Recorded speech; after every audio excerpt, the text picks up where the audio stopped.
Oh, goodness. What the drunk wizards like to do. Rummage. Snooch guns. Snow, thank you so much for the 25 months. And also, Outro, thank you so much for the 7 months. Hello, everybody. Welcome to the stream. Happy Tuesday. I hope you all had a great weekend. For anybody who doesn't know who I am, hello, I'm Estady. I'm a variety streamer and art streamer. Today we're going to be playing more Sherlock Holmes Crimes and Punishment. Looking forward to it.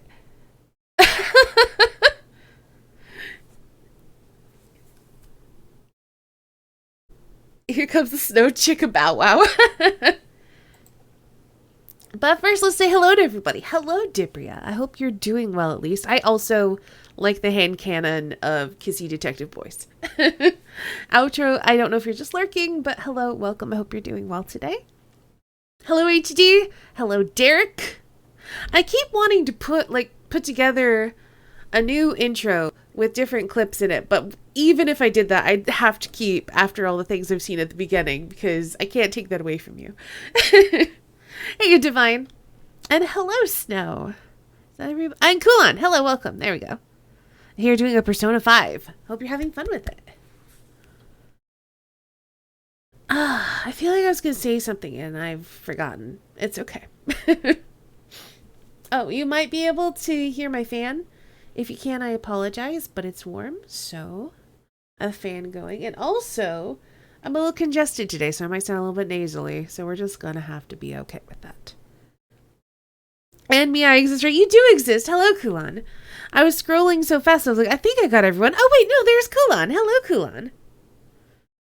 But, I remember what I was gonna say. I was gonna say, I'm glad that y'all like the intro so much, because it is designed to elicit the feelings of hype, and y'all get hyped by it, and that makes me happy. Always Rachel when you just drop into the water in the limbo clip. I mean, that's why I put it in there. I thought it was kind of funny. I was trying to jump, but I didn't hit the jump button in time, and so I just plummeted into the water and drowned.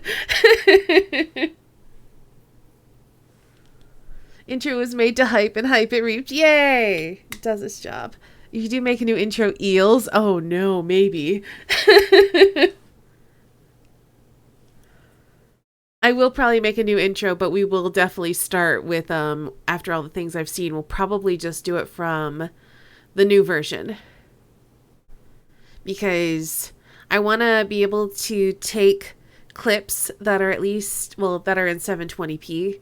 Because when I made this intro before, I was streaming at like a maximum of like 560, I think it was. Highlight reel of Damn It Watson followed by Elementary Dear Watson. It all sounds like fun ideas. But anyway, let's play a game.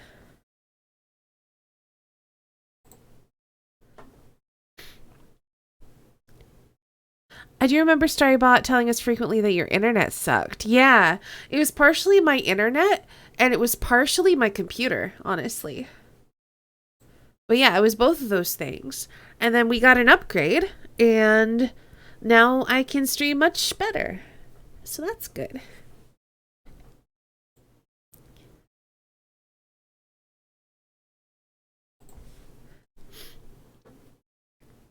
Why is it saying tabletop? Oh, I was going to say, well, it still says the tabletop simulator is running, but it stopped, so that's good. Sherlock.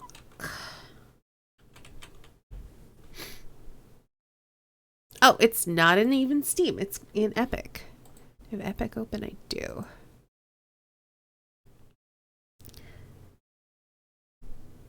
You were looking at 2070 Supers yesterday? Ooh, goodness. Not actually going to stay. Just wanted to drop a dumb pun with the resub. All right, have a good night, Snow. Thanks for resubbing, and thanks for popping in.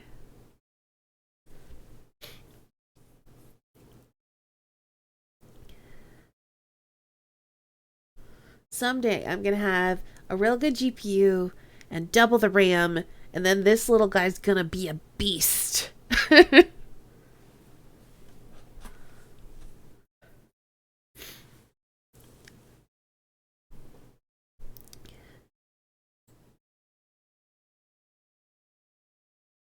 The little computer that could. It served me pretty well.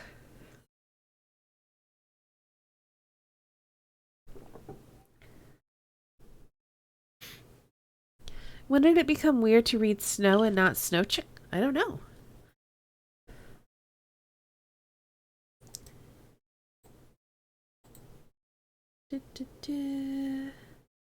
Sherlock.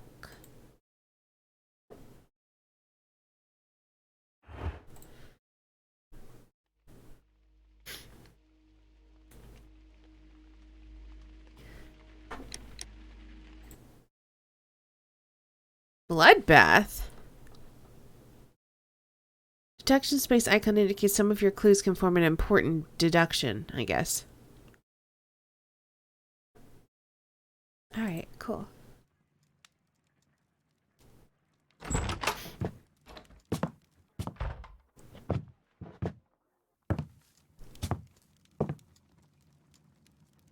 Holmes, what happened? I feel deathly. And you look it. Let me examine you. Please don't tell me that you've returned to your old habits.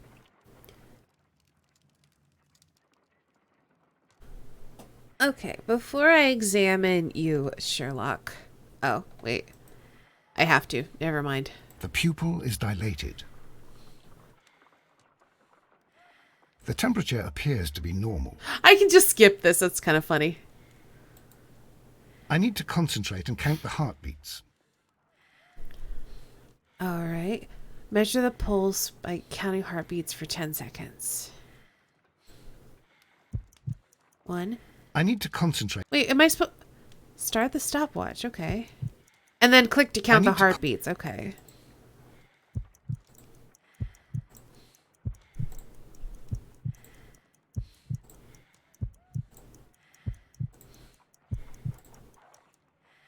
A weak pulse. Around 50 beats per minute. I think he's ingested poison. On purpose. But you're dying, Holmes. Your pulse rate is dropping. We need to get you to the hospital immediately. The antidote. Give it to me. The antidote? You mean that you're poisoned? Now. Please. Here, drink it all. Don't tell me that you did this to yourself. Hemlock and datura. I was compelled to. Holmes, imagine if I'd not returned home when I did. What might have happened? I knew that you would. Mr. Holmes, Inspector Lestrade is here to see you. Mr. Holmes is unable to see anyone at the moment. He is unwell. A good day, Inspector. Mr. Holmes, I'm glad to find you here. I need your help. This is a strange one. We have brought in 2 young bankers from the city, sons of lords, members of the chamber, and so on and so forth. They were found stranded in a rowing boat that was drifting on the Thames. A romantic escapade with an unhappy ending, Lestrade. What? Well, yes, they were both in the buff, but... what? As I said. And they were tied together. You are lacking in imagination, Inspector. Goodness, Well, Sherlock. no, I'm not. Anyway, there was a banner flapping about in the boat with the RMS Oceanic printed on it and signed by the Merry Men. The Oceanic. Isn't that the largest steamer ever built? Yes. And these 2 young banker chaps are sons of the owners of the White Star Line, the company that built it. There are rumours of corruption. I'm not interested in politics, Lestrade. I'll keep it then. Here's another one that's a bit more complex and maybe to your liking. It's a murder, but we're unable to find any weapon. We haven't touched anything. It's at the Roman Baths in Strand Lane. A murder, a vanishing weapon, the Roman baths. That's for us. Watson, fetch your hat. Oh, Sherlock. But I have to put my hat on. I'm not wearing my top hat. This is a travesty. Also, I wanted to show the moral choices that we picked last time for people who missed it.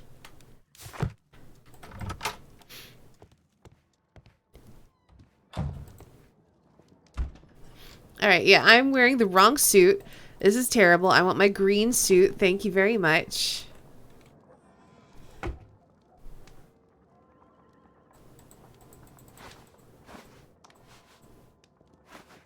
And my top hat. Did you get it right for the second case? I did. I've gotten both cases correct so far. Yeah, Karen says guilty, and then riddle on the rails. Mexicans drown the Chileans.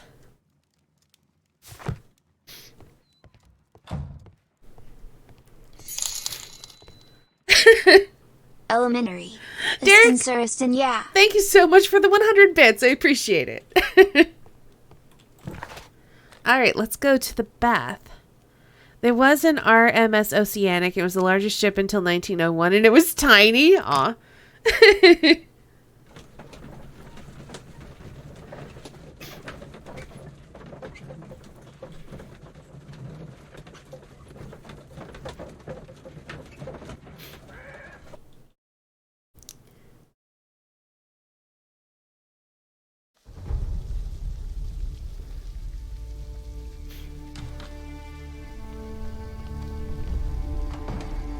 Ooh, these baths are lovely. Hello, Saintguard. What a beautiful place. With a dreadful murder. The body of Sir Rodney Bentcliffe is still in the steam room. It has not been touched, per your usual instructions, Mr. Holmes. I shall be waiting for you here, but please hurry. Still love the way Justin says, Astin, yeah! Yeah, I know. Medieval Chinese treasure ships must have been bigger. Yeah, but they were talking about the largest steam ship, I think. Because he said largest steamer. Are you able to identify the men who were with the victim in the steam room? Yes. The manager of the bath, Sir Gregory Pitkin, a lad from the city council, Garrow, and an archaeologist by the name of Blinkhorn. I think the plump one, Garrow, did it. He doesn't seem right in the head. Well, we shall see. Was there anyone else here, apart from those gentlemen in the steam room? Yes, a Mr. Phillips. He was the one who called the police. He'll be able to give you more details. You found no murder weapon? No, and that's why I called you. All three witnesses and the victim were locked in when the murder occurred, and they remained so until we got here. We even had to pick the lock to enter. I see. All right.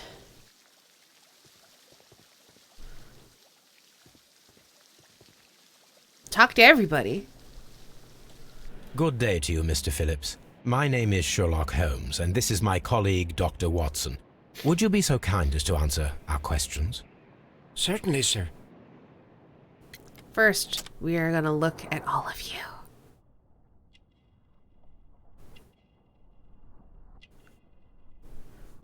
Wasn't that the ship that ran aground somewhere in the Shetlands? And Wikipedia says yes. All right, then. Ooh. Light wrinkles. Oh, that was his collar? Okay.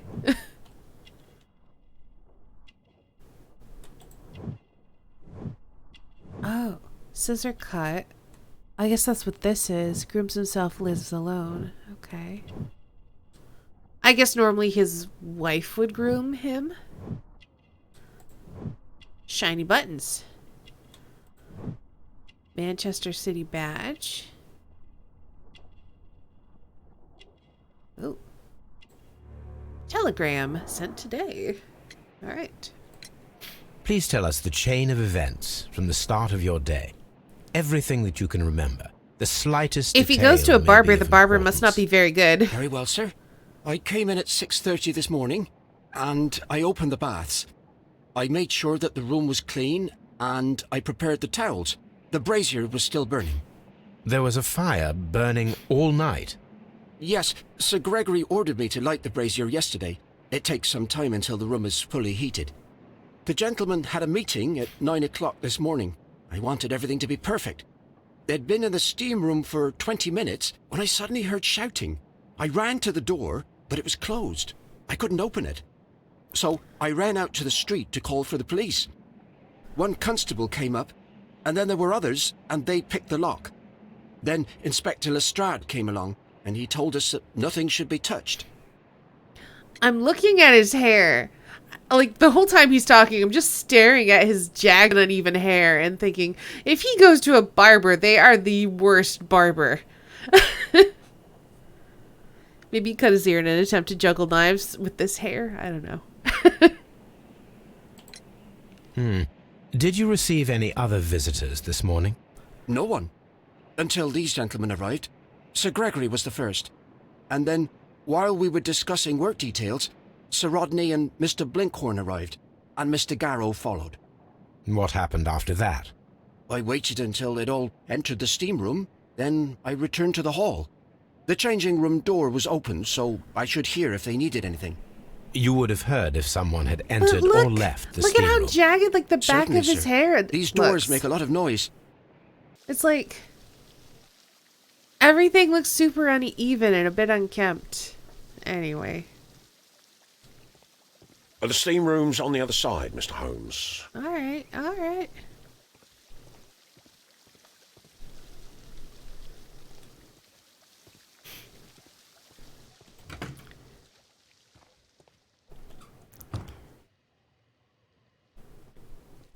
These clothes belong to one of the suspects from the steam room.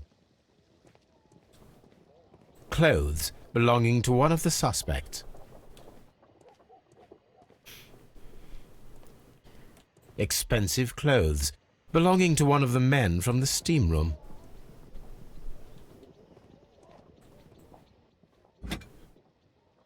Oh. Champagne for a special occasion. A hair tur. Fine, I'll stop making fun of his hair. An ice bucket to keep the champagne chilled.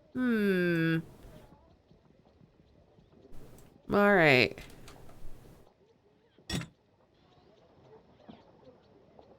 We'll come back to that.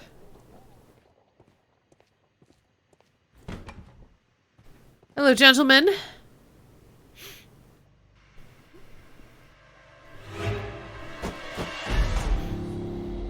Oh gosh, through the eyeball. Ah, death with a peculiarly Roman piquancy. Like the one you almost had an hour ago. Let us forget about that. Why would I examine the body when I can look at everything else first? The grid cannot be removed. Okay. Who asked you to?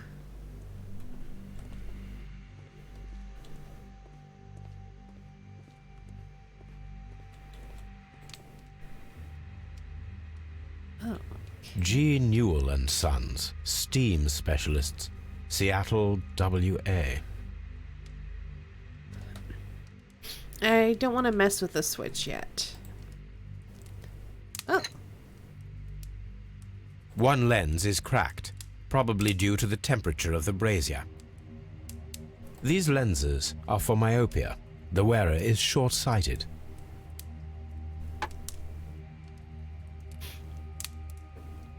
Wonder what WA stands for? Washington?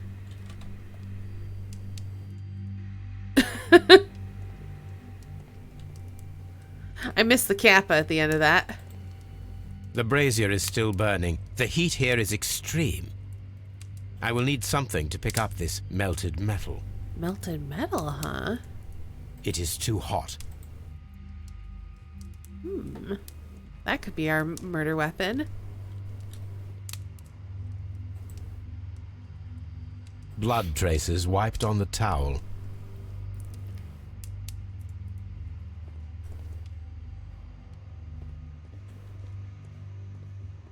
So I have two thoughts. Either the murder weapon was chucked into there and melted, or the murder weapon was made of ice. So let's investigate the body first, and then I'll talk to those boys. I should check this blood sample at Baker Street. Oh, T. Oh. This key was covered in blood. I should ask Phillips about it.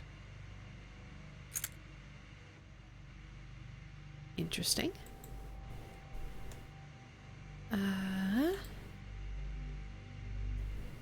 Some dirt or earth.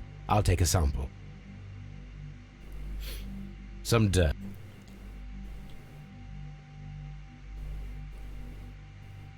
Look, Watson. He was wearing a ring. He very likely removed it before the steam session. Okay. Well, the death is very recent, between 30 minutes to 1 hour ago.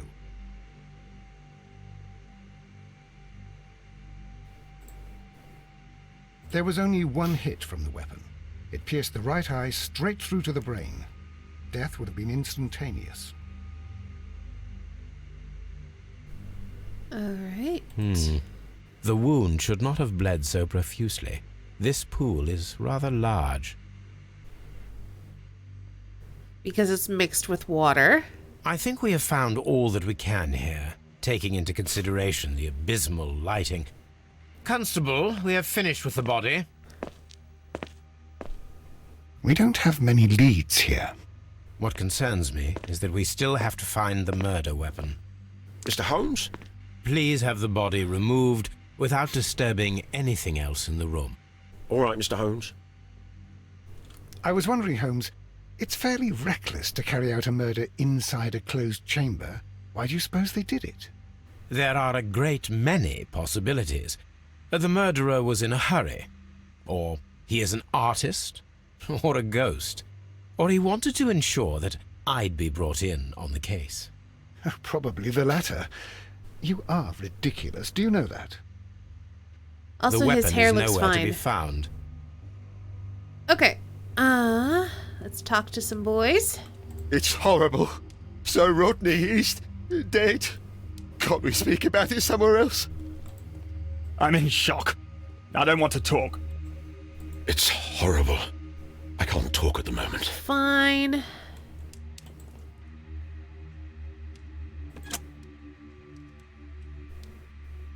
Oh. With the steam on, I'm unable to see even a few feet away.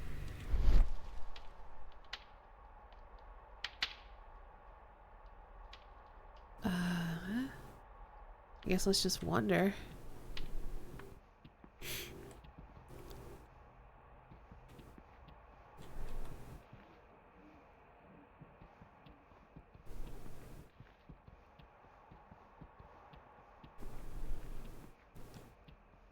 I can see the switch again. Hello, boys?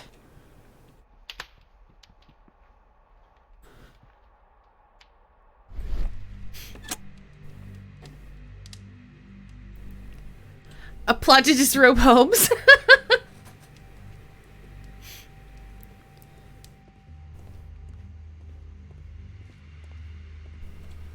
The grid cannot be removed. I feel like I'm supposed to see something in the steam when I turn it on.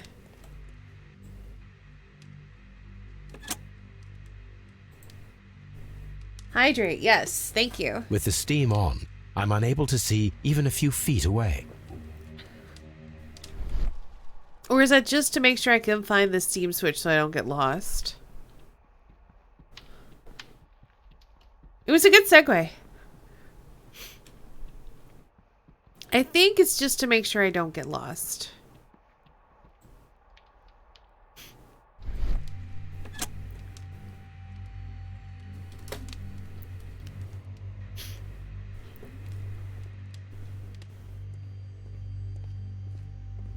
Mr. Holmes?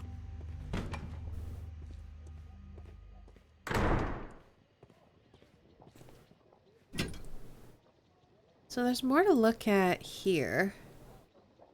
Unopened. It was intended to be enjoyed after the steam session. There we go. Now that's done. All right.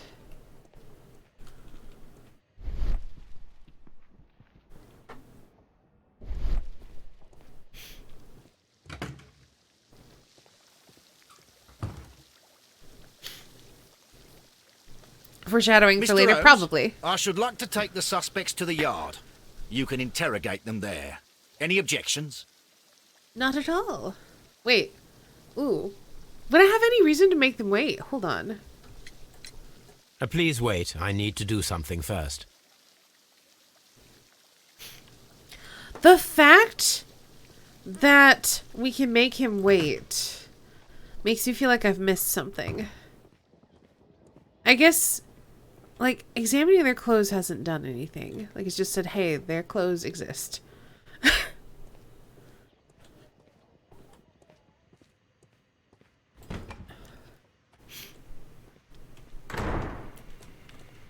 The grids can't be opened. I can't understand what happened. Men will not talk. Am I allowed to leave? There's nothing intriguing on their bodies. I checked the boiler room. It wouldn't let me into it. Also, I don't know that they're... I don't know. Hold on. If I turn this back on... With the steam on, I'm unable to see even a few feet away. Can I talk to anybody? No.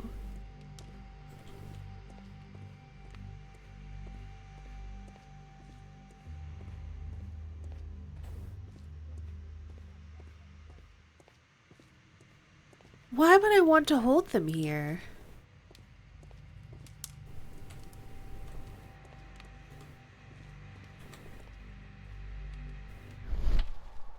Okay, so that's the only way I'm able to interact with the switch. I'm gonna quickly go through the room and see if I notice anything in the steam that I wouldn't otherwise notice.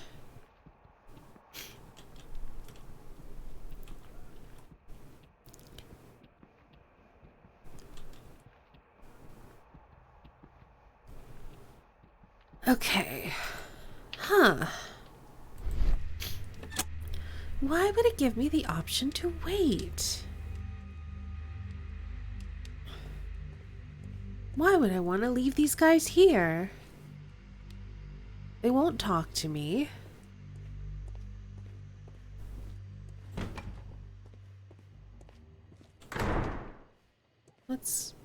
I've gone all through here.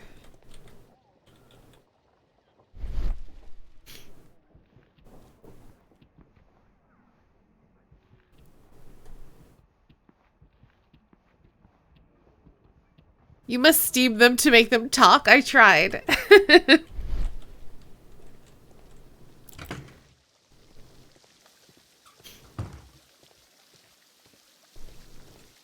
Alright, that's the exit. Will it let me through any of the other doors? Oh, Frigidarium. Ooh, I can go into here. This area serves as Sir Rodney Bentcliffe's workshop. Yeah, I'm just gonna make the men stand here for now. Just get them real uncomfortable.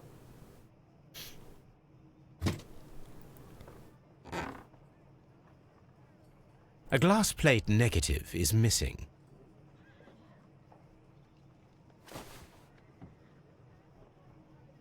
It is a glass plate negative of an Egyptian statue. Okay.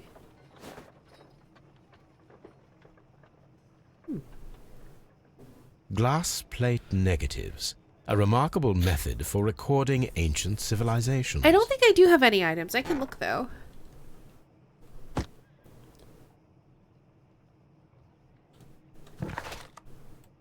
I don't... Tasks. Search the crime scene and area of the Strand Lane Baths. Find the missing weapon. I don't know that items are really a thing in this game, but I have some clues. I have the key, the bloody key, which opens up a dialogue option. I've got an earth sample.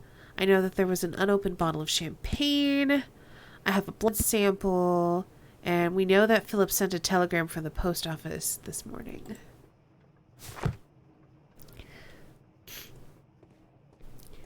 Archaeological findings. Old clay pots with numbers inscribed upon them. But it's literally covered in blood. Dear friend, I wish to organize a press conference at the Strand Lane Baths next month. 1893 was a remarkable year for my work in Egypt, but now it is time to set my focus upon English archaeology. to shine the light on our national treasures and reveal them to the public. I would like to see as many journalists as possible in attendance to record this event and record it favorably if we treat them well enough. I should like to recall my old friendship with Lord Blackmore and use the special funds of the Royal Archaeological Institute for this event. Sir Rodney Bentcliffe.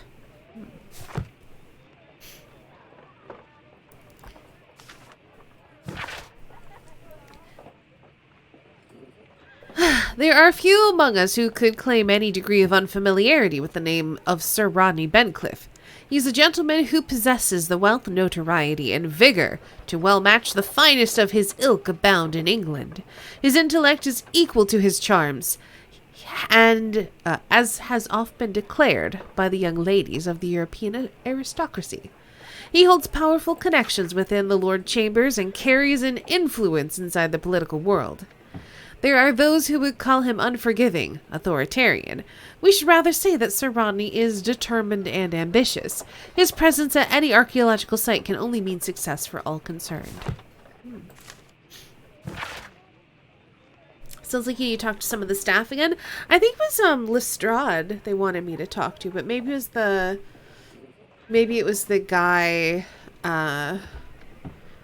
who's like running the baths. Miraculous reopening for the Strand Lane Roman baths. Excavation research. Bad haircut, man? Yes. The research efforts were about to be halted when a savior arrived in the form of Sir Rodney Bentcliffe.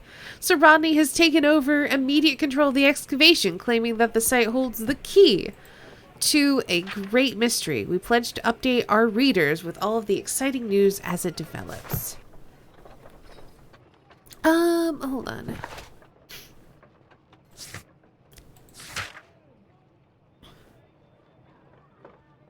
Where's this? Phillips. I don't even remember who our victim is.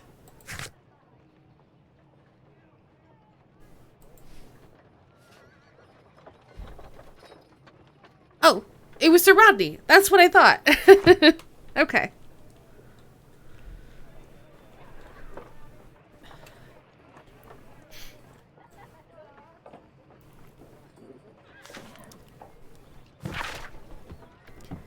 This metal plate, besides its archaeological interest, appears to be part of something larger. At the present moment, I am unable to determine exactly what that might be.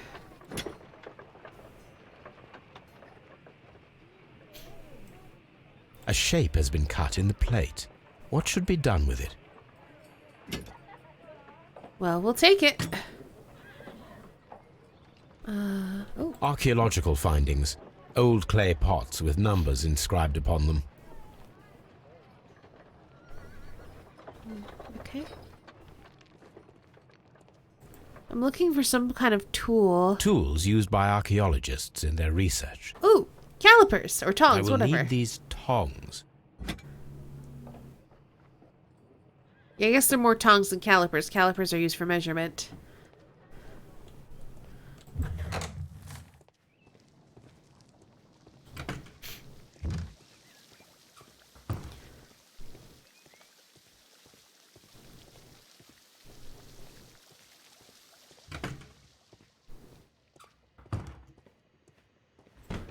I like how I'm just making these men stand here in their towels.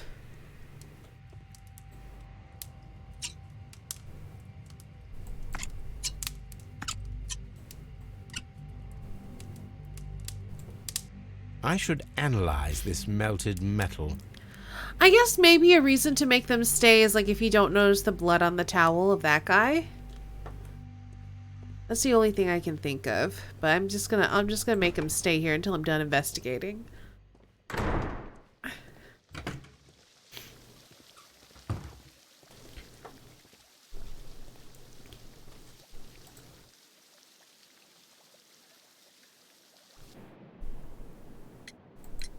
There is a bottle of champagne on ice in the changing room. Do you have any idea who left it there? There is? Are you quite certain? I didn't pay any attention. Do you believe that it's important? Yes.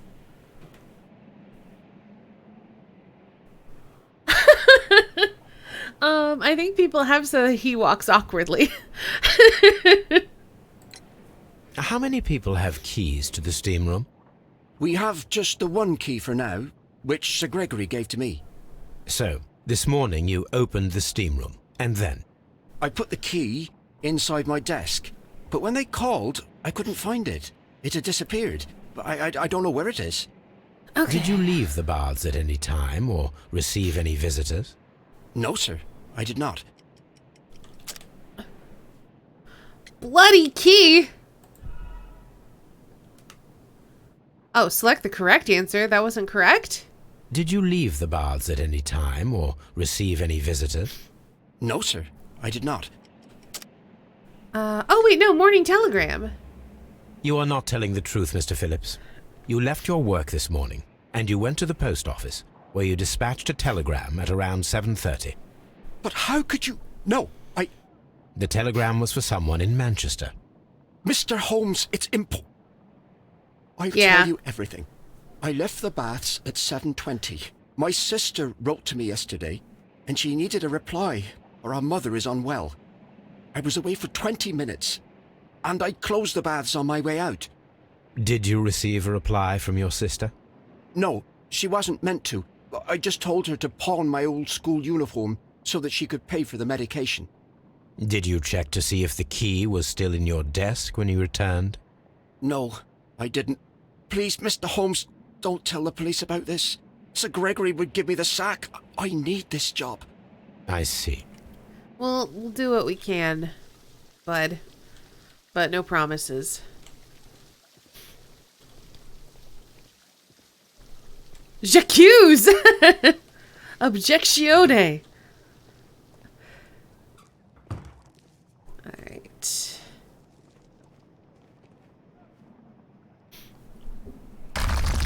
Oh!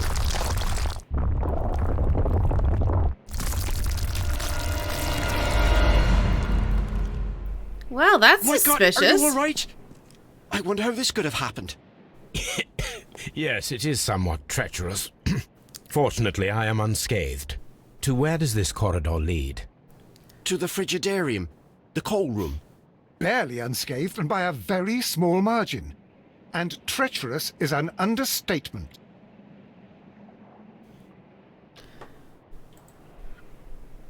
Those stones weigh tons. We won't move them. It does not matter. If our investigation requires it, we shall ask for them to be removed. Is there anything else to look at over here? That's a big no. Okay. Then I guess we're done here for now. We've got lots of things to analyze. I think we've looked at everything, so...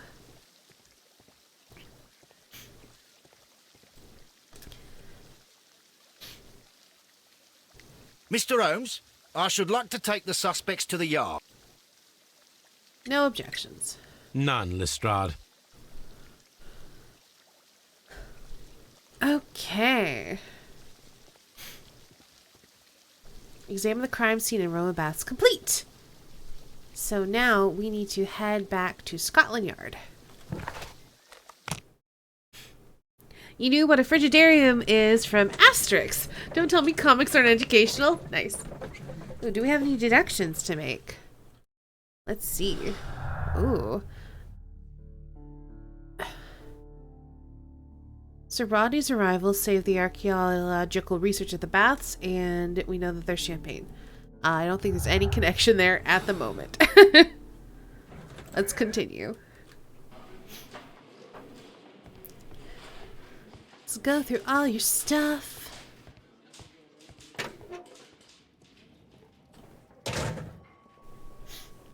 This ring was most likely the one that Sir Rodney wore. He removed it before entering the steam room.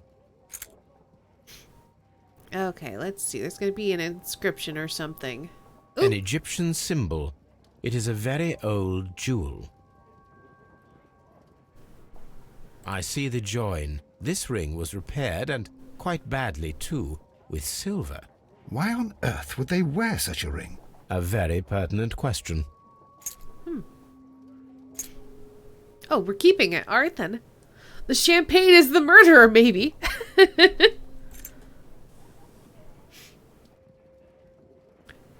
An old and rather dirty coin. A hand-drawn map. Rodney Bentcliffe's notebook. It may contain something of interest. Oh. So there's a sketch and then a bunch of torn pages. The last pages were torn out. We must find a way of retrieving Sir Rodney's last lines. Watson, please prevent anyone from entering the room. But first, fetch me a pencil. To begin with, a few strokes of the pencil will be enough. I don't want to damage the traces.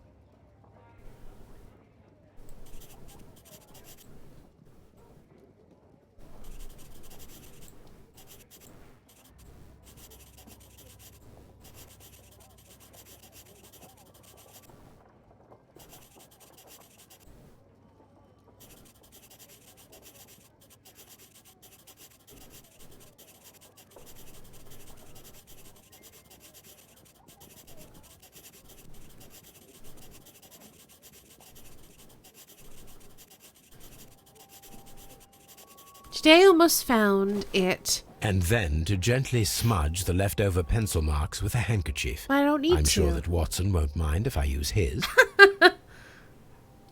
But it says today I almost found it. This date will go down in history. That's all it says. I don't need to do this.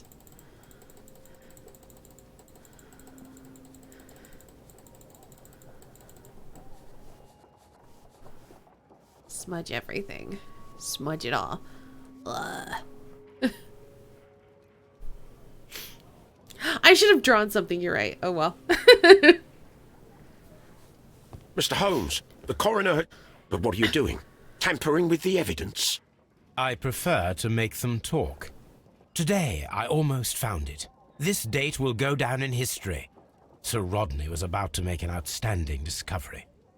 Wonderful. I could retrieve only the final words. The rest of it is lost. Perhaps the autopsy will assist us in that matter. I'm not sure that I can allow you to inspect the body now. I am sure that you must, Constable. Well... Okay. Ooh. Holmes isn't such a jerk in this game anymore. Yeah, it's like he went mega jerk mode in the last one, but part of it was because he was playing the part of a terrible person. And part of it's because he is a terrible person, so. I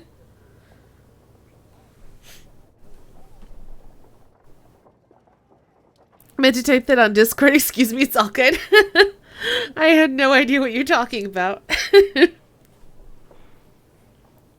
But he ruined Watson's handkerchief. I mean, we just got some graphite in it. It's fine. All right. Subject, Sir Rodney Bentcliffe, age 63. The right eyeball has been pierced to the hilt by a curved bladed knife. The blade cut through the orbit of the frontal bone, ripping a part of the frontal lobe and the corpus callosum, after which, completing its trajectory into the cerebellum, caused hemorrhagic lesions. All of these injuries led directly to the death of the individual. At the upper lobe of the right lung, there is an old injury filled with an amount of mucus and ciliated debris that may correspond to a chronic infection by elements likely inhaled in a burial chamber, decaying mummy, for example, or a dried and decomposing food product intended to accompany the deceased in their grave. The remainder of the body does not appear to have been damaged. Okay.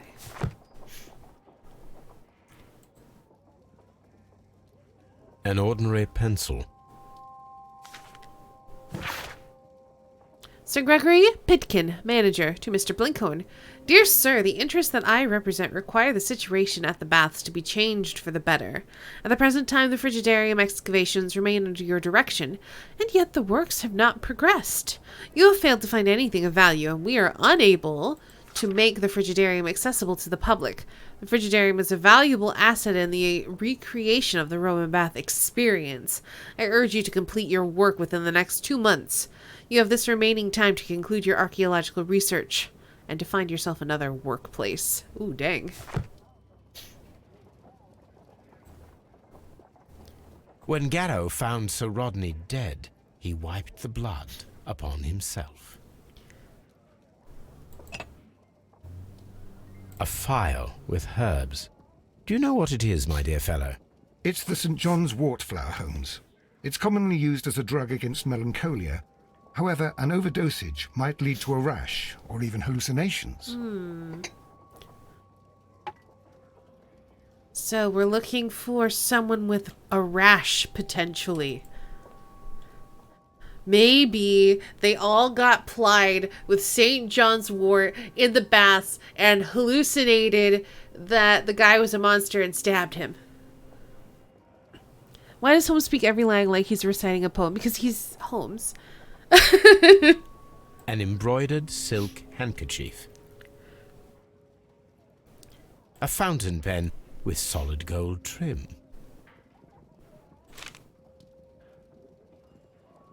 Sir Gregory Pitkin's visiting card. Okay.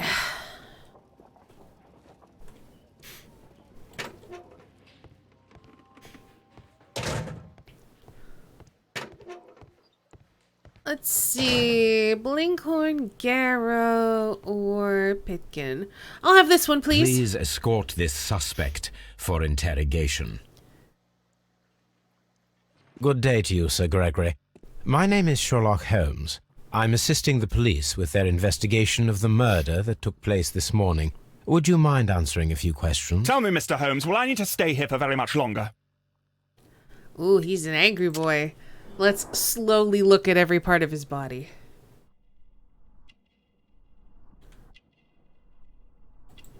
Arrogant look. Signet ring. Aristocratic roots. A gold chain. Cashmere waistcoat. Man of wealth. I mean, I don't think we needed that to tell us that. We're missing something. What am I missing? Something.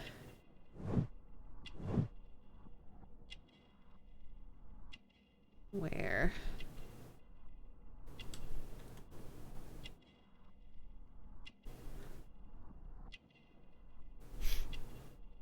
Well, at least I did what I said I was going to do, and I'm just slowly looking at every part of his body. Great quote.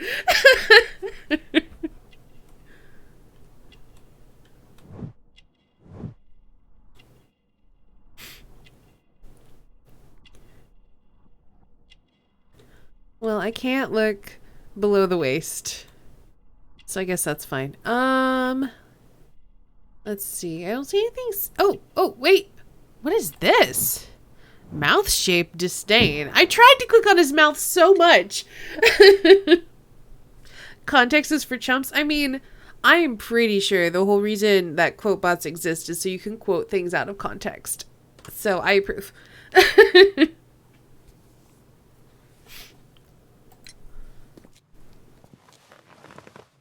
You are the manager of the baths, is that correct? Yes. I'm passionate about archaeology. I wanted to restore the ruins. My ambition is to open the baths to the public. Living archaeology can be a profitable business, although now I'm not so sure. I see. When do you wish to begin using the baths?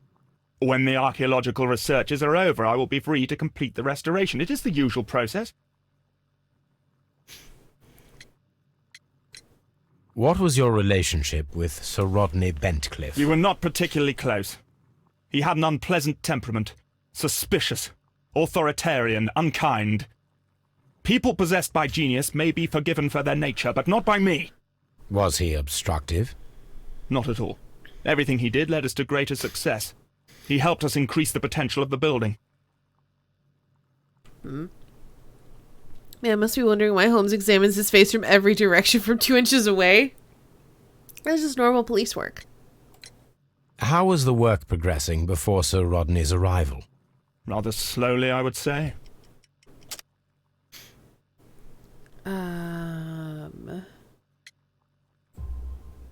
Sir Gregory, could you please explain this letter?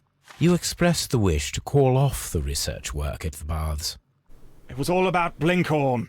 He was merrily digging away and taking very little care about it, ruining everything and finding nothing of any value. But the arrival of Sir Rodney changed your mind? Sir Rodney's work was extremely promising, and it was good for the bath's publicity. So yes, I changed my mind. Okay. Please tell me what happened this morning. The test that we performed this morning was a success. The steam was working well. Then, of course, that awful murder. What did you see? The steam was too thick to see anything. But ask Garrow. He saw the body first. Did you bring a bottle of champagne to the baths? Absolutely not. Sir Rodney did, I think. Had Sir Rodney exhibited any recent strange behaviour? Look, I'm not a suspicious fellow, but I think that he had professional interests elsewhere that he did not wish us to know about. Why should you think that? Where? I have no idea. But after all, it was not my business. Are you aware that Mr. Garrow is under a form of medication? Garrow? No. But I never liked that parasite. Oh. Do you believe him to be capable of murder? Well, he did have blood on him. Does that make him a murderer? I'm gonna say no. You like his voice? Very distinctive. Alright, let's see. Let's talk to Garrow next. Please escort this suspect for interrogation. We'll just interrogate everybody, and then we'll go back. A good day to you. My name is Sherlock Holmes. I'm assisting the police with their investigation of the murder of Sir Rodney Bentcliffe. Would you mind if I asked you a few questions? I am Tristram Garrow. Aww. So yeah, we'll interrogate everybody, and then we'll head back to Baker Street and examine all of our stuff.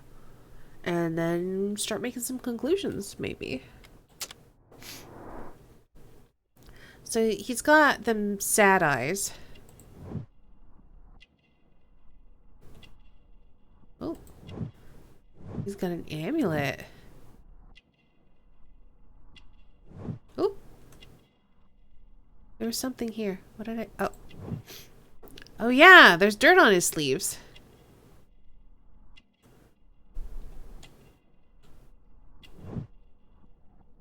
He's got a bad shave. And he's sweating.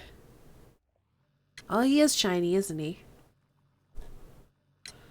What is your occupation? I am a counsellor at the district chamber. What were you doing at the baths? Well, I follow the researches. I am interested in archaeology. You follow them? Yes. So many things. Yeah, it looks so much better. We need to know. Or perhaps it's better hidden. I beg your pardon, Mr. Garrow. I meant nothing by that. I apologise. Staney's phenotyping her suspects. What was it like to work with Sir Rodney? It was like working with a genius. He was a hard man, but then you know this world is hard. There are always people who want to steal from you. And he trusted me, but oh. Are you feeling unwell? Oh, I'm sorry. It is I remember. Oh, I feel so sorry. Do you need anything? I feel bad. I hear... No, nothing. I'm better now. Okay, he has definitely taken way too much of that St. John's wort. His ring! Oh, it should be destroyed. Why do you say that? It is a cursed ring, digging dark secrets. Really?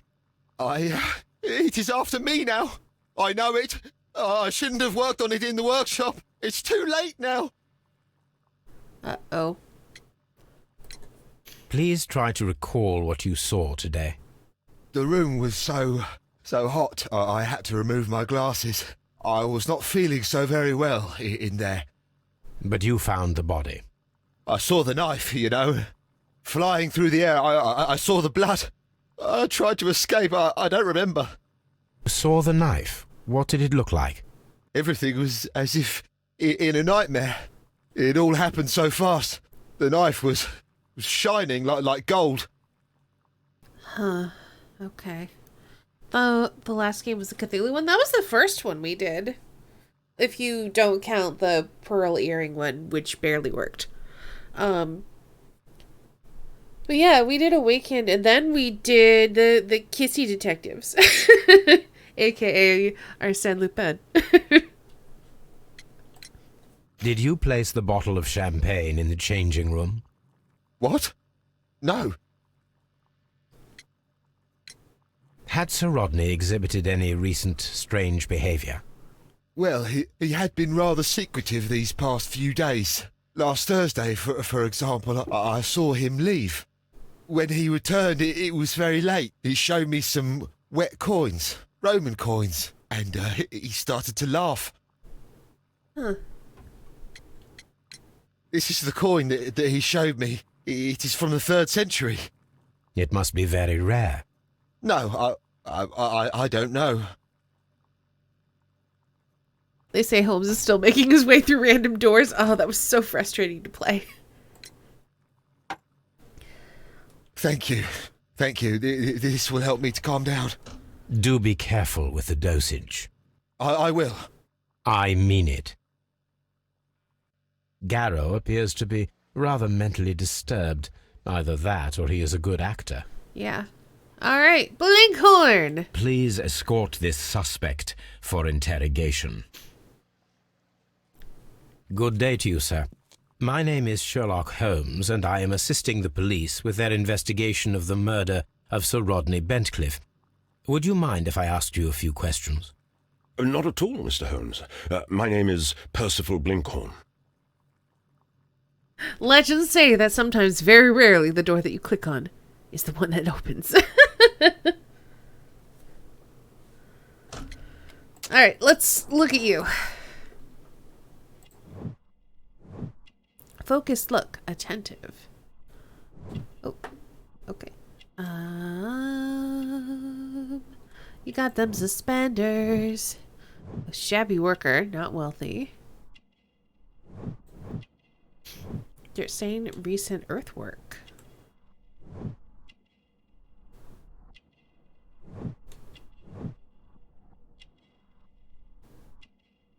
What am I missing? You would think it'd be something on his hands. Usually the hands are important. Oh! There we go. Callus!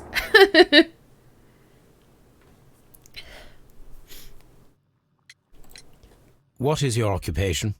I'm an archaeologist, specializing in the Roman period. I'm working on several excavation sites at present, including the baths at Strand Lane.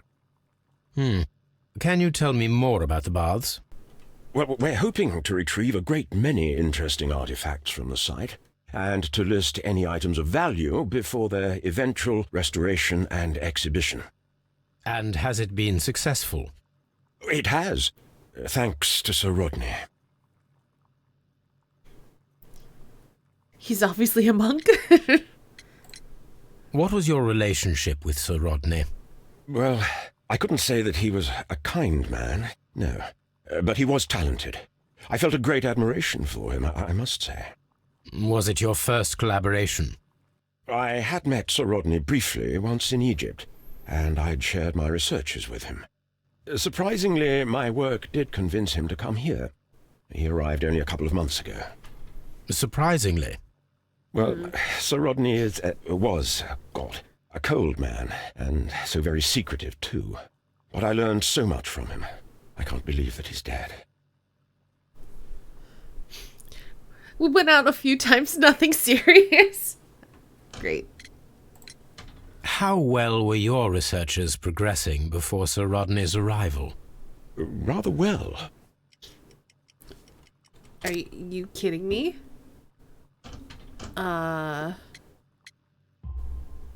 This letter reveals that Sir Gregory was prepared to put a stop to your work. Yes. But since Sir Rodney's arrival, he had calmed down. He allowed us to work. I'm not sure what they agreed on. What will happen now that Sir Rodney is dead? Well, I haven't thought about that. But if it's needed, I will fight to defend Sir Rodney's expectations. So it sounds like Sir Rodney being dead is pretty bad for the people who are working on the excavation, but it could be good for Mr. Rich Dude because he would like to open the baths, but at the same time, a murder in the baths isn't going to make people want to go there. So, we need more information. Can you tell me what you saw today? Well, we entered the steam room and we all went to sit down. The steam was particularly dense, and I didn't see anything much further after that.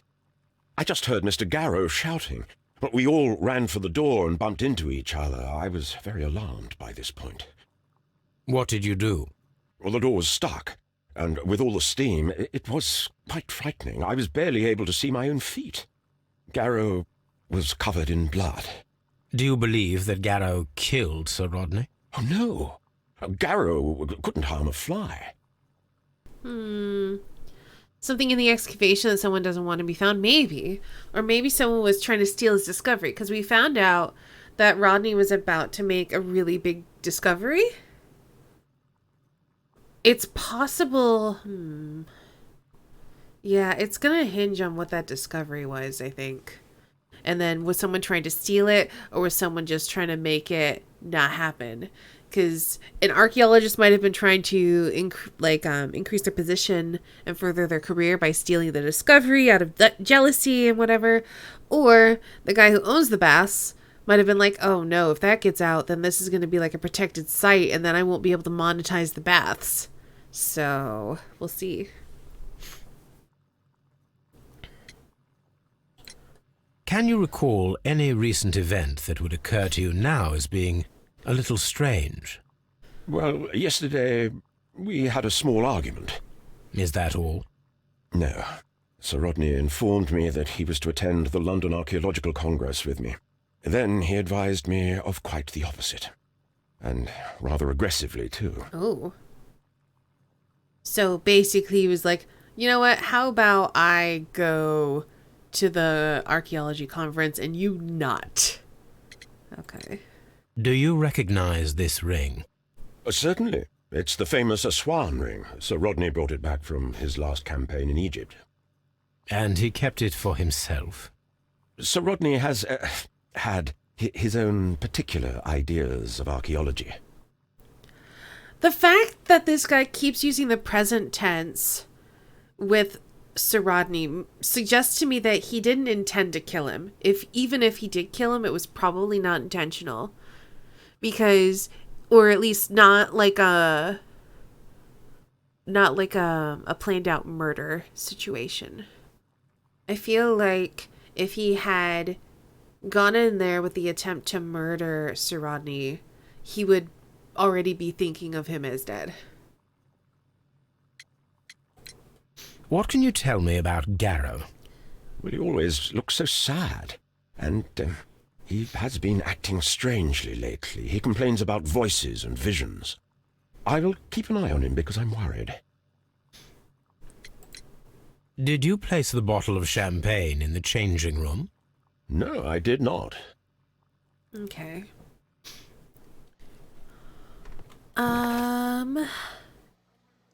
Alright, so we've got Phillips from Manchester, seen as a good employee.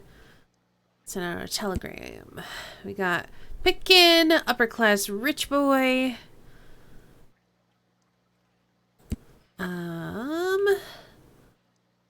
Myopic, disturbed, might be having visions. And then archaeologist who enjoys it but was being upstaged. Okay. PR Cargill, hello and welcome. Thank you so much for raiding. Hello raiders, welcome. If any of you don't happen to know who I am, hi, I'm Estanie. I'm a variety streamer and art streamer. Today we are playing more Sherlock Holmes Crimes and Punishment. We're on our third case, and I'm trying to solve it. Hey, the Invulnerable Tide, welcome.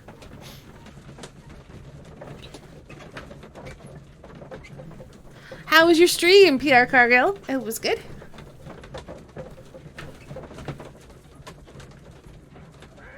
Islanders Keeper, hello and welcome. Aw, look at Toby. On the sofa for the third time today. Well, don't be surprised if Watson sits on you again. Toby, you're so cute.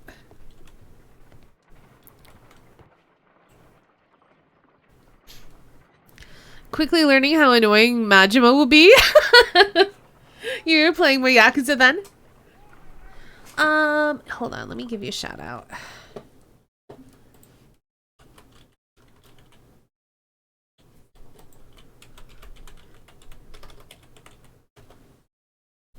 And then never do that again because this game does not feel like it likes being tabbed out of. Can we have a Toby game? We did get to play Toby in the last game, but only for a little bit. Oh, what am I? Oh, I can set the focus. Oh. Pyrite, otherwise known as fool's gold. Interesting. Selenite. White clay particles. Interesting. According to the color and its composition, I deduce that this sample is white clay.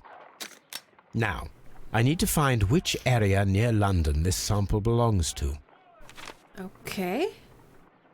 So, we're looking for white clay, so that is just here. The sample of dirt belongs to the White London clay region, located near the city of St. Albans. All right. It's an old wrinkly doggo, but he's great. He's so cute. Let us analyze this blood sample.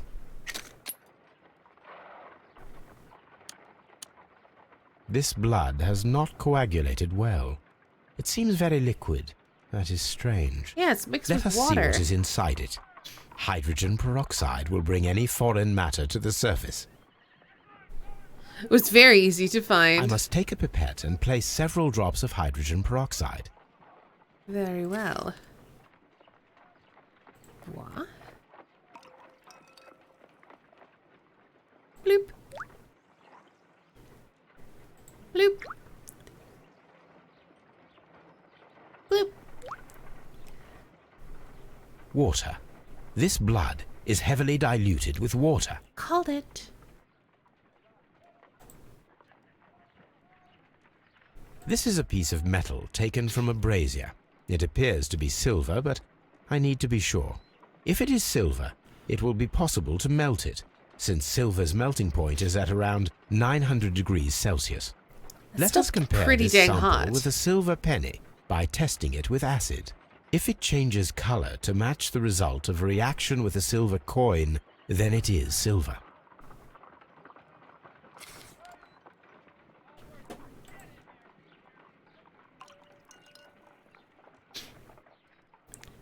When will Holmes finally catch up with you? Someday, I'm sure.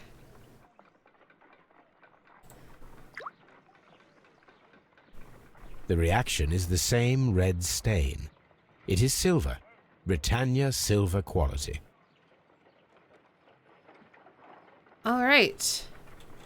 Let's see if we can make some deductions.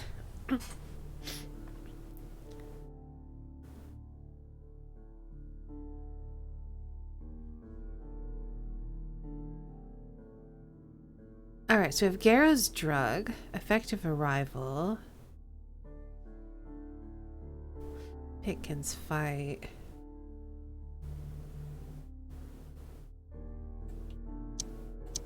Nope, I want it.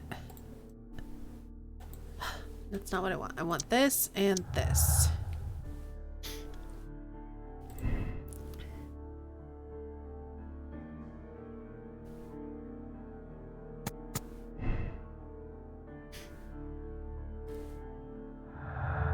Sir Rodney, a werewolf? I don't know.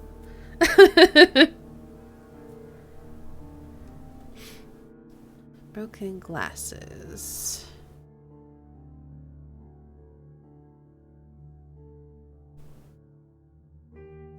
Inside brazier. Is that related? Yes. Item silver has been recently melted in the brazier. I don't think it's a silver weapon.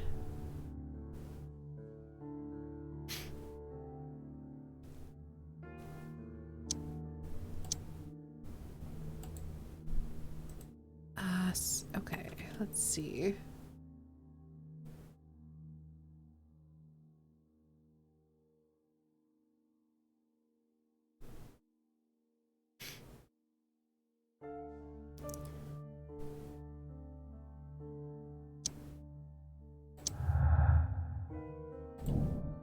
Why would Sir Rodney be hiding anything? Could his discovery be the motive for the crime? Maybe. Oh. Find out where Sir Rodney was several days before his murder and uncover his precious secret. Yes!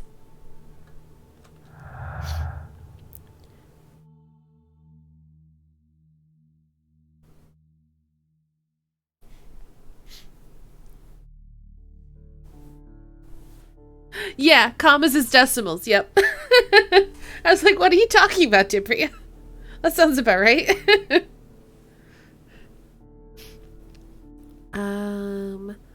Let's see. I don't think there's anything else to connect. As we have, let's see. We've got the drug, which we need to link with something else. We got the champagne. Once we know who brought it, that might indicate, and his blood's so liquidy with water that he probably, I feel like he was stabbed with something made of ice brought in the champagne bucket. Enjoy your dinner, Islanders Caper.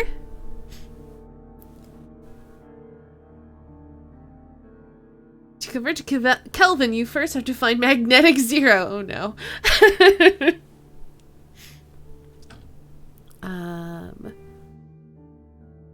Something was destroyed in the brazier. I wonder what that would have been. Yeah, I don't think there's anything else to connect right now.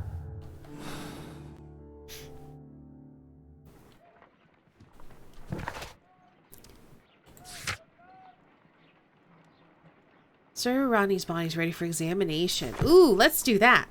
Let's go back to the morgue.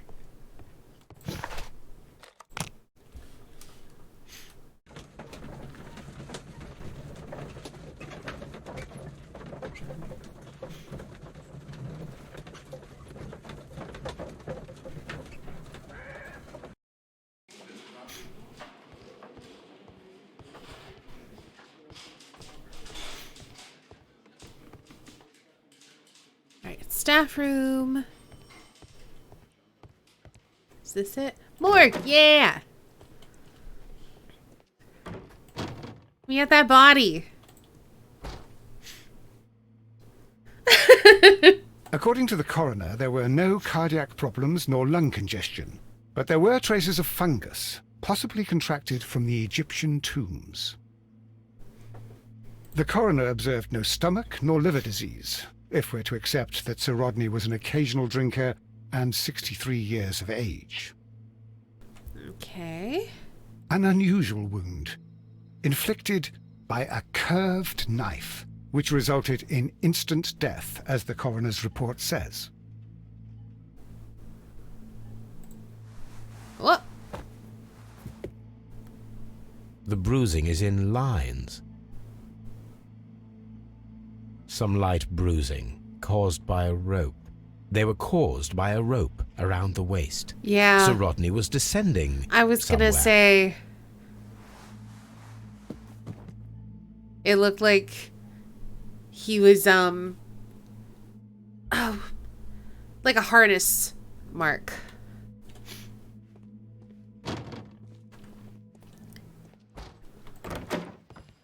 Yeah, there was a butt.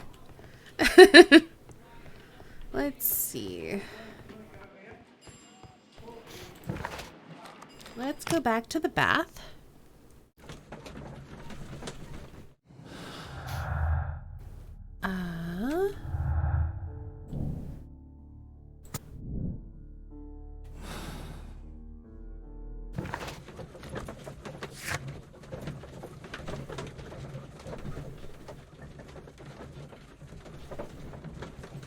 You found on the map at Baker Street. Oh, that's what I'm supposed to do. Alright, well then.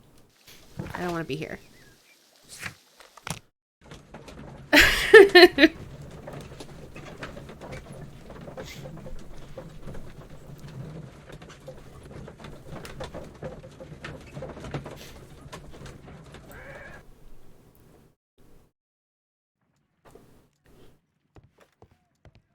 Now we have 2 maps. We must combine them properly. Okay. So, this looks like a river, maybe?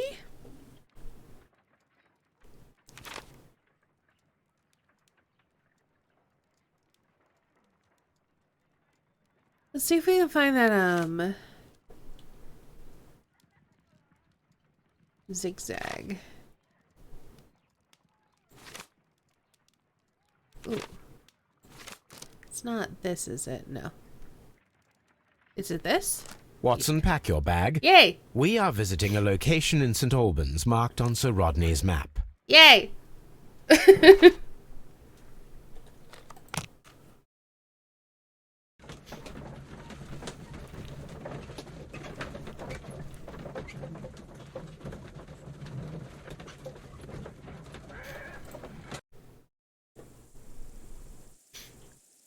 All right.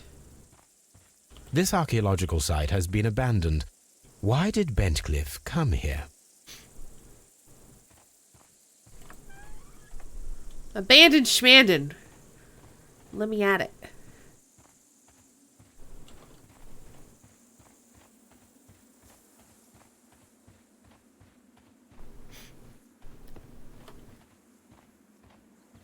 Let's see.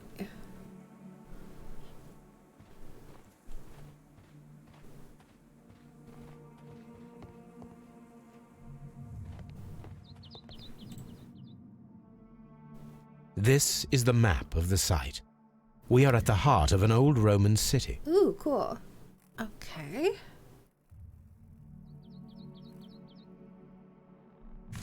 Ooh. Followers of Mithras were covert, worshipping more conventional deities such as Juno or Neptune in their everyday lives. Mithras temples were usually found below the temples of other gods. Mithras followers often referred to their traditional deities to gain passage to the Mithraeum. The example of the Mithraeum of Dio in France is interesting, as the entrance was located beneath a carved statue of Diana. This entrance was possibly revealed by a clever stone and rope mechanism, which may never have been discovered if the water infiltration had not destroyed the mechanism opening the way down to the Mithraeum. Mithraic temples can be found in Rome, Ostia, Numidia, Dalmatia, Britain, and along the Rhine/Danube frontier, while being somewhat less common in Greece, Egypt, and Syria. Listen, yeah. Mochi, thank you so much for the 21 months. How are you doing today, Mochi?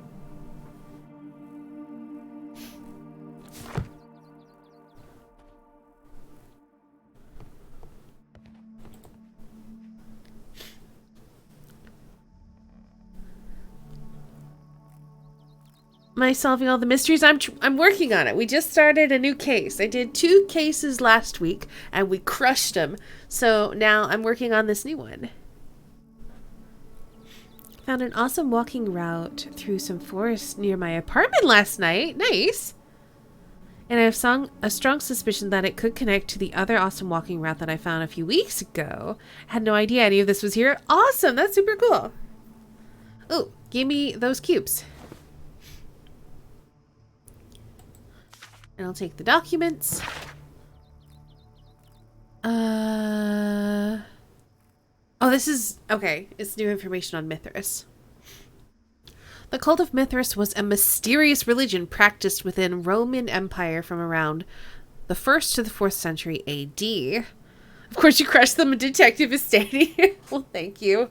I was a little bit uncertain, honestly. They give compelling reasons why it could be more than one culprit, but we were able to deduce the correct culprit both times so far. The name of the Persian god Mithra, adapted by the Greek as Mithras, was linked with a new and distinctive imagery. Sure, it was all elementary for you? It wasn't. I was really torn. I was like, oh, but it could be this. But, oh, well, what if it's this? I was agonizing over committing my decisions.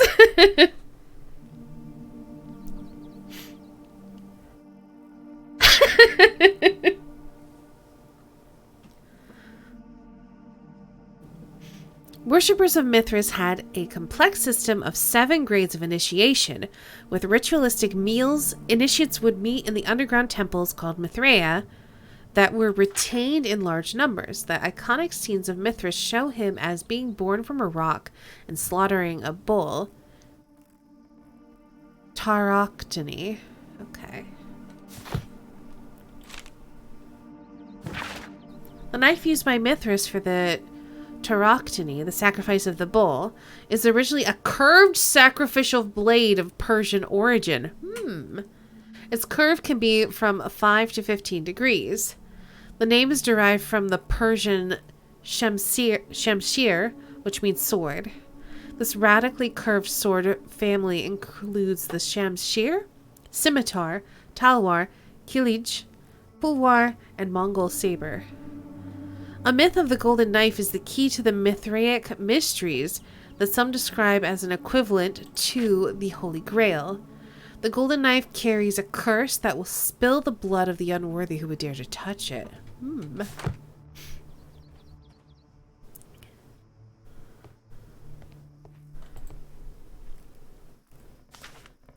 Alright, let's read more stuff.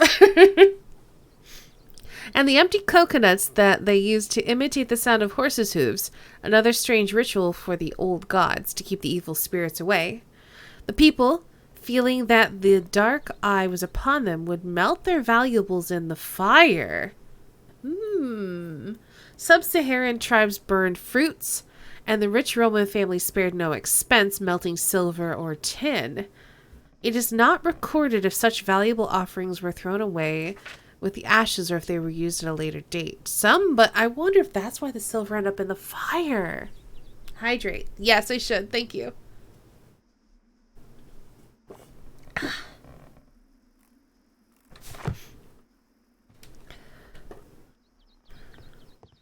So yeah, for those of you just joining us, an archaeologist was murdered in a Roman bathhouse.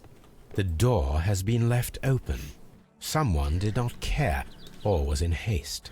And we are trying to figure out who murdered them. We found a hunk of silver in the bath and the murder weapon's missing.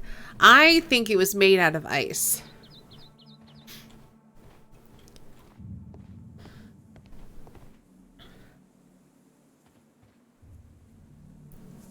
Oh, Cyclops.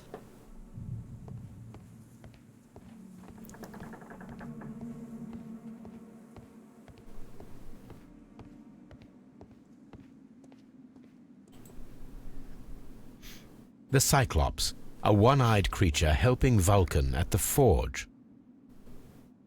Vulcan, the god of fire and metalworking. At this point, it's pretty clear the weapon was made of ice. Yeah, unless there ends up being some other explanation for why his blood was so diluted with water.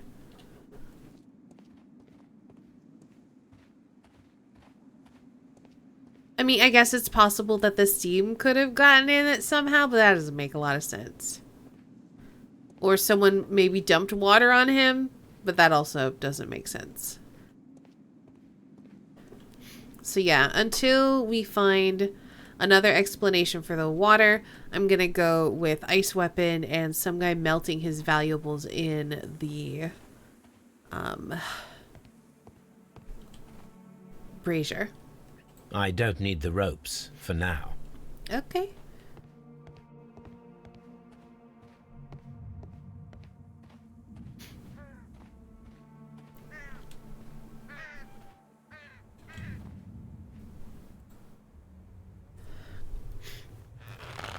But that doesn't make a lot of sense. It's a fairly common feeling in these games, though. I mean, it hasn't been too bad. Excavating tools, a bucket, shovel, and brush.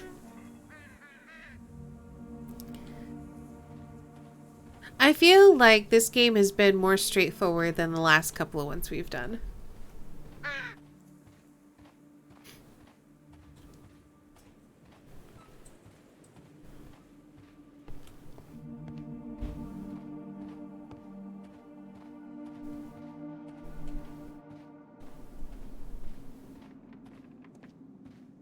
Okay.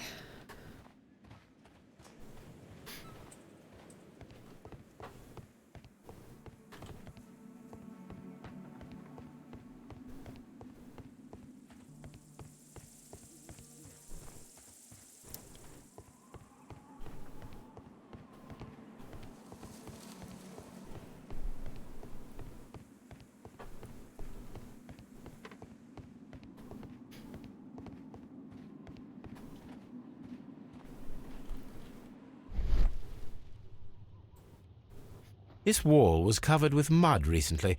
What could be hidden here?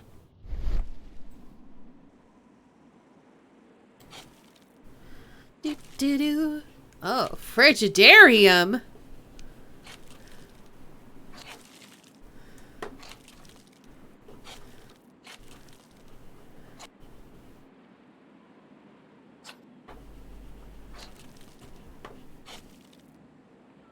Oh, so is that like a cold bath as opposed to like a hot bath, like a sauna?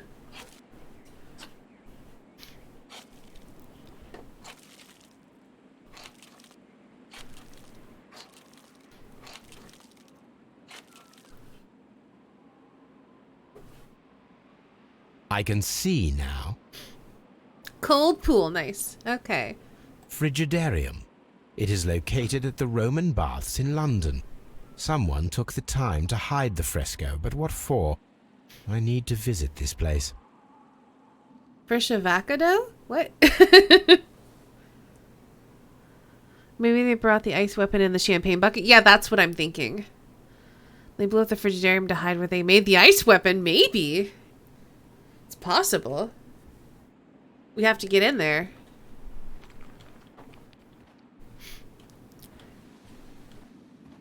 Or it could have something to do with whatever Sir Rodney was about to discover.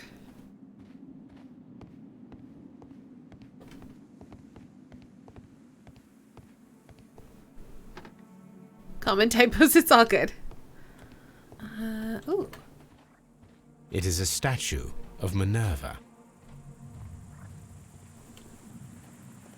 Neptune, the god of the sea. And we've got a bull here. It is a broken statue of a bull.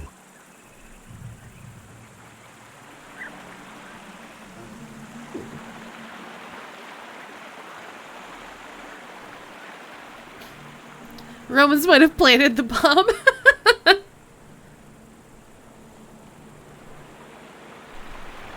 Minerva. Hey, Mannixer. This is the map of the site. We are at the heart of an old Roman city. The gastrofetes were used with ropes and hooks for sieges.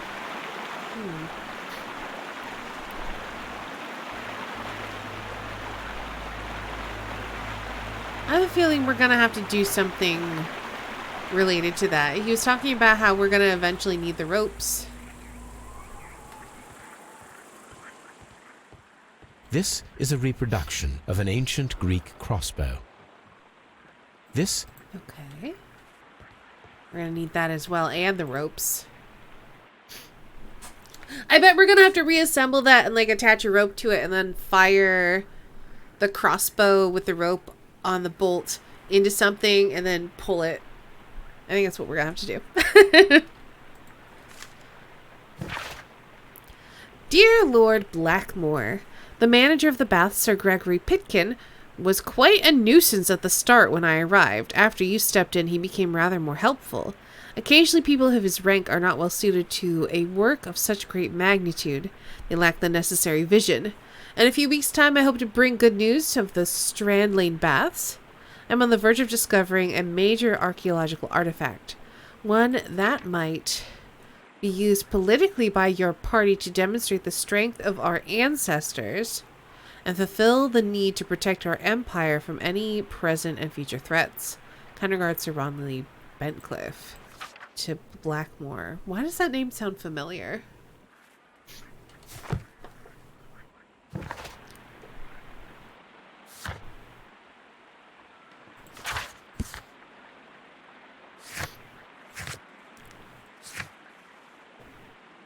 Lincoln, Garrow, Pitkin. Wouldn't be any of those dudes. I swear we had the name Blackmore come up before, but maybe it's just been in writings. Alright. Calvin. Hobbes. Oh no. Hobbes, did you consider yourselves as being so smart and funny? I had a good laugh when you froze Miss Durkin's notes about the Arch of Hadrian in the ice.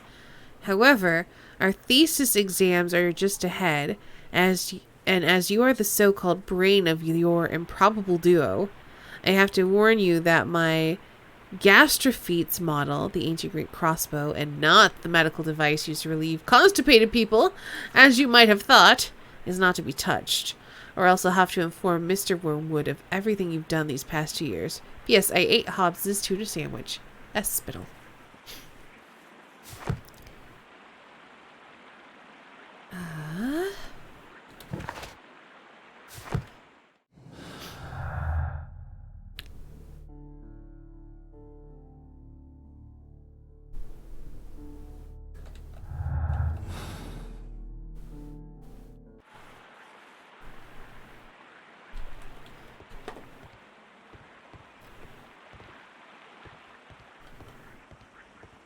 Alright, I think we're going to take a little break because I kind of have to use the bathroom. So, I'm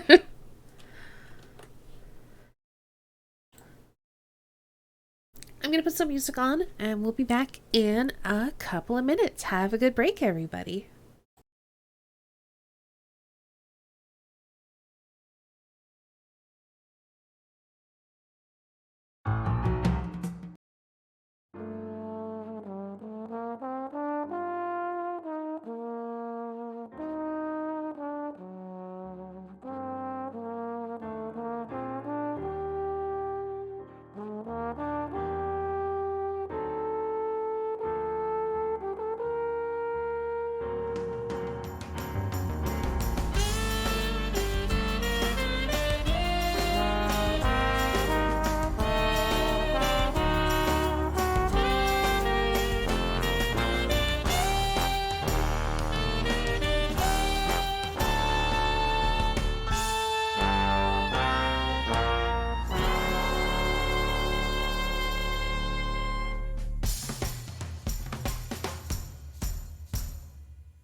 Hello, everybody. Welcome back. I hope you all had a nice break. Let's get back into the game. I also got some more to drink. I've been drinking a lot, which is probably not a bad thing. Okay.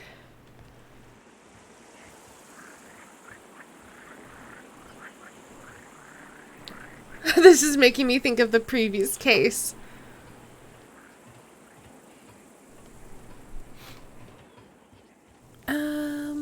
Alright.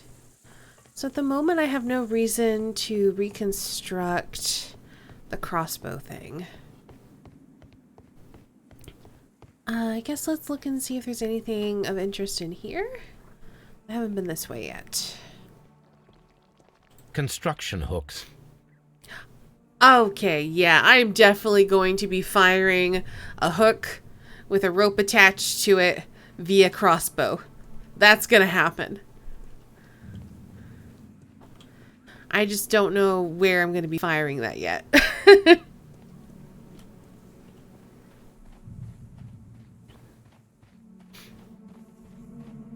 I feel like that point overlooking the sea is important.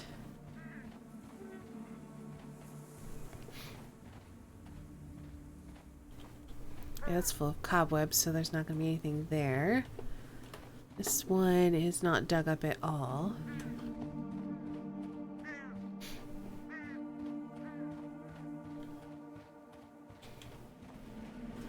Why the heck did Sir Ronnie's the one who came here? Why the heck did someone cover up that fresco? That is surprisingly topical, yes. Alright, I can't look at anything across the way. I feel like over there is going to be important. But maybe we have to come back here. It's like we've learned about some clues, but we still need to connect the dots, maybe. Let's see if there's any dots to connect. What is it, B?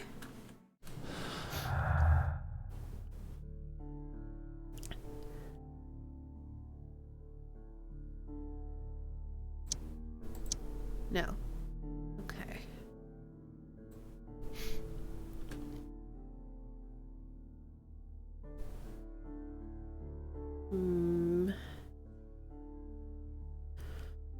Okay. All right. Hold on.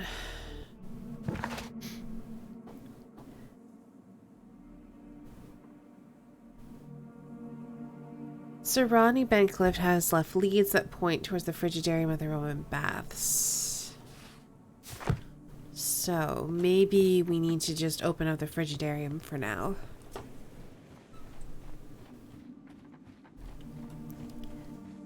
It definitely feels like we're missing a lot here, but I don't see the path that opens up that.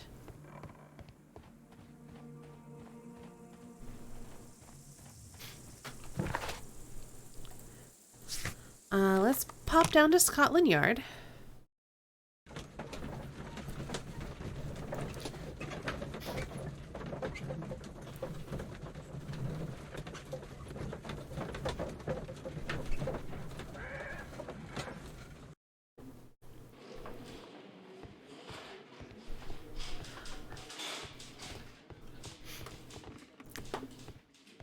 Locked. Okay.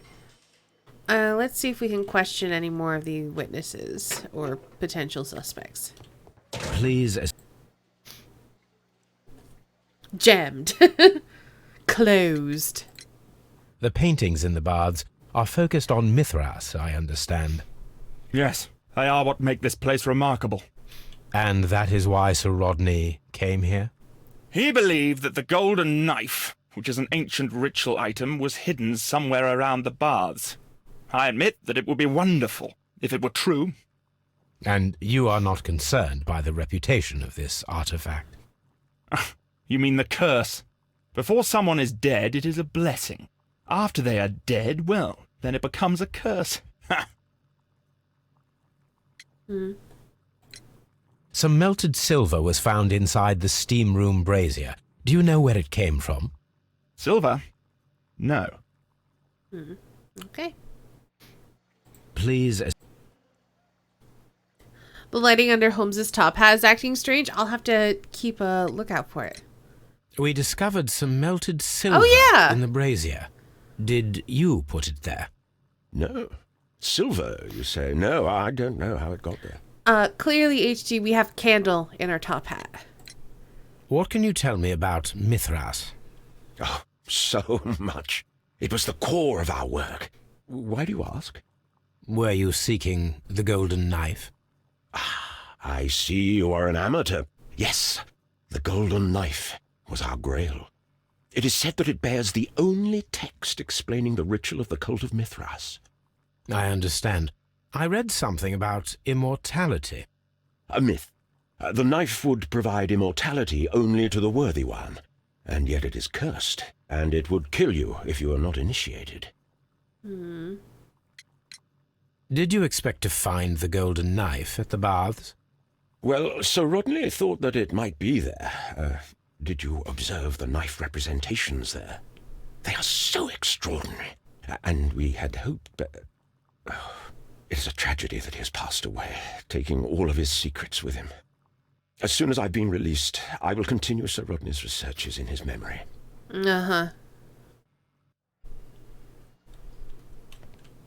Please. Perhaps you could explain the cult of Mithras to me. No, there is nothing to say. We are not the worthy ones. But Sir Rodney believed that he was. He was wrong. I have visions. The golden knife, the mummy. Oh, it's all my fault. Oh, no. Calm down, Mr. Garrow. We discovered some melted silver in the brazier. Did you put it there? It didn't help. The power is too strong. Yeah, that's definitely not the remains of the knife. Okay.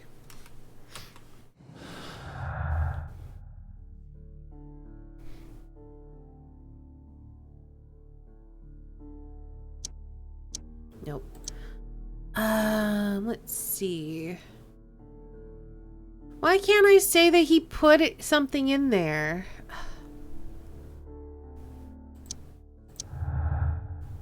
All right.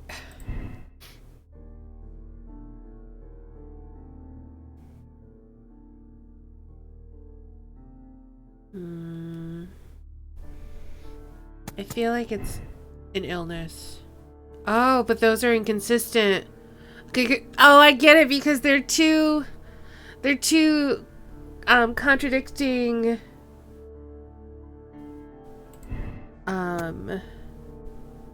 motives. Hey, Spaceballs. Sounds like there's plenty to say. I would agree. Okay. But wait. Why would he make...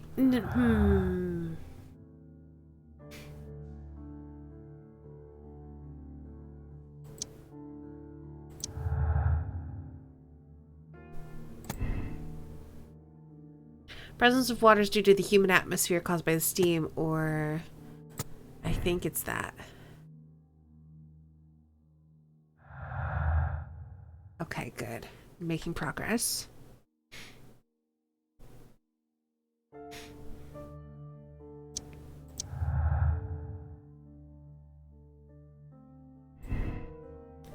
Pitkin feels rather uncomfortable postponing the public opening of the Roman baths because of Sir Rodney. He's angry because of this.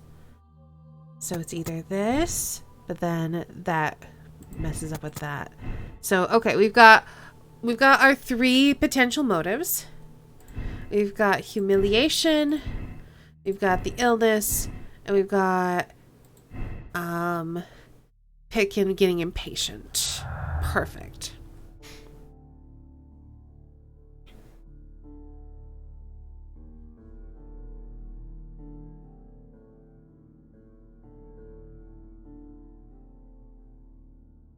Okay. I think that's all we can do for now as far as deductions, but we are getting closer. I want to check out the baths again and see if we can make someone open the frigidarium.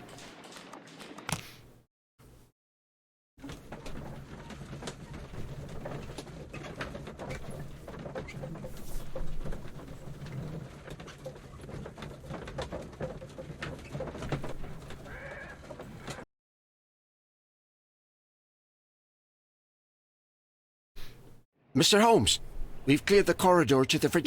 Yay! You can visit it now. Thank you, Mr. Phillips. Okay. Before I do that, though...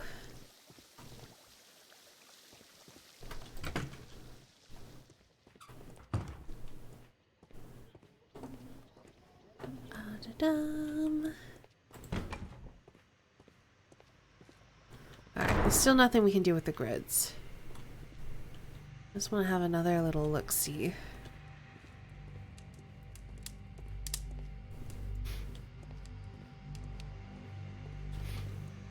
Okay.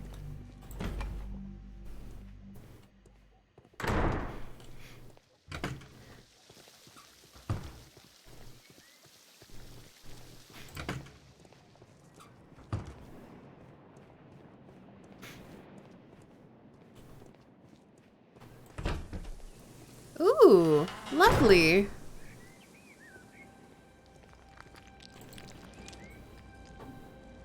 Perhaps I could find some clues by activating the flagstones.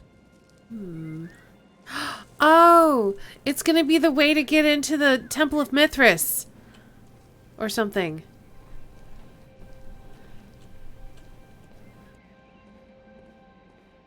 So we have like a jug symbol.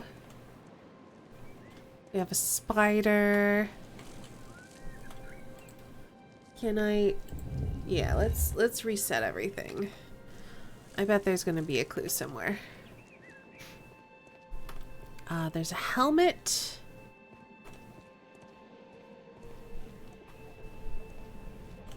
A ship. A one-eyed face. Ooh! Remember how we saw the Vulcan and the Cyclops? Fresco? I feel like that's going to be important. A wreath.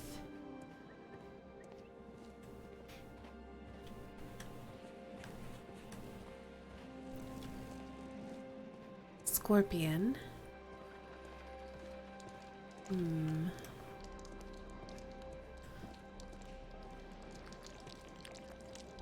That's like the medical symbol. Caduceus. I don't want to push that.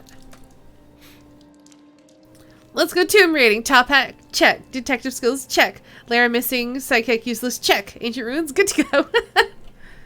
A trident.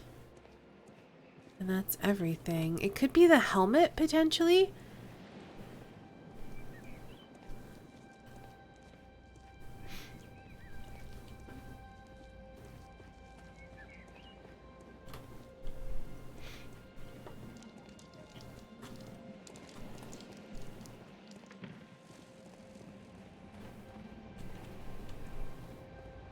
The wreath doesn't make sense. The ship doesn't make sense. Let's try the helmet. I guess let's see how many of these things I can push. I'm gonna try the trident next, I guess. Basically, I'm trying to think of things that one might... There was a statue of Poseidon as well.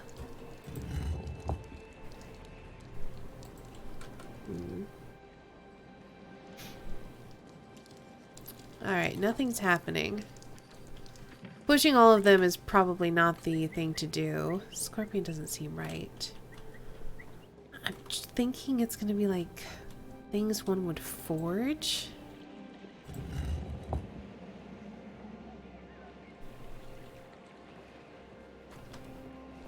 Alright, now I'm just to the point where I'm like, if I push everything, does anything change? Also, there's like koi in the water. There's like tropical fish. just floating around in there. I feel like pushing everything's a mistake, so I'm just gonna have to go back and stop pushing everything. It's super pretty.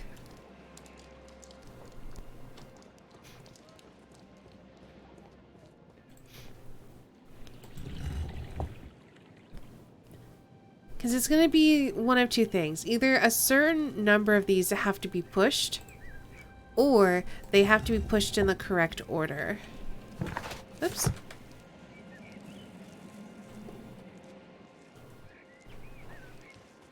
Oh, come on, Sherlock. Alright, I think I've pushed everything now. Alright, so let's, bring everything back to default and go over some of our notes again. And there's going to be clues maybe in the fresco, if we can look at that again.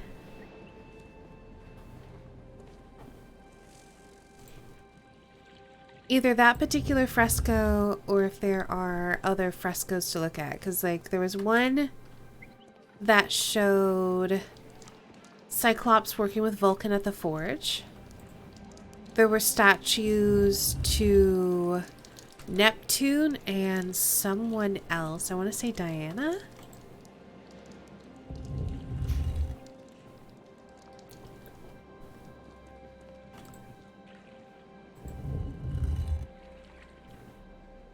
I definitely feel like we're missing something. Maybe we can search archives for stuff? But I think we have to be prompted to do that.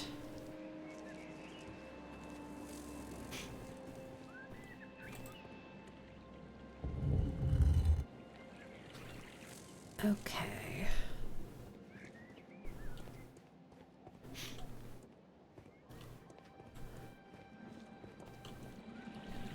I haven't been prompted at all to look for clues with my tea.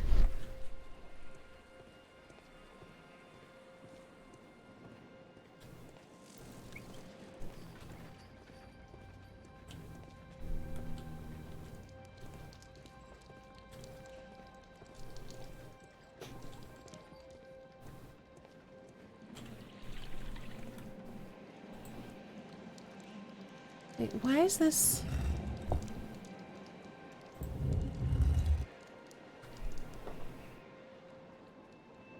Are they all like that now? Oh, wait, why is this one in particular not green? Hold on. Are there any others that are like that? Helmet.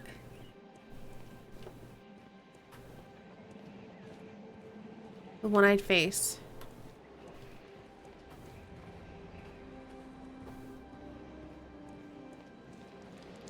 Okay, I think I was right with the ones that I wanted to press, but I think they have to be done in a particular order. Hello, Sock.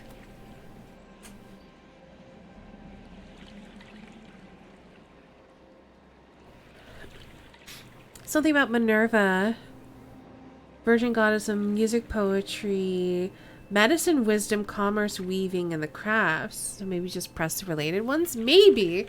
But, okay, here's the weird thing. This one is greened out, but this one is not. So that suggests to me that it's going to be some combination of the trident, the helmet, and the one-eyed face. I feel like otherwise we would have to search our archives. I'm gonna come back here. I don't feel like brute forcing it. There's gotta be something that will lead us to the solution. It's possible that brute forcing it is the solution, but that's a boring solution.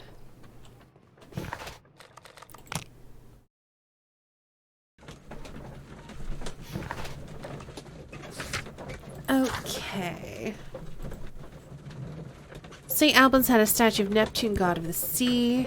There's a statue of Minerva, goddess of war. Fresco depicting Vulcan and Cyclops at work in the forge. So yeah, those are our clues there. Ooh, I can search the archives. And I can combine... Okay. There we go. I don't need to be here. I need to go back to Baker Street.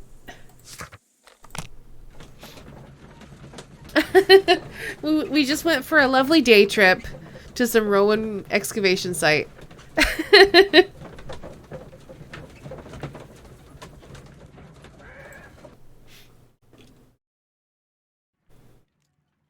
Alright, let's start by searching the archives.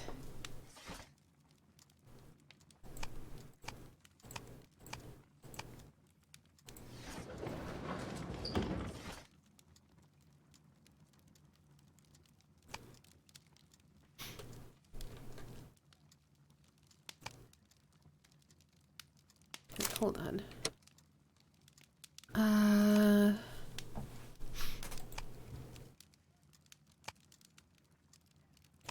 I can't remember if it said a particular year or not. Let's look at encyclopedias real quick.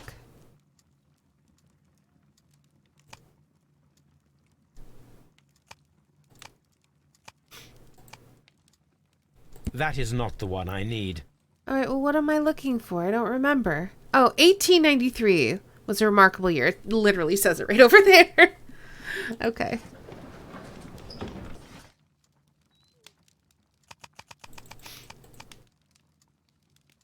Bedcliffe's mummy. There we go. Perfect. Have a good night, Divine. Thanks for hanging out. Metaphysically sublime strip to you all. Well, thank you. The great excavation in Aswan has taken over 3 years. Sir Rodney Bentcliffe directed the archaeological work. A mummy was found with an enunciated eye and posed in an unusual position. The right hand was tensed as if reaching out for something or to someone. The mummy was buried upright. She has been named the Desperate Mummy due to her very peculiar characteristics. Nearby could be read in Latin, "By the eye he was punished, for he saw what he was not worthy." The mummy is believed to be Roman rather than Egyptian, as some symbols found in the tomb are common with Mithraic mysteries. Ooh. Here it is. By the eye he was punished, for he saw that he was not worthy. Dreadful. Interesting. Okay. Ooh, take. I have a new letter?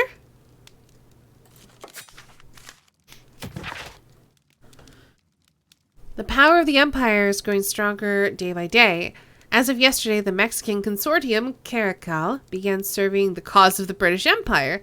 This arrangement is undeniably profitable to London and England overall, and is a great achievement for our exceptional diplomatic and political community. Oh no. In other news, a train has mysteriously disappeared en route to Evesham railway station. Oh no, they never got justice.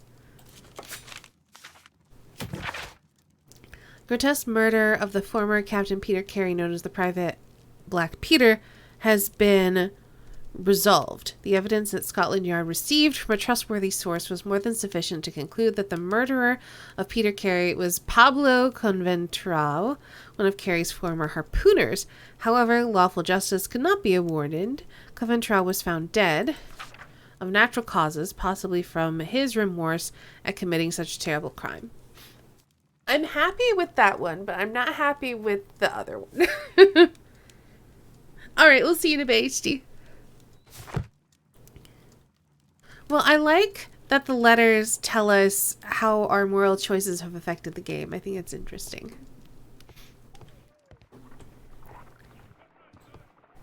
There are 12 pieces here. Let's try to gather them. Ooh, 3D puzzle. Oh, no. Okay.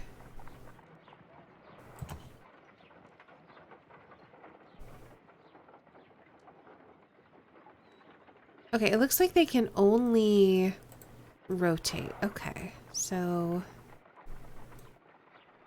Oh, it can hold Q. Okay. Oh.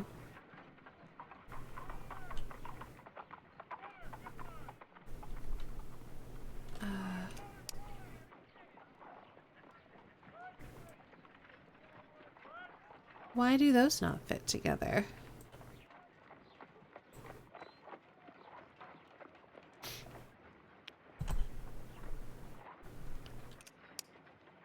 What?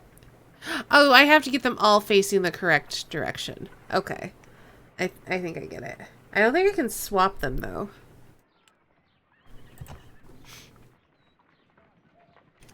Oh, that's not what I'm meaning to do. Can I...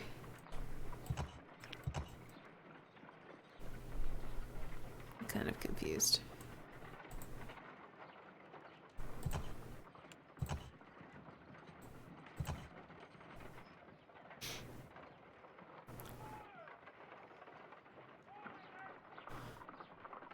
Alright, let's start with this guy. It looks like I have a feeling that we want to get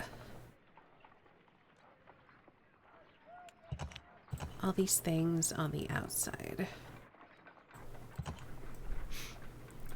It's like those pieces should fit together.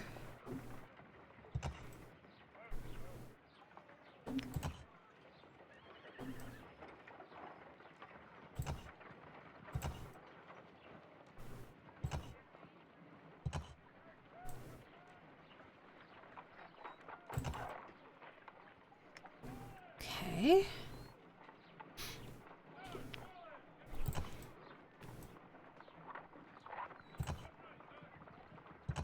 Alright, I don't think this is quite as bad as I thought. We'll find out.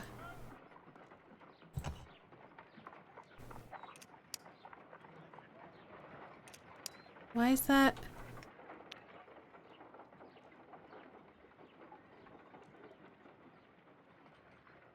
I mean, is there a way to swap pieces?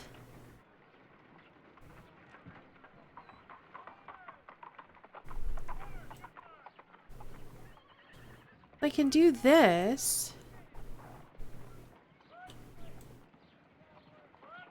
But then if I release, it just goes back to here. Like, it feels like I have to have some way to swap the pieces. Because right now, there's no way to rotate some of these pieces to fit with each other. Can I? Oh, I can swap pieces. Okay, jeez.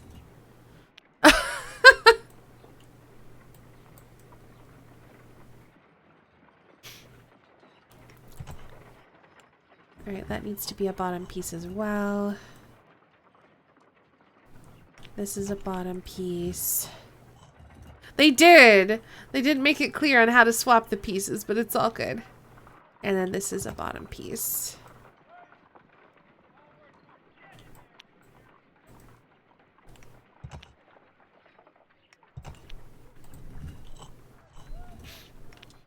Biggest mystery of the day was gameplay related. It was. Okay, and then these two need to be top pieces.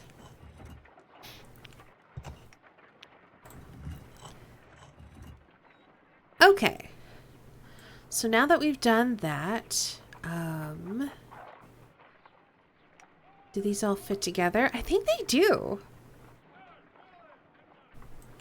Because this one, we would need to rotate like this. So that should fit with that, I think. No, that's wrong. This shape goes in there. Okay. We need to swap this one with that one.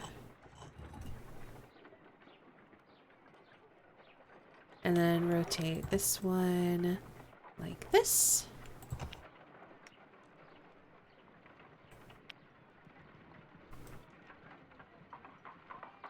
Rotate this one like this, and then, oops. What? Nope. Nope, go back. I just wanted to rotate you.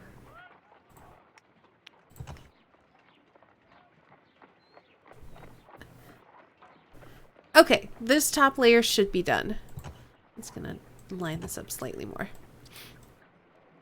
Yeah, those all work out. So now let's do the bottom one. Actually, no, we should do the middle one next because there's only going to be a couple ways that they can go. So which one's the triangle? Triangle's here. So I will count this piece as a starting point. Oh, thanks, Sherlock.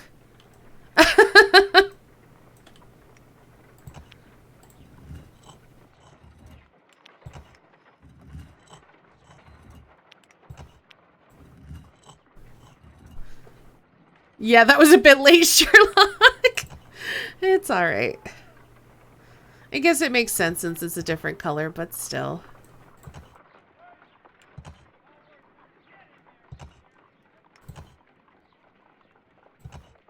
Okay. So that one should be good. I go like this. I need to have this piece here. And then what is that doing? I think it's the wrong shape. I think that's the wrong shape. I think this was in the right spot.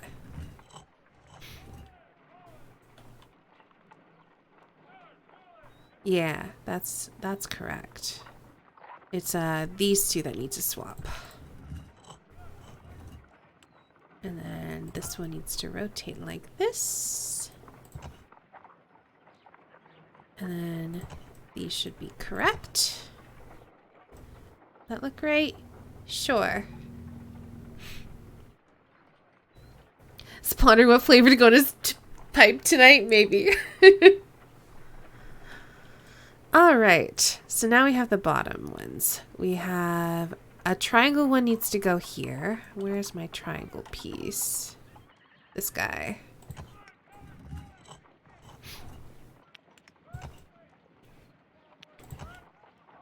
This one is a square, square, and square. Okay, so the rest is just going to be not moving this guy and figuring out which pieces line up with it. So what does that do? That one could work, I think.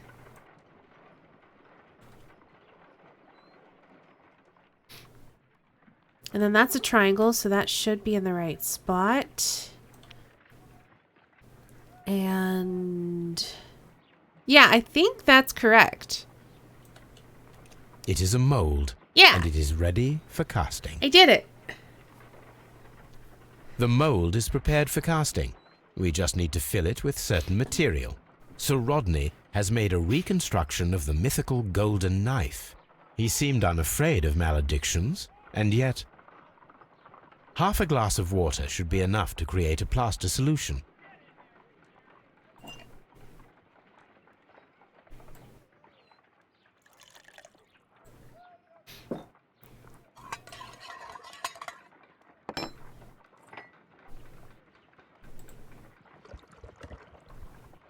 Now let us see what we have here.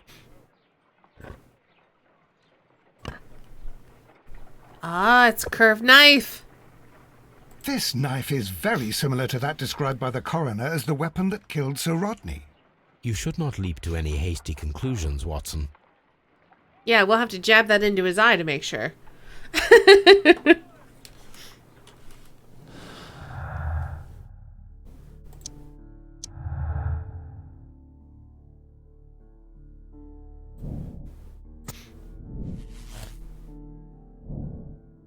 Check if we can create a silver knife with the materials found. Okay.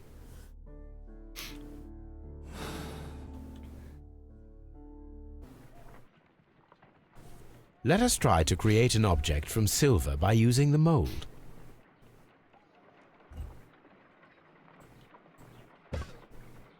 It will take a minute to melt the silver with my gas burner. That was a real Done. fast minute. Now I can proceed further. In you go. Meep. The mold is hot. I should wait for it to cool down. Shove it in the frigidarium. Done. Now I can proceed Also, further. turn off your burner, Sherlock. Ugh, fine.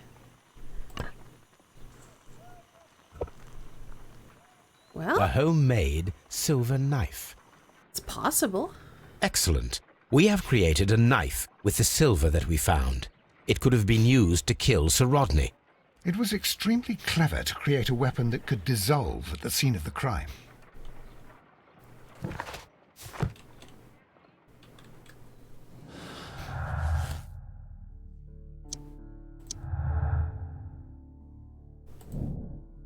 Silver weapon was used and then destroyed in the brazier after the crime. Maybe. But then we'd have to say this to make those make a thing. So that's determining the method. I don't think that's right, though. I think it's an unexplained clue.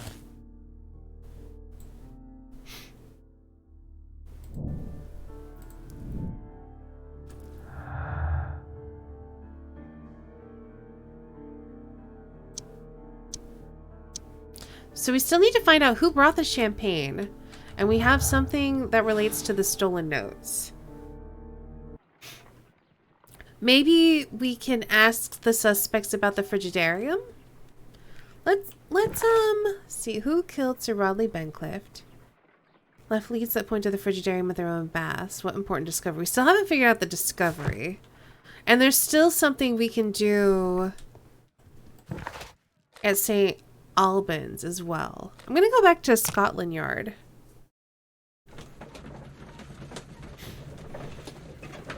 We'll see if I can ask any more questions.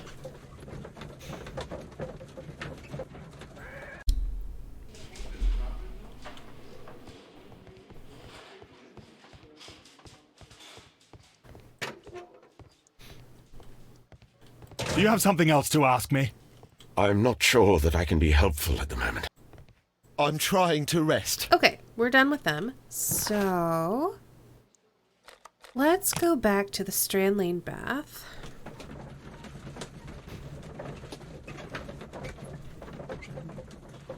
Because, let's see. We still have find a use for the Neptune, the helmet, and the Cyclops. I tried pressing all of those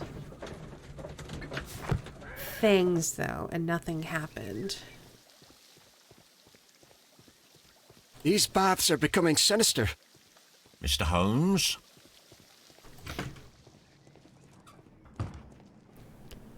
So it might be an order of operations thing? It would be so mind-blowing when it turns out that the murder weapon was made of ice. I know, right?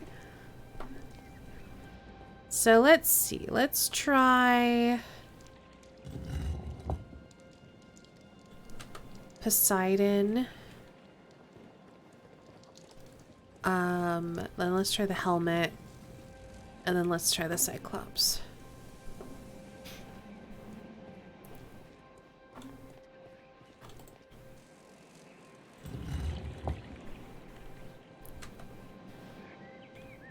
Because I think last time I tried Cyclops first.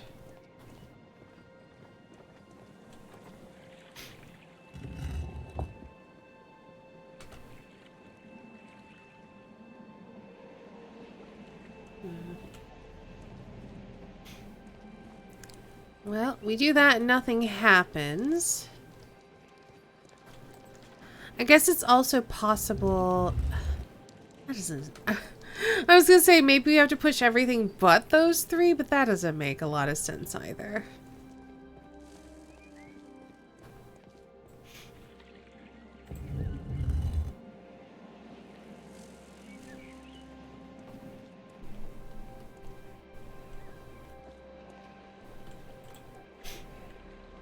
They are also the only ones that have statues left in front of them. Except for that one.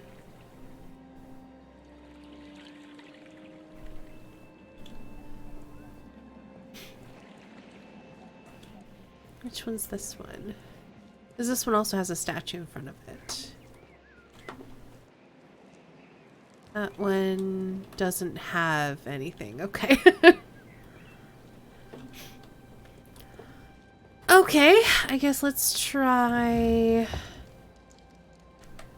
Trident Cyclops helmet. I think I am just going to have to brute force it. Assuming, or at least, this is, again, assuming that it is an order situation.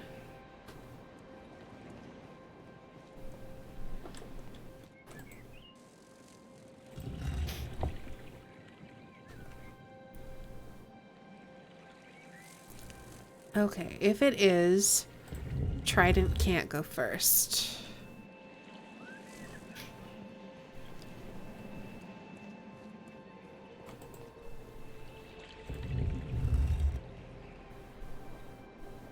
There's a new Sherlock game coming soon. I did not see that announcement. Hey, Dan. Oh, that's exciting.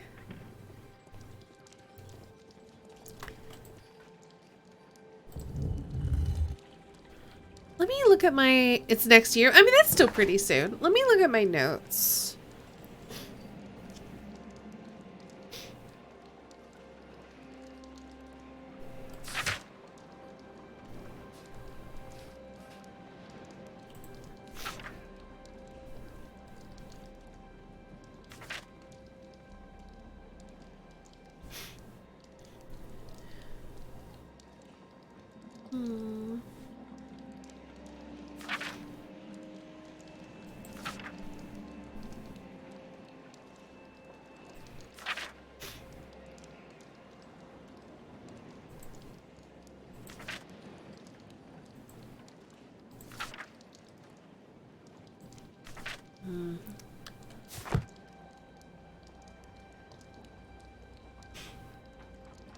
Just finished D&D.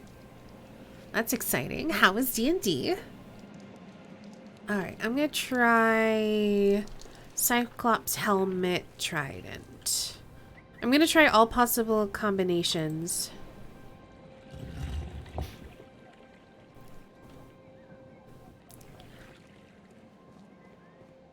And then I'm gonna try just pressing everything but these three.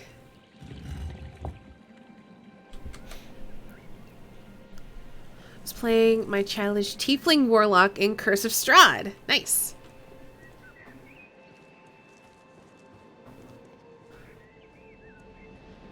Can you ever finish D&D? I mean, you can finish playing a campaign.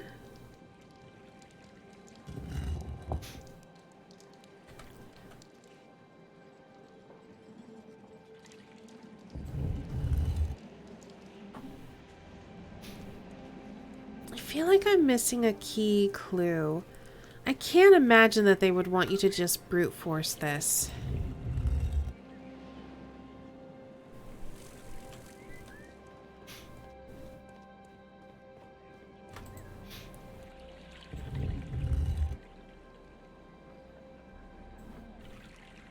Might be DMing my first time next week. Got a session 0 scheduled. Cool. Well, good luck. Oh, wait. A hidden symbol. I didn't notice that before.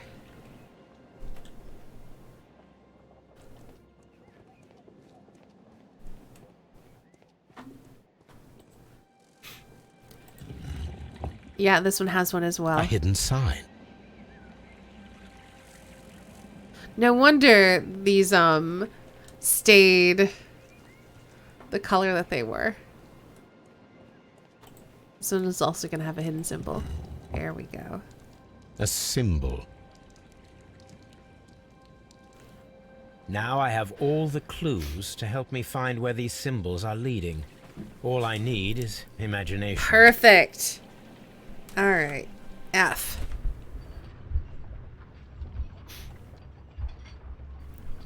Combine all the elements to reveal their secret.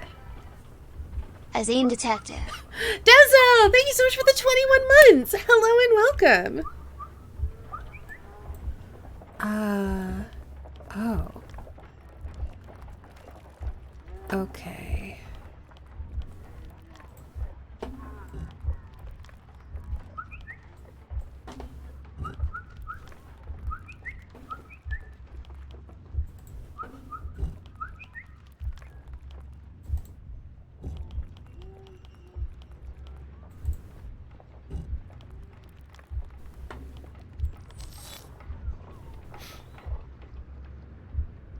The signs are pointing to this bust. Finally! Jeez. Oh, tea.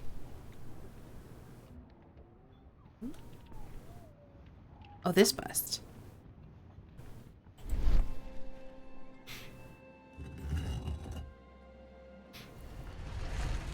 Secret door!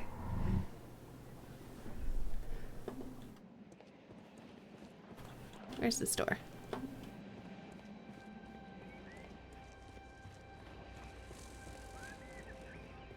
Over here.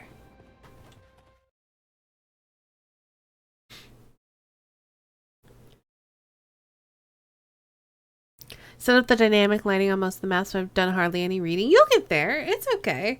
I mean, session 0 is pretty straightforward. You don't have to have too much prep done for that. Because session 0 is like, everyone makes their characters, you tell them a little bit about the game, what's on the table, if they need to figure out like backstory stuff or how their characters mesh together. So, you'll be okay. What is this place? I am unsure, Watson, but everything points to the fact that it was the last place visited by Sir Rodney Bentcliffe. We are approaching the end of this mystery.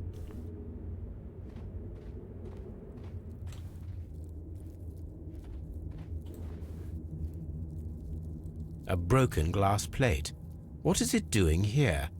I should examine it at Baker Street. Oh, that was the missing plate that we took note of. How very peculiar. An ice maker. An Why would ice Sir Rodney maker? have brought such a device here? Why would Sir Rodney have brought such a device here? It's almost like maybe the weapon was made of ice or something. No, that doesn't make sense. A sack of crude salt.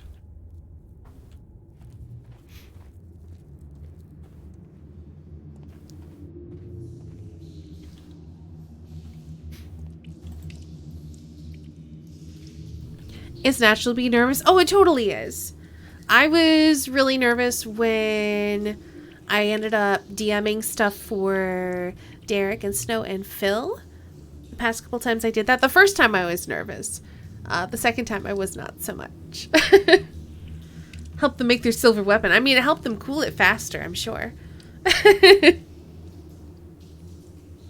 yeah, you'll do great. It'll be fine. You got this. I believe in you. Mithras, the god, clothed in Anatolian costume and wearing a Phrygian cap, killing the bull. Hello, the living Jesus. Welcome.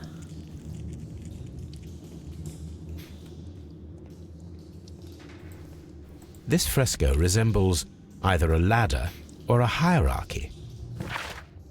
The initiation grades of the cult of Mithras. Interesting. This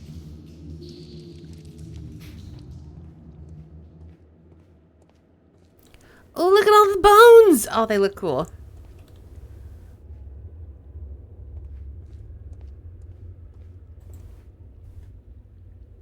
Oh. The fire casts a shadow upon the floor. Oh. Interesting. It resembles a bull. Okay. Object of interest, shadows. Can I cast any more shadows? I think so.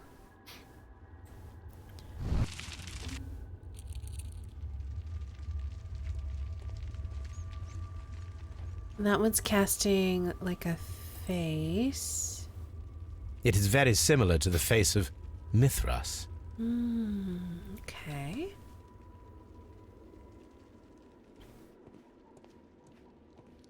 The pillar collapsed a long time ago.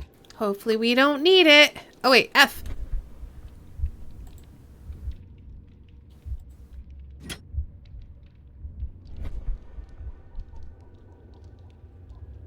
Imaginary bridge.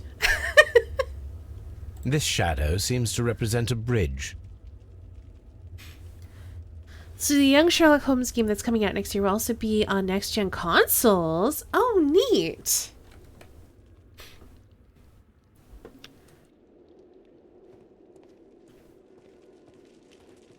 So we have imaginary bridge. Oh, I can kind of see by looking what they're going to be. So yeah, we got Face of Mithras. We've got Bull. We've got imaginary bridge. And then this one looks like it's going to cast a crown.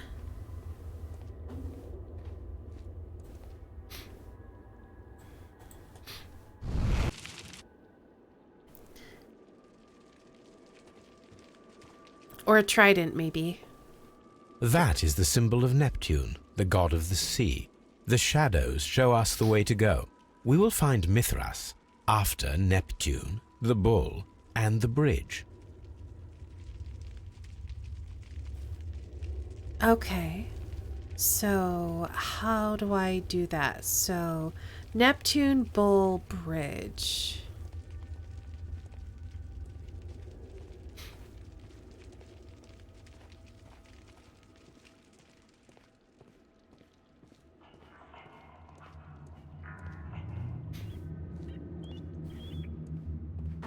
Maybe I have... Oh, I'll look at these things real quick, but maybe I have to press the buttons again. I remember there being a bull, Mummified bodies. We're in some type of catacomb. Mithras, why do I know that name? I don't know. A shovel, not from the Roman era. Mummified bodies. We're in some type of catacomb. I mean, did all the skulls give it away, Sherlock?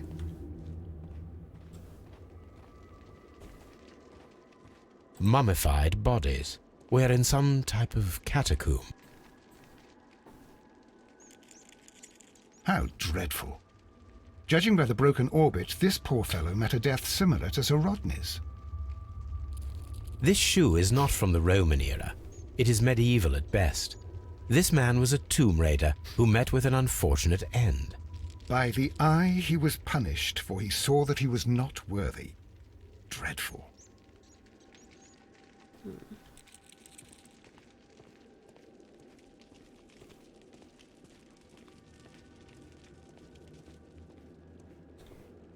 Just gonna do another quick look around.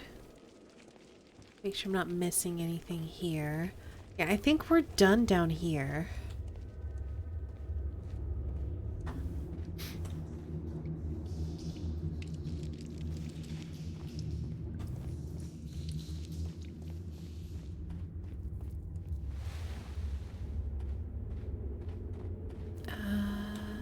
Okay. Hey, Quack! Sherlock Zombie Holmes.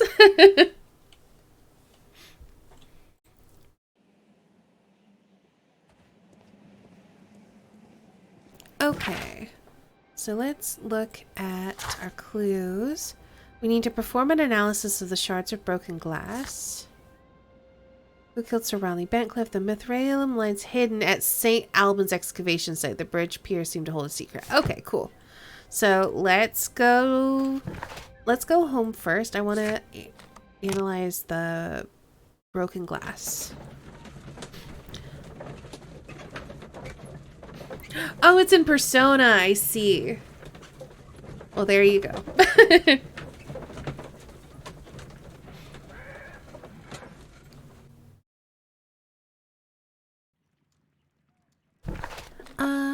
We have information on Mithras. Where is it?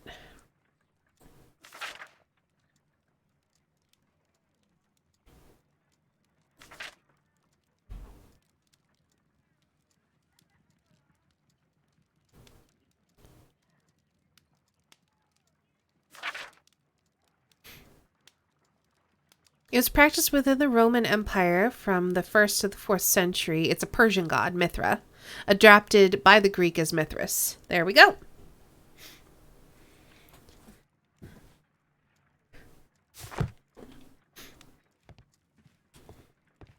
I was going to say, I know I had some sort of thing about their origins. Oh, look, it's a puzzle.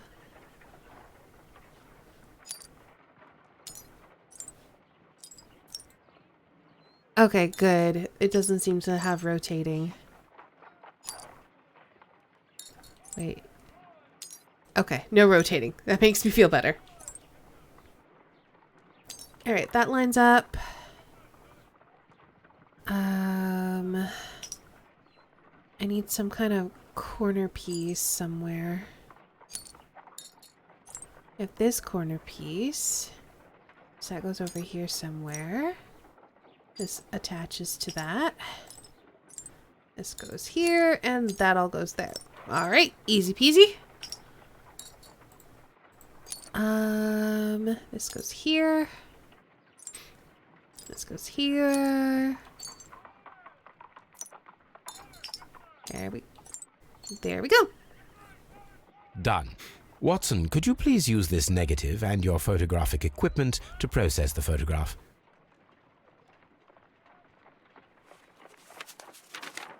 Thank you, Watson. Now I must use reagents to develop the photograph. Okay.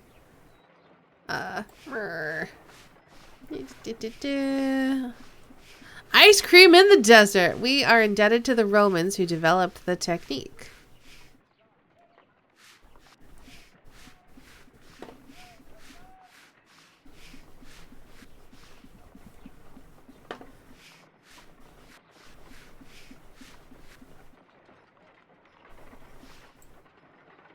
Ice. Salt. Ice cream. Ice cream. Ice cream. I love the way he says that. Another archaeologist, most probably. Sir Rodney. Ice cream. Sir Rodney. Sir Rodney. Ice cream. The pyramids of Giza in Egypt. Ice cream. Ice cream in the desert. We are indebted to the Romans who developed the technique. So Ice cream. that's it. Salt and crushed ice may help to create ice cream. Dan, thanks for the 10 bits.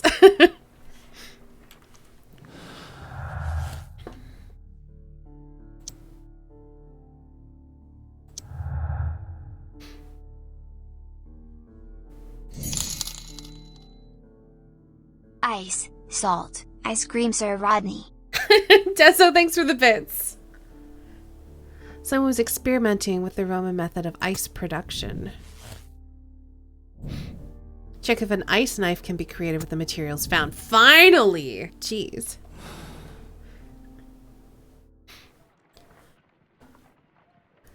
I've been waiting for this. If I wish to shape the ice knife, then I need to pour water inside the mold. Okay. Water in the mold. Ice, salt, and then the mixing. It should be elementary. We need to reach minus 20 degrees Celsius to fully freeze the water inside the mold. Before beginning, I must remember that I have enough ice and salt for no more than 4 attempts. Oh no. A block of ice. I have only to use my ice pick.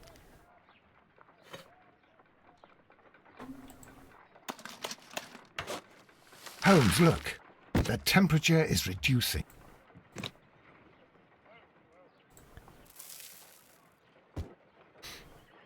And then... how do I stir it? Ice, salt, and then the mixing. Yeah, but It how do should I be mix elementary. it? We need to... But how do I mix it? I don't have a... Ice, I don't have a mix... Use the pick? ice, How do... ice.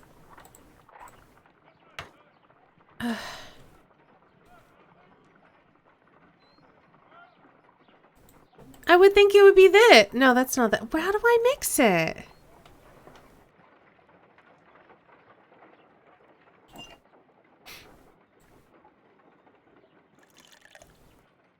Ice, salt, and then the mixing. It should be elementary. Before be...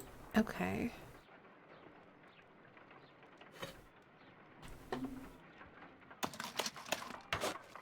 Holmes, look.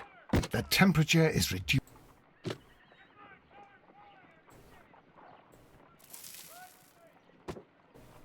Maybe I'm supposed to keep doing this? Will I just keep alternating?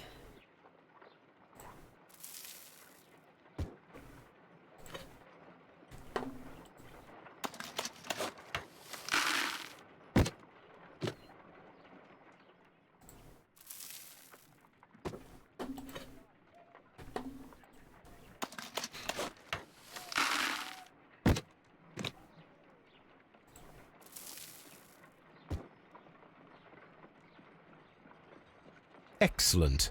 Now we must check to ensure that it is adequately frozen. That's dumb. You suggested that I would have to mix it, and I did no mixing.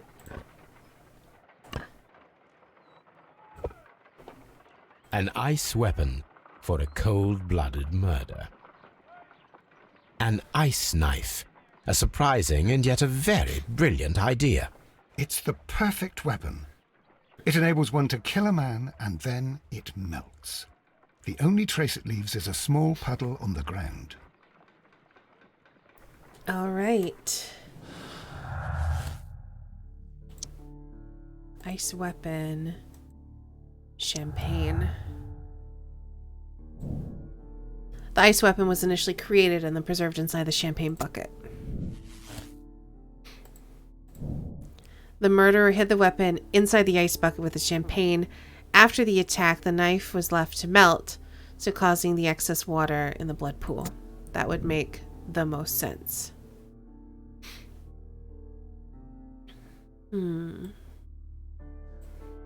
Okay. So now we just need to figure out the discovery, and that should seal everything.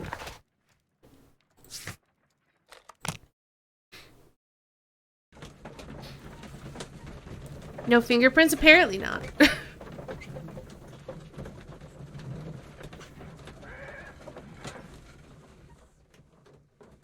Ice cream.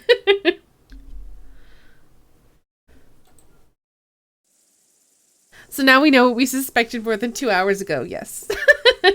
Finally. Okay. So... hold on. Where are the shadows? The shadows not a clue?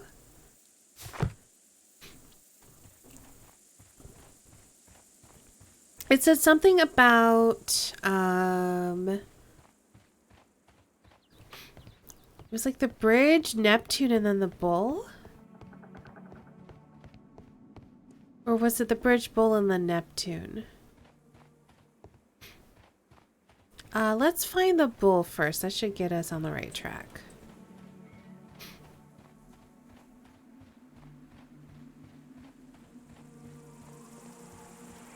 Okay, so we have the bull. We have Neptune. There's Minerva again. Oh, is it this thing? Bridge.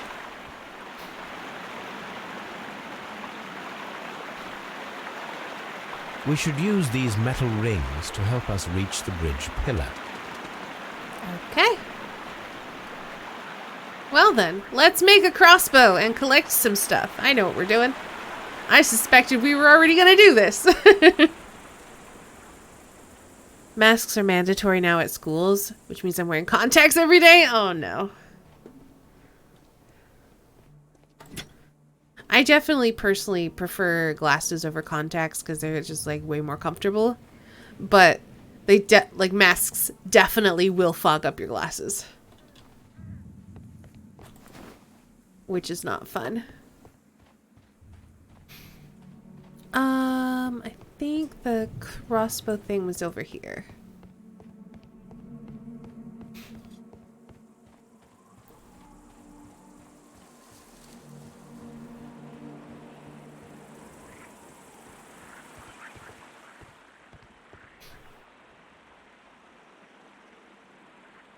Okay. So to figure out... I should use the appropriate object here. Okay, let me rotate it and see. Okay, so we got a mechanism housing. Mechanism. And the mechanism housing. Easy. Shutter groove. Shutter. In the shutter groove. Handle joint. Handle. So then where does the bow go? Here? Bow rabbit. Bow. It is done. They're a bit of a hassle to put in sometimes. And because they aren't strong enough. I see.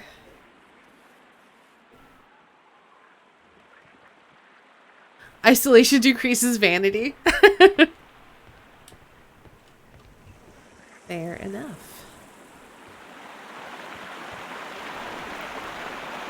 All right. Those rings on the bridge are perfect targets. Oh no.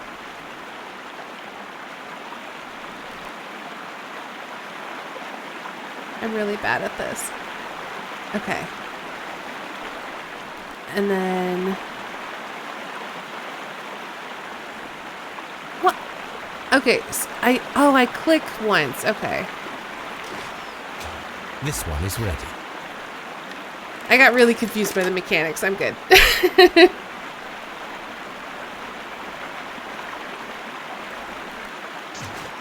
Firing a gastrophetus requires a lot of practice.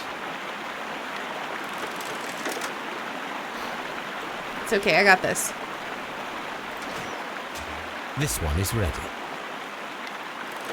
We're making a bridge!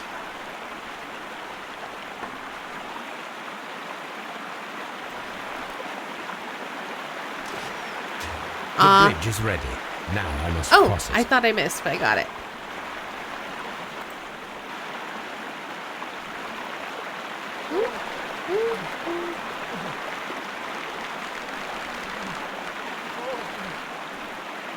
Alright, no falling into the water, please.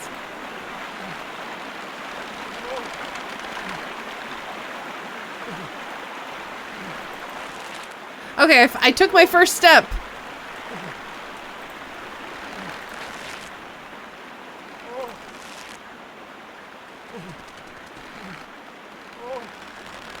These ropes look very slack.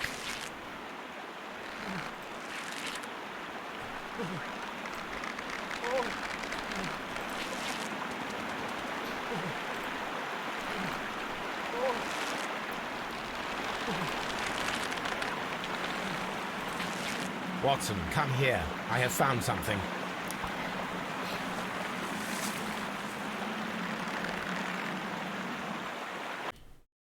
Can you fall in? Please, I'd rather not.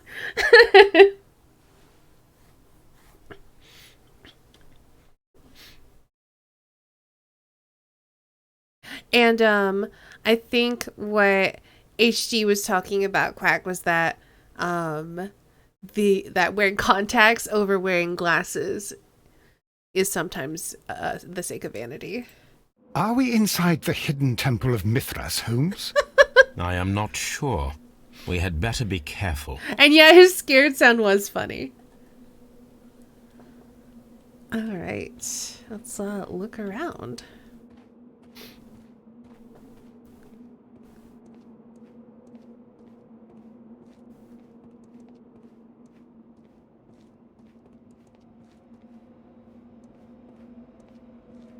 I saw this symbol in the tunnels underneath the Frigidarium. Okay, we're gonna have to figure out the hierarchy. Which way should we go, Holmes? There ought to be some clues here. Let's take a look around. I saw... Yeah, I have to look at everything. I have to look at everything. Okay, so let's consult our notes. So we started with the bridge thing. It looks kind of like a bridge or like a track or like a weird smile or something. Above that, well, below that we have like the lizard on a stick, the cup, and the bird. Above that we have a spear, a horn, and... Wait, a spear, a horn, and like a helmet.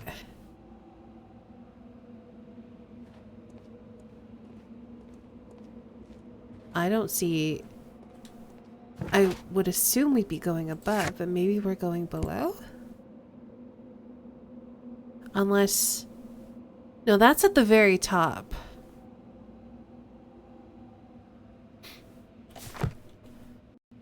Oh!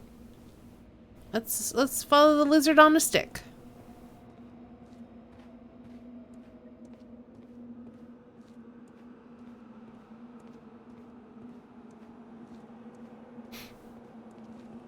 So that was the only one that looked related.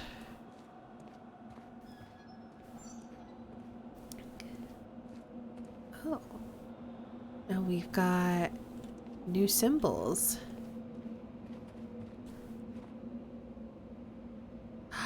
Oh, they're up here too. Okay. So we came through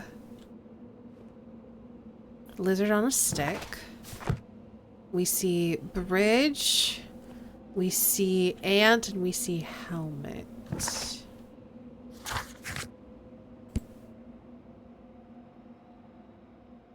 I wish I could look more closely at this.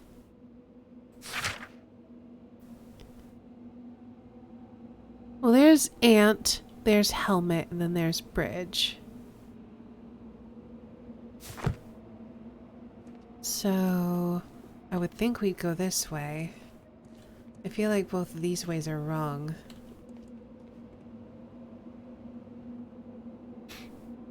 Taco on a stick? Every time you say that, I think of jalapeno on a stick. I remember that.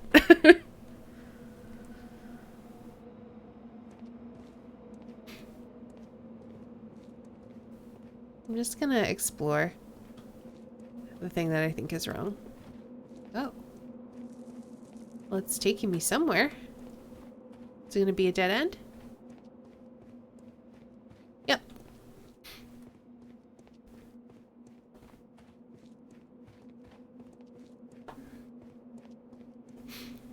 Alright, let's do bridge again. That's the one I think is correct. Okay, so now we've got bridge and we've got some stones. What am I trying to do with these? I can just take them, but for what purpose? Oh, it's like a weight puzzle. I probably have to balance them or something.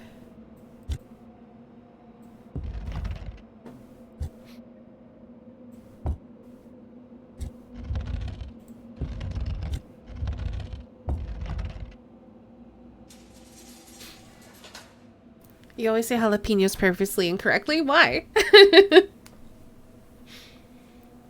Is the Sunken City on your list? I would like to play it when it's not so freaking expensive. I got lucky, Mochi.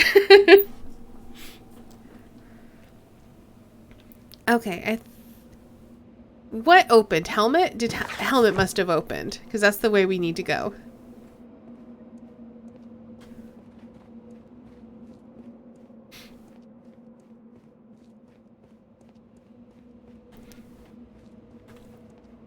Okay, so now we're at helmet. Let's consult. Ant works.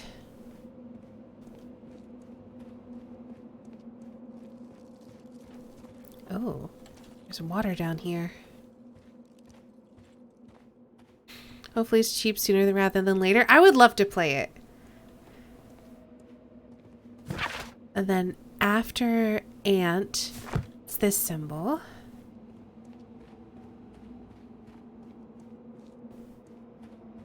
Have a good night, HD. Thanks for hanging out. And then after this guy, we're looking for torch or spiky horseshoe or fishing pole.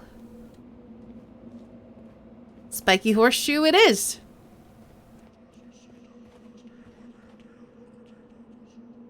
I hear voices.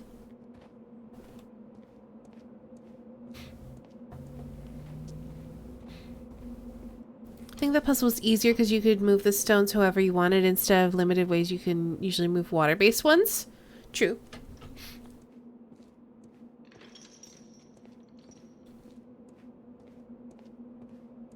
Okay, before I go through there, let's just make sure there's nothing over here. Because I heard some spoopy sounds. Alright. 6 a.m. and it's 25 degrees. See, that's so warm for 6 a.m. I'm sorry, Quack. Alright. And then from Spiky Horseshoe, we go to fancy helmet. Fancy helmet.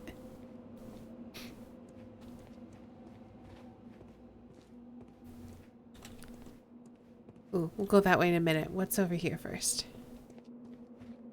Collapse tunnel. Okay. Watson, move. We have a mystery to solve. Sorting hat? Is it a sorting hat? It didn't look like it had enough of a brim to be the sorting hat.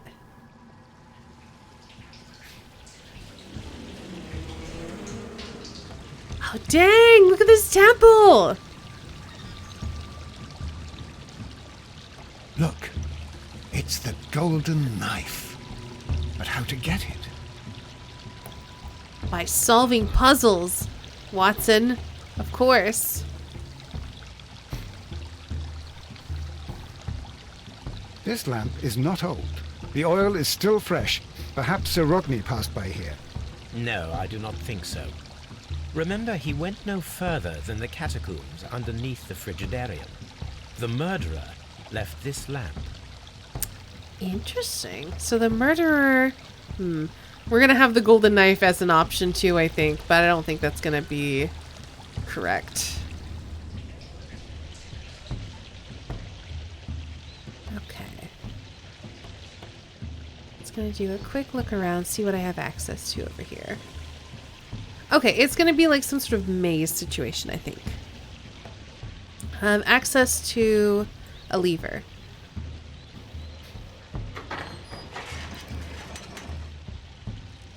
Watson, I need your help. Ooh, now I'm Watson. Okay. So this is where I can go now. Okay.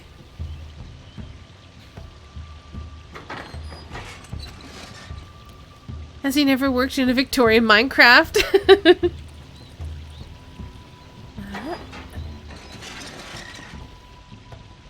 Lever as in beaver? Oh, like lever or lever as in feather. I say it both ways, honestly.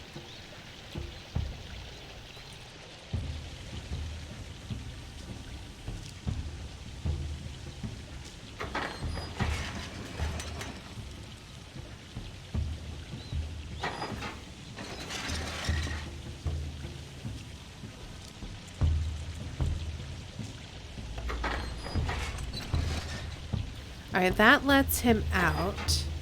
I feel like this will open the other side of Watson. Lather? I've never heard that. Alright.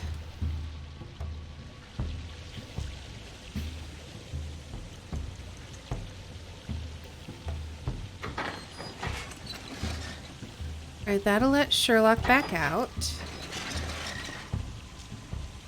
And what does this one do? Opens that final door. Okay.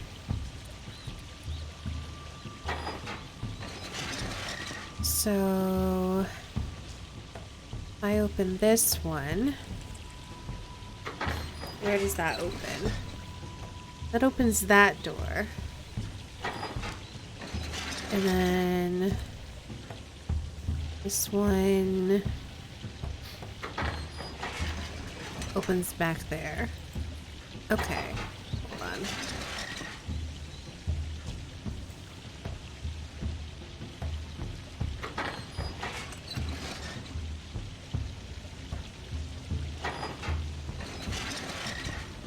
So what does this open again? The final door? Yeah, some sort of final door where we need to go, behind the lamp. So I need to basically get Sherlock out of here while leaving Watson in there, I think?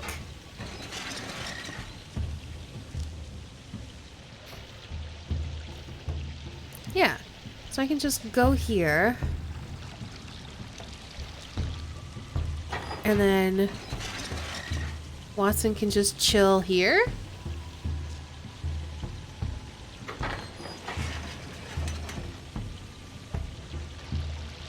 Alright, have fun, Sherlock.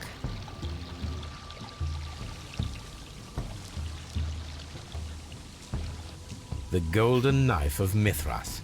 A long-lost relic has resurfaced. Watson, it is time to conclude this case.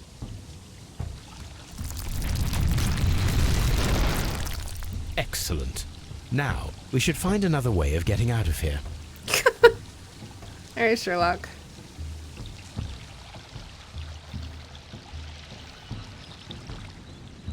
Which I assume is this thing, which Sherlock is able to open.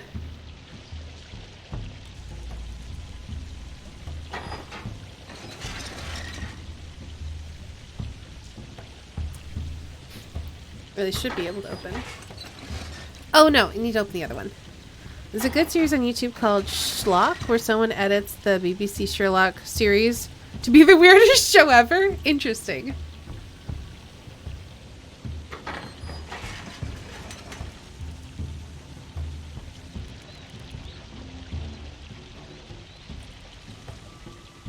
Okay, so now I need to get Watson, I think, to that gate. So...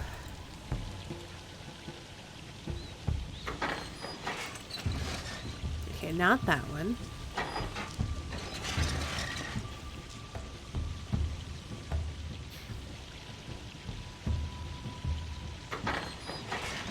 Not that one. Okay, so the third one. Ben Batch instead of Benedict Cumberbatch. Not impressed with my manager this year. Her command of English is terrible for someone who's meant to be the point of contact in translation between English teachers and their company. Interesting.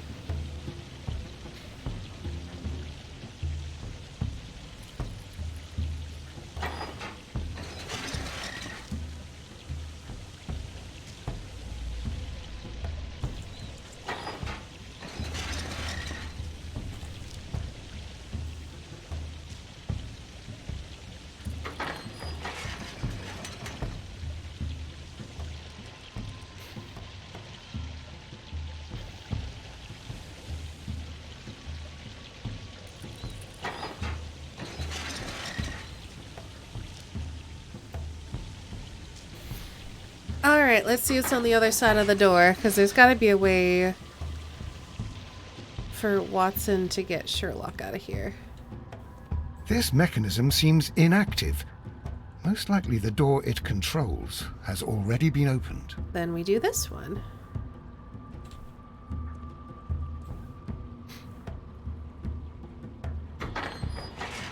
Yeah, pretty straightforward.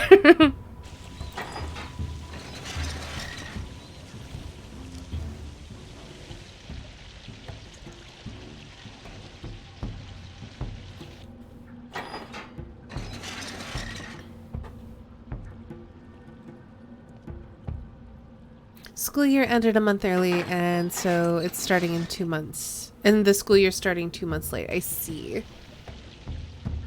Well done, Watson. You can just keep holding that. That's fine.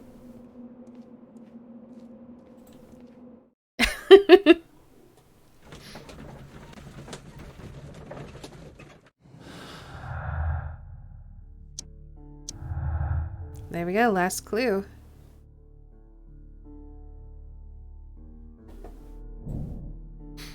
So Ronnie's secret was an important discovery, a metaphorical bomb. He could use it as a powerful means of annihilating anyone who stood in his way, that he alone might take the fame and glory. Garrow's suffering was too great. After Sir Rodney's grand discovery, Garrow lived in the fear of the Mithras curse and so developed a heightened feeling of paranoia. I mean, that feels right. Because of what he said. I feel like either way, it's definitely the ice knife. I'm gonna do this to get another conclusion. Blinkhorn is a deserving specialist who is aware that he is about to be cast aside over a major discovery. He will lose his chance of a lifetime, which gives us Blinkhorn with the ice knife. And then the last possible one is this one.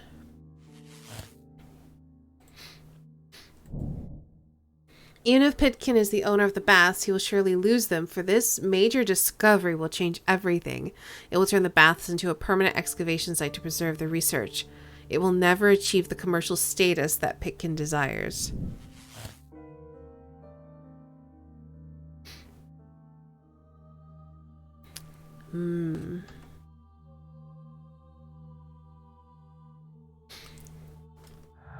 Found all the clues in the case. All right.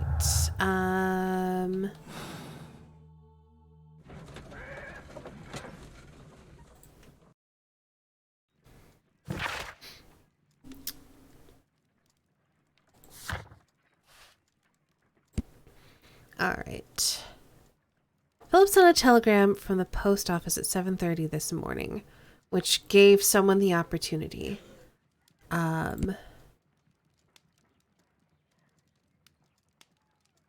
I feel like it's gotta be the rich guy. Because the rich guy was the only one who was like, oh, I'm pretty sure the guy who died brought the champagne bucket. Champagne's expensive. Let's see. The key was found underneath Sir Rodney's body.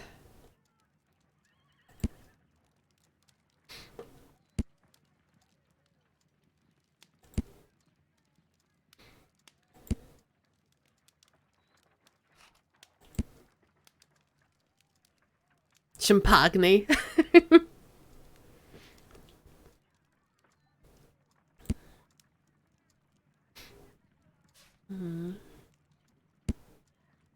So we know that, where is he? Where are my peoples? Oh wow, there's still a lot of people to meet. There must be like 2 cases left. Interesting. All right, let's get out my notebook. Lasagna, no. All right, move this pen. I gotta write some stuff down. Oh, where's my other pen? My good writing pen. Uh-oh. Where have you gone? You write the best. Ah, there it is.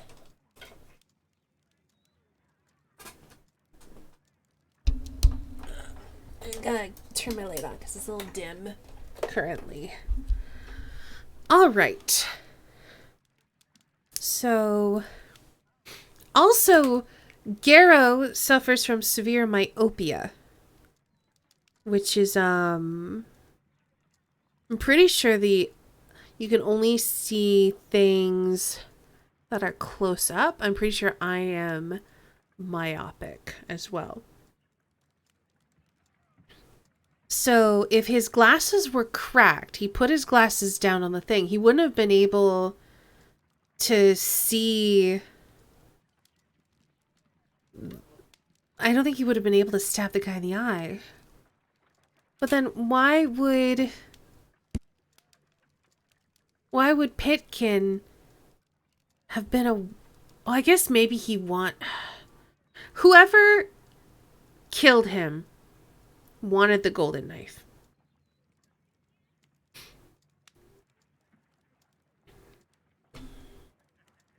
So anyway, things we know about Garrow. Let's start with Garrow. We know he is disturbed. He's having visions.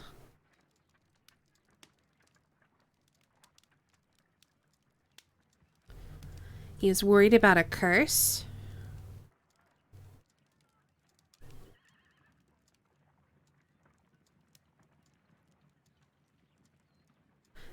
And not being worthy.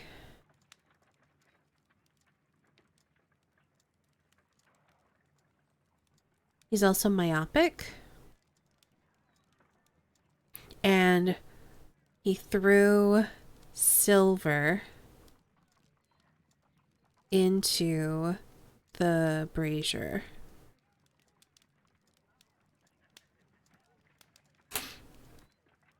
It's weird hearing about people's eye problems. I'm just under 20/20. That sounds nice. I have pretty bad vision.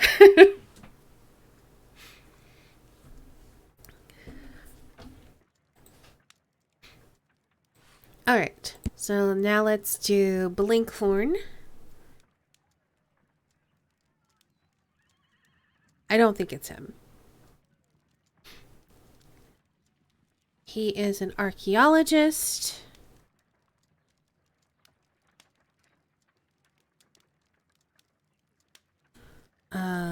Undervalued.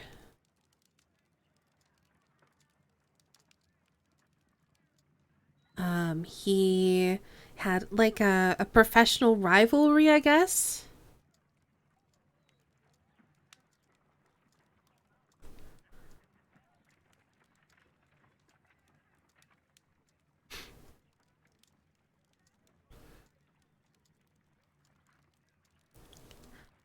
$34, no glasses or anything yet? That does sound nice, Spaceballs. Unfortunately, my dad had pretty bad eyesight, and I have inherited that from him.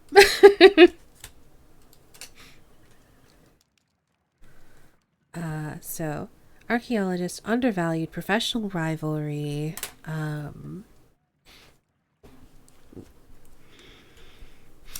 He was about to be sacked before the victim showed up, though. So even though they didn't get along, and even though the victim was really dismissive to Blinkhorn, I feel like I just don't think Blinkhorn would have murdered him to take credit for the discovery.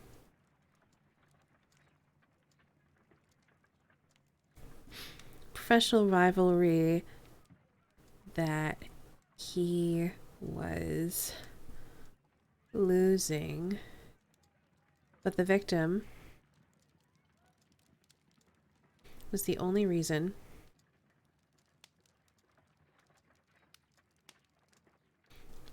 he still had a job here.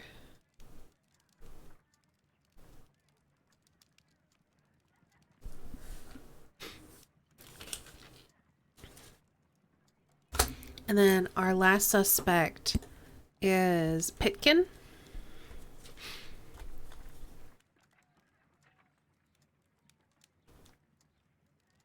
He's wealthy enough to have been able to buy the champagne. He owns the baths.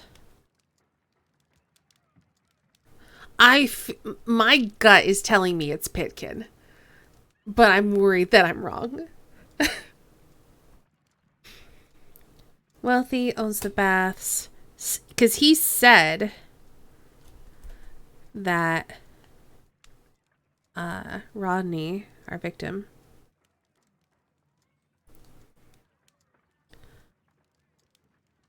brought champagne.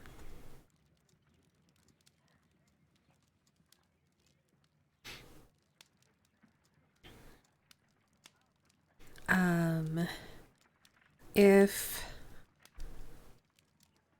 gold knife and temple discovered,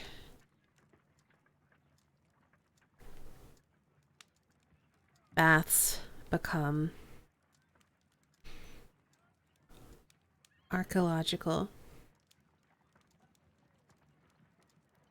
site permanently.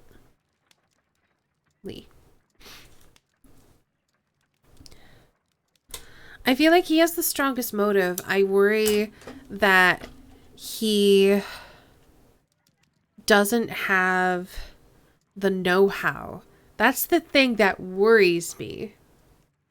Is it possible that there could have been like a joint effort is my... Hold on.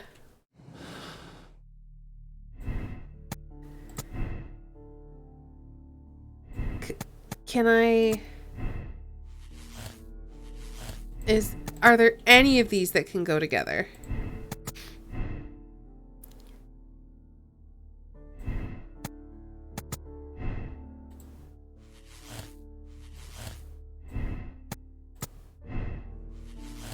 It looks like no. Okay, so it can only be one of them.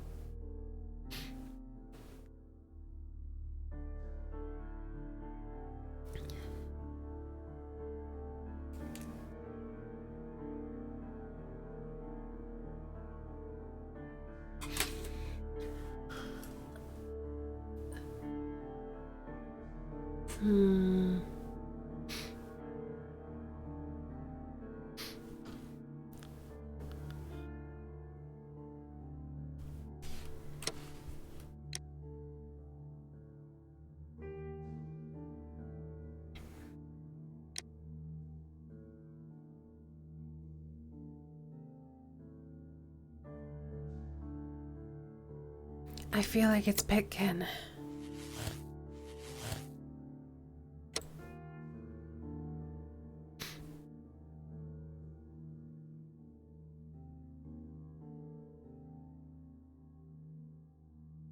He killed Sir Rodney to conceal their discovery. It was the only way to save the Roman baths from the upcoming excavations. He intended to start his own business. He used an ice-made reproduction of the gold knife of Mithras.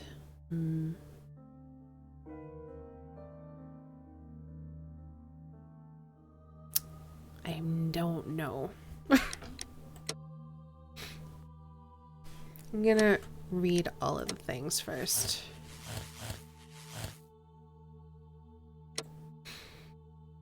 He killed Sir Ronnie in a fit of obsession due to his intense nervous state. The only way to ease his suffering was to perform a ritual killing. He used the ice-made reproduction of the golden knife of Mithras.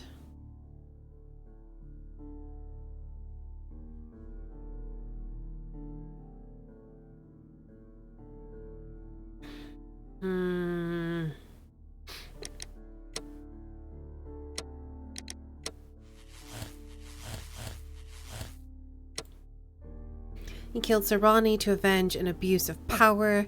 The death would be to his financial benefit and would allow him to emerge as a luminary in his field.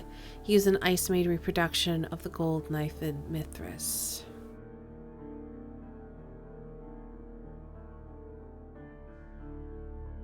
I don't think it's him. I am torn between Garrow and Pitkin.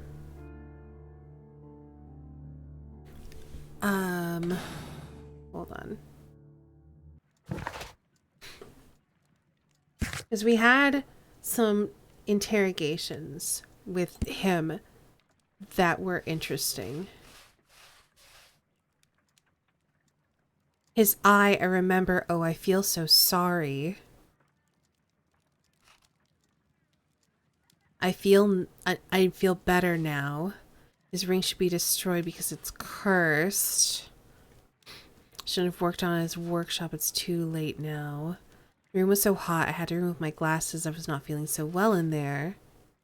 I saw the knife flying through the air. I saw the blood. I tried to escape. I don't remember. It was shining like gold.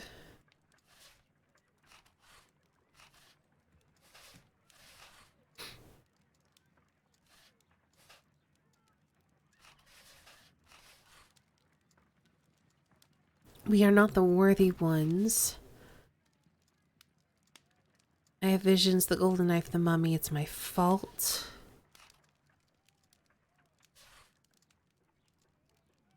Okay, so he put something in the brazier. It didn't help. The power's too strong. So hold on.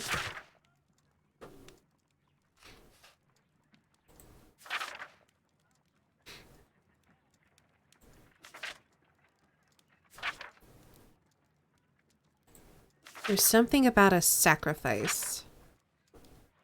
Maybe it's under curses and beliefs? Yeah.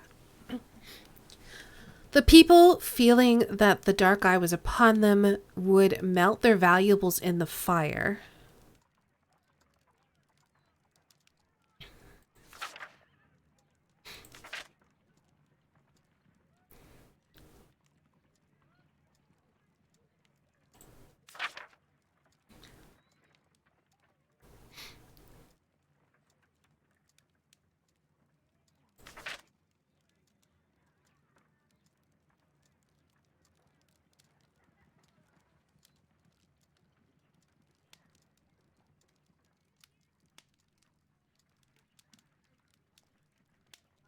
I don't know who to go with.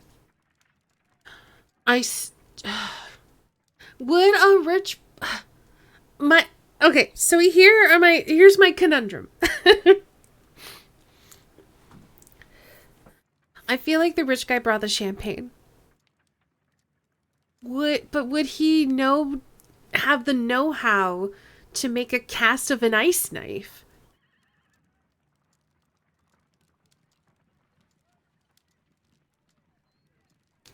I believe that,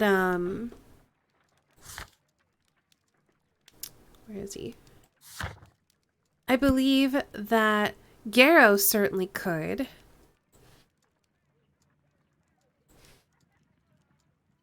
But I don't know that he would have been able to afford the champagne because he wears old dirty clothes.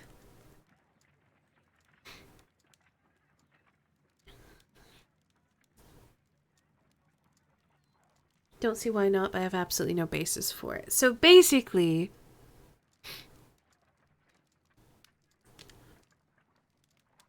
there was a guy who's... So, there's something... I don't remember where it came from. It was a dialogue, I'm pretty sure. Something about stabbing out an eyeball because you weren't worthy. I'm pretty sure it was in Garrow's interrogation.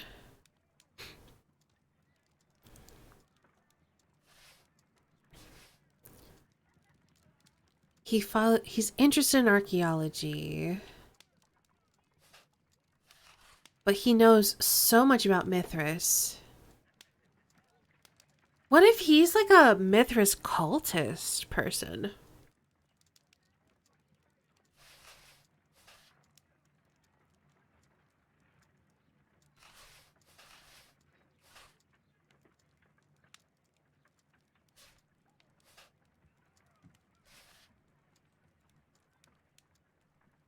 There's always people who want to steal from you. Interesting.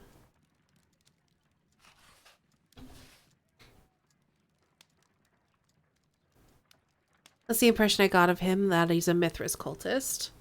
I think he's a cultist. But then... And he doesn't hear anything. He feels better now. Because the guy's dead. I feel like this is...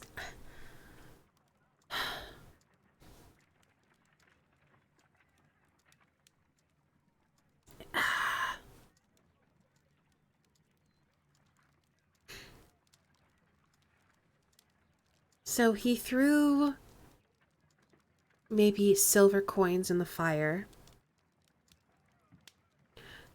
Okay, here's what I'm thinking happened.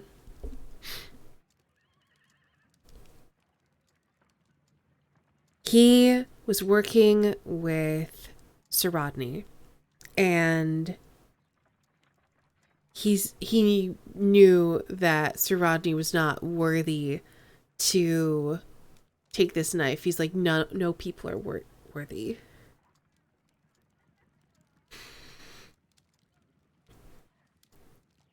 But Rodney thought that he was, and then he found this great discovery, and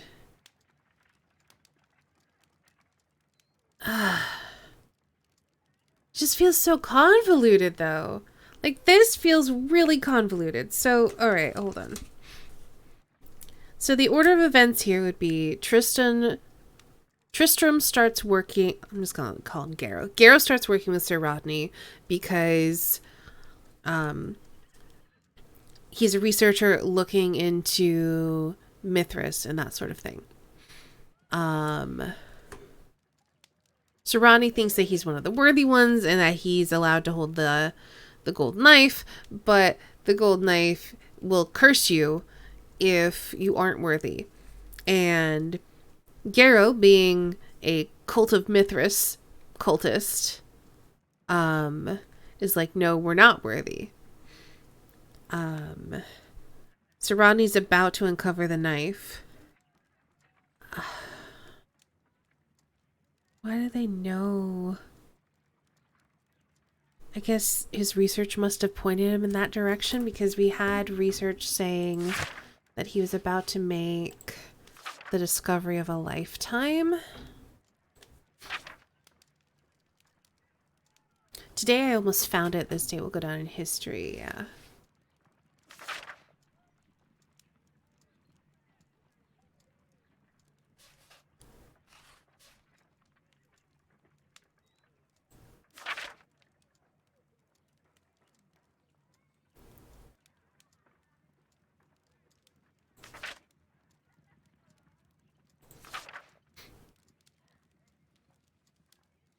So there's got to be a reason for the eye stab.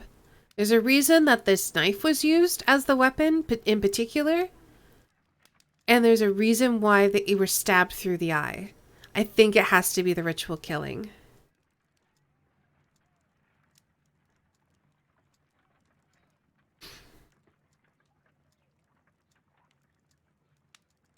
Because everything else is just strange. It's like, why would they choose to use that knife? I think I'm going to get this wrong. I think I'm going to get this wrong. The stab through the eye has to do with worthiness, right? Yeah.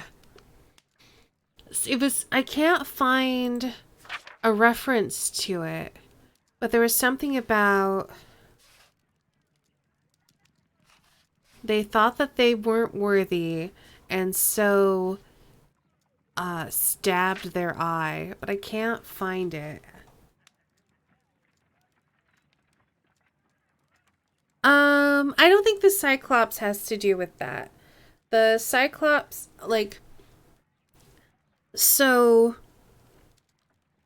people who are part of the cult of Mithras basically hide their temples, because it was like an underground cult in Roman times. And so they would use Roman iconography and Roman gods as ways to leave clues and conceal their temples.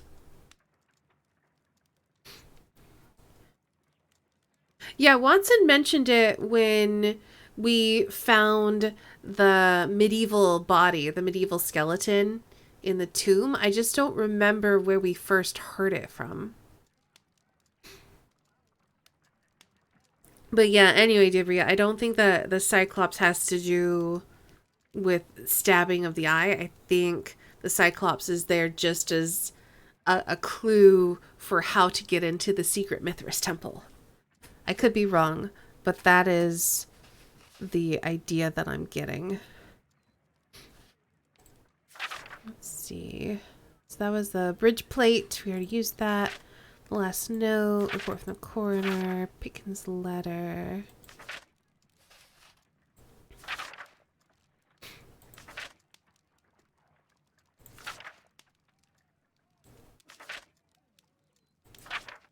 I feel like the thing we found was in a dialogue.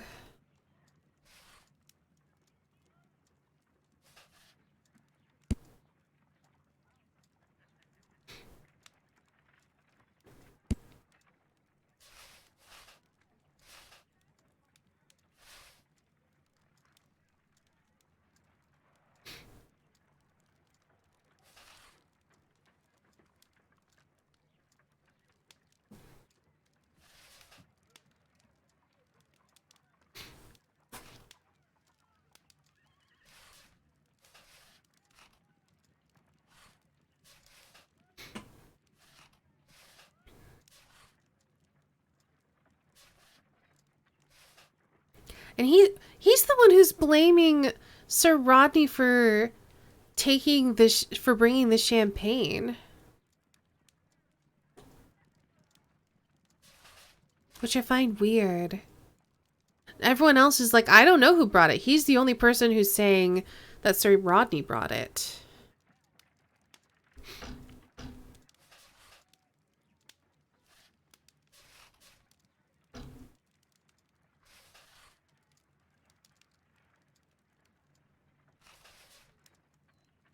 It would be wonderful if it were true. Why?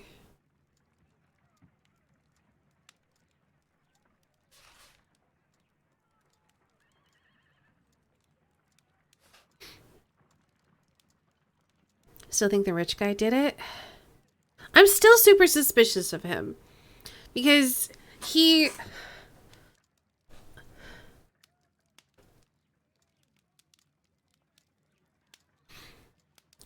would be the least suspicious person to bring in champagne. He could have disguised it as a ritual killing in order to throw off suspicion on himself. And he would definitely lose access to the baths if they became like an important archaeological site. So I feel like he has the most to lose.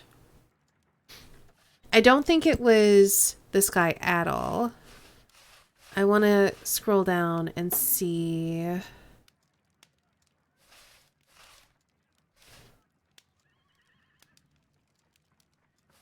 If he has anything about stabbing out the eye.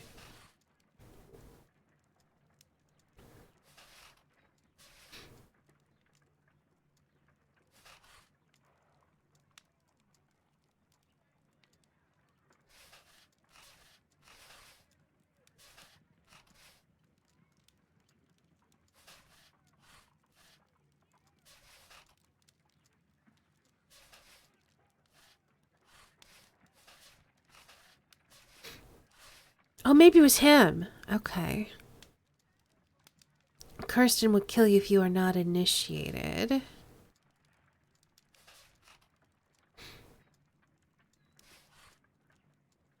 Hmm.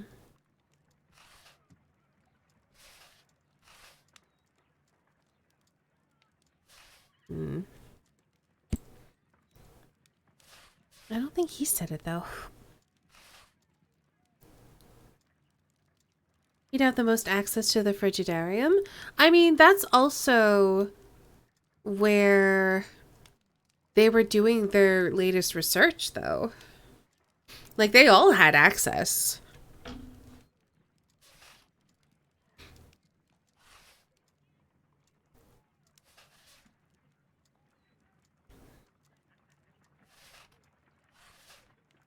I think I'm gonna go with the rich guy.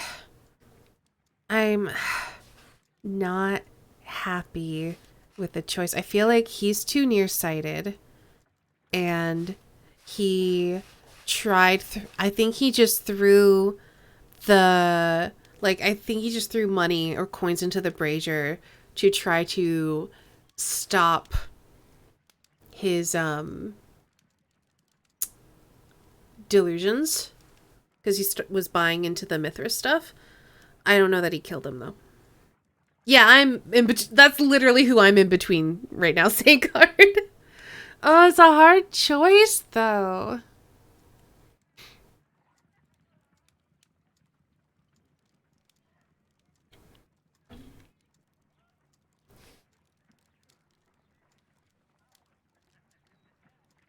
Believes too much in the cult to kill Sir Rodney? Why do you say that, Safeguard?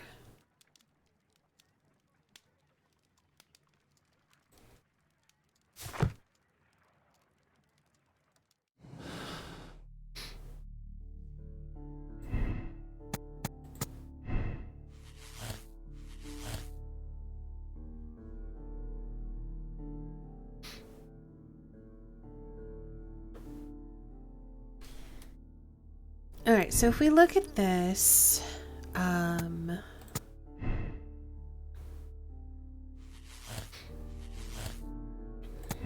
we have Garrow is tortured by his obsession with the Mithras curse. He's been driven insane, a condition worsened by the medication he is taking. Or...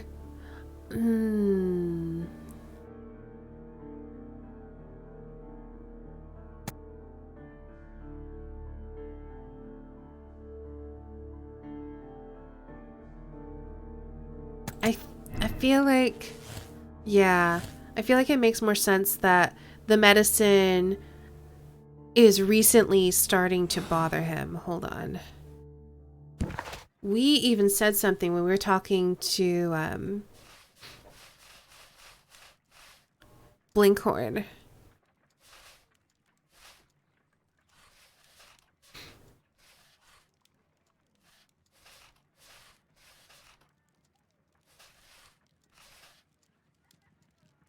Always looks so sad, and he's been acting strangely lately, complaining about voices and visions.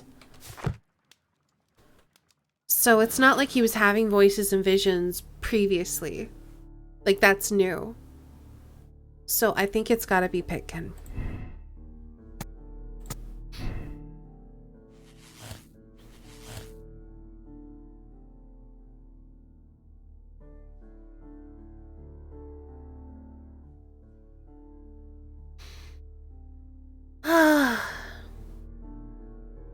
And then the silver was just Garrow throwing something in there.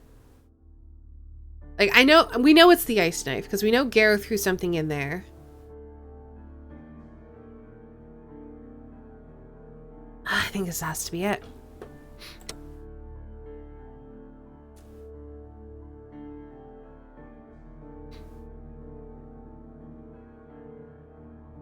I mean, we're not going to absolve this guy. All right. I'm wincing. I think this might be the first one we got wrong. And I hate it.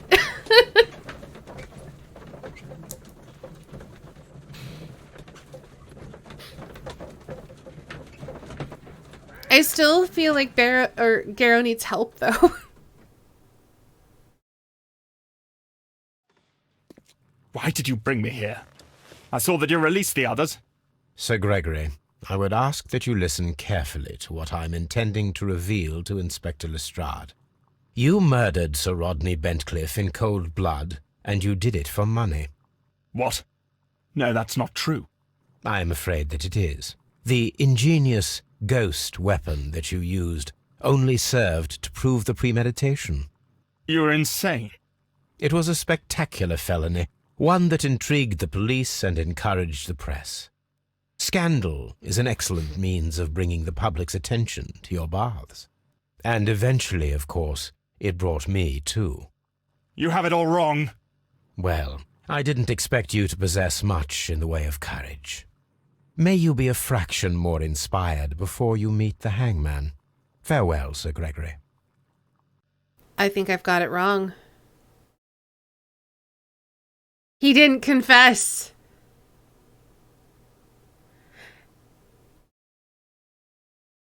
Oh no. And there's not even an option to pick a different moral choice. We got it wrong. We got it wrong. I know it. I don't even have to hold space to do it. Oh, I'm pretty sure we got this wrong. Yep. Yep, we got it wrong.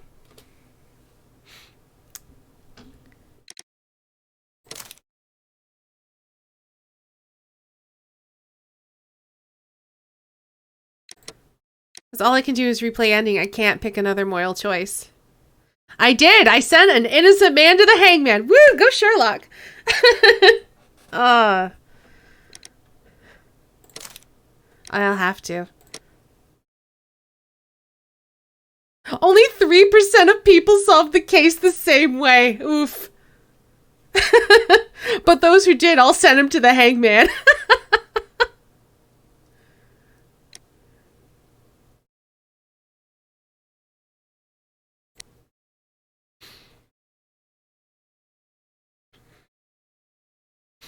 It was probably Garrow. It was probably Garrow, and he was crazy.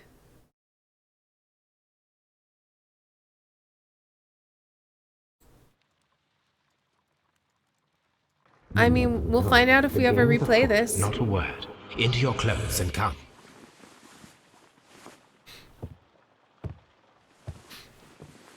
I'll wait for you in the sitting room. I've just received a note from Inspector Lestrade, a letter from the suburbs. He is in need of my presence. What are you talking about, Quack? Whenever he has asked for my assistance, it has always turned out to be entirely justified. I fancy that every one of his cases has found its way into your collection. Yes, they all seem worthy of... However, I regret your fatal habit of looking at everything from the point of view of a story instead of a scientific exercise. Oh, Holmes, you... I beg your pardon, I digress. It would be much better to examine this letter than to try to convince you.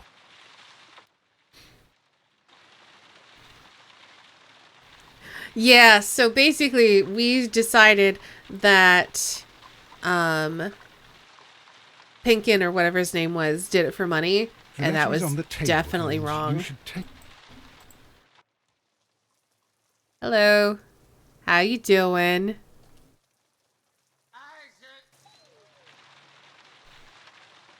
The letter is on the table, Holmes. You should take a look. Which table?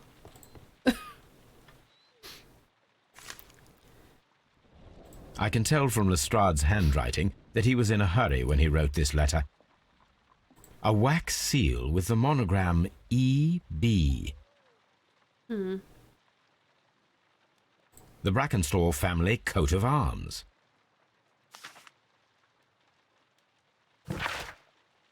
And unfounded vendetta against the wealthy the whole time, I guess so. Dear Mr. Holmes, should be very glad of your immediate assistance in what promises to be a most remarkable cases, something quite in your line.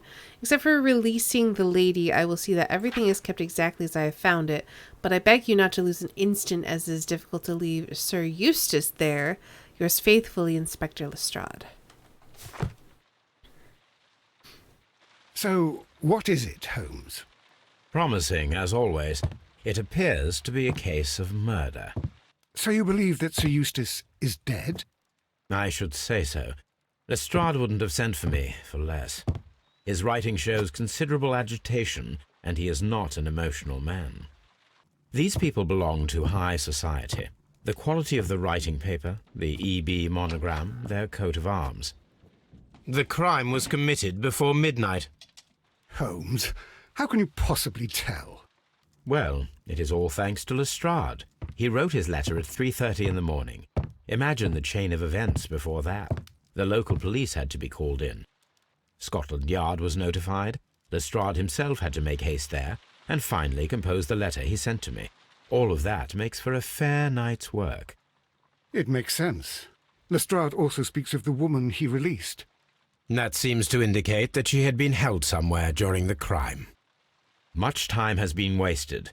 Let us find a cab and go to Abbey Grange immediately. I live in hope of an interesting morning.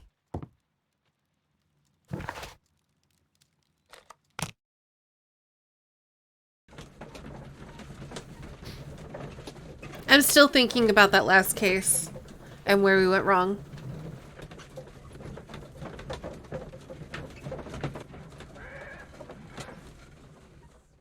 How could a myopic man stab a dude through the eyeball if he can't see? And why would he make an ice knife? Or was the ice knife a ruse and it was actually a silver knife? I guess I can't stop thinking about it. Ah, Mr. Holmes and Dr. Watson, here you are. I'm very glad that you have come, but perhaps I should not have troubled you after all. And why is that? Lady Brackenstall has come to her senses, and she has given so clear an account of the affair that there is not much left for us to do. You remember that Lewisham gang of burglars? What, the three Randalls? Exactly. The father and two sons. It's their work. They stole a silver service, which is of great value. Sir Eustace Brackenstall is dead, then? Yes. His head was knocked in with his own poker. A violent act of aggression. Yes, the poor lady. She has had a most dreadful experience. She was assaulted and tied to a chair. But I think that you would best see her and hear her account of the facts. She is in the morning room with her maid, Teresa Wright. Where is the body of the deceased? In the dining room. We haven't touched anything. All right. I'm going to examine it. Very good, Watson. He was the only one who attested to the silver. I mean, we know that he threw some kind of silver into the brazier. However, our clues relating to that case said that people, when they thought that the Eye of Doom had turned on them, would throw their valuables into the brazier as like a sacrifice to try to lift the curse. So it seemed to make sense that that's why he did that, rather than as a way to hide the evidence.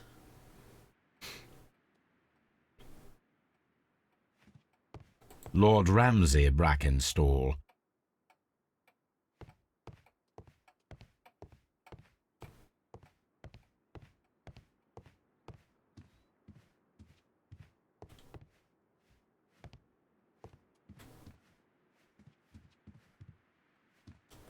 Lord Brigham Brackenstall.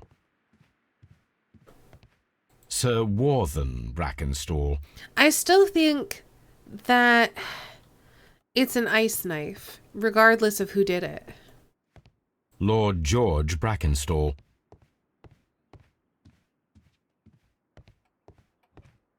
Baron Lyndon Brackenstall. Lady Brackenstall awaits you in the morning room.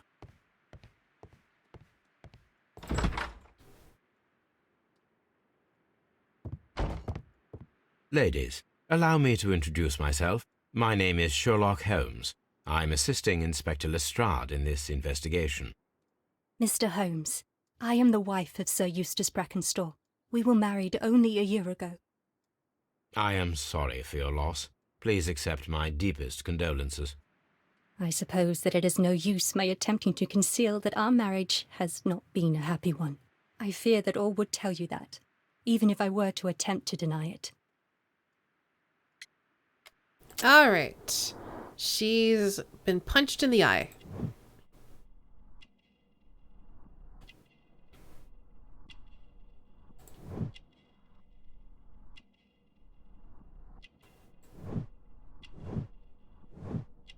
Australian origin. Old bruises. Wedding ring.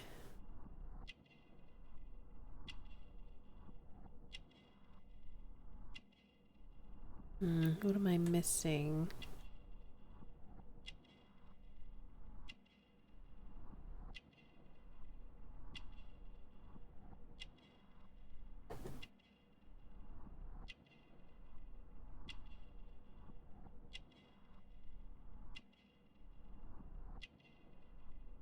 What am I missing?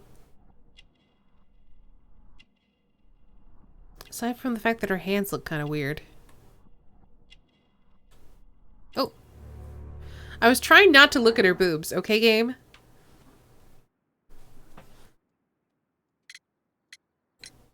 You mentioned that your marriage was not a happy one.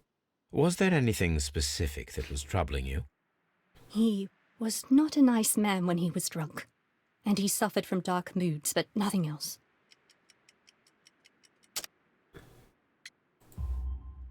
The bruises on your hands are at least 1 week old. Your husband caused those bruises? Oh, do you? Yes, he did. He was very angry at the time. Out of control. Again. Sir Eustace was a drunkard. To be tied to such a man for life is worse than death.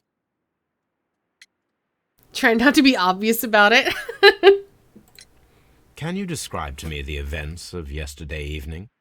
Is it really necessary? I have already told Inspector Lestrade all that happened.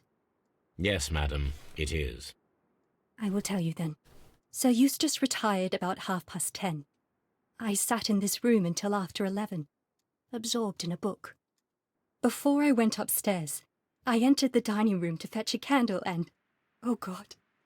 Please, go on. As I approached the French window, I found myself face to face with an elderly, broad-shouldered man who had just stepped into the room. Close behind the first man, I saw 2 others. One of them struck me a savage blow with his fist and felled me unconscious to the ground. And then? When I came to myself, I found that they had secured me tightly to a dining room chair It was at that instant my unfortunate husband entered the room. He fought with the intruders? Yes, I think he had heard them, for he was holding his stick. But they were 3, and he eventually succumbed. One of them, the elder one, struck him a terrible blow with the poker. I fainted once more. When I opened my eyes, they had withdrawn. Then my brave Teresa came to my assistance. Hmm. Did these 3 villains steal anything? Yes, I found that they had taken the silver from the sideboard, but you can see for yourself in the dining room. Your ladyship?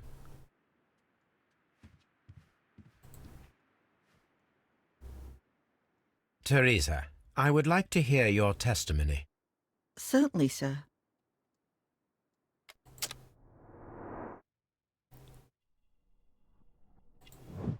Wrinkles.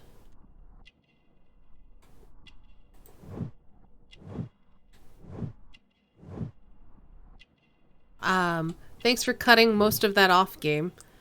I know it said something about vinegar smell, resuscitation, caring. He must have been getting the lady back on her feet. Working hands. Are the stains not relevant? Fine. Oh, there we go. Coffee stain. As I sat by my bedroom window, I saw 3 men in the moonlight down by the lodge gate. But I thought nothing of it at the time. Oh, if I'd known. And then? I went to bed, and it was more than an hour after that I heard my mistress scream. And down I ran, to find her tied to the chair and him on the floor with his head smashed. That's all I know. All right, then.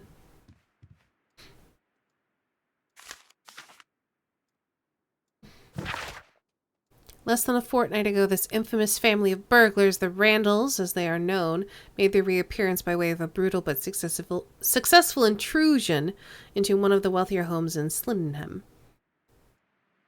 The police are already on their trail.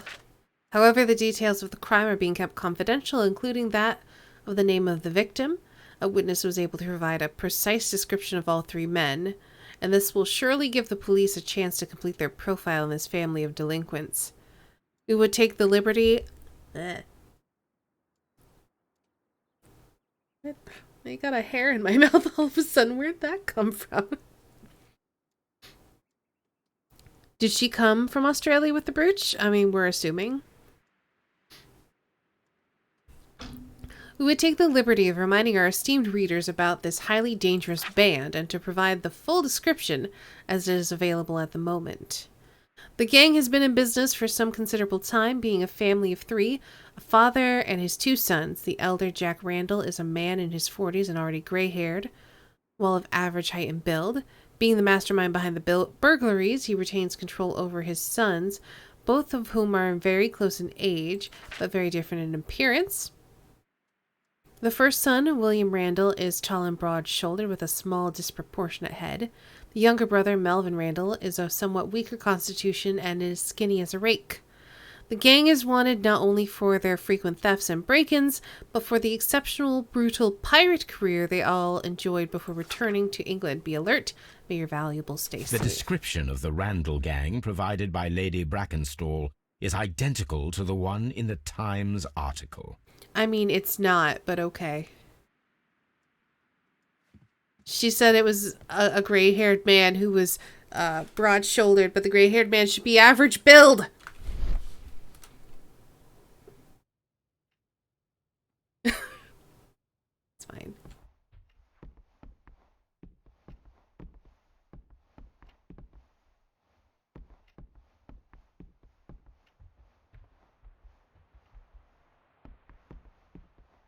What am I supposed to be looking at?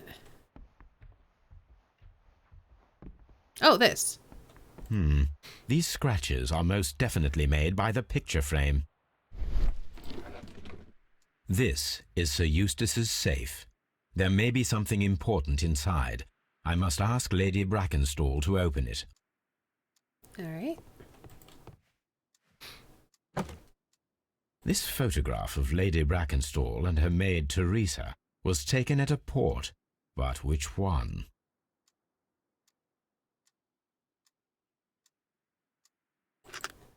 Let's find out.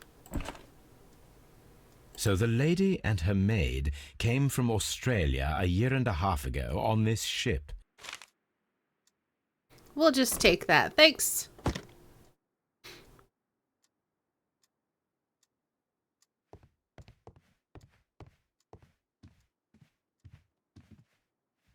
So, okay. Here's what I'm thinking happened right off the cuff. They orchestrated the murder of her husband because he was abusive. And that they want to be together.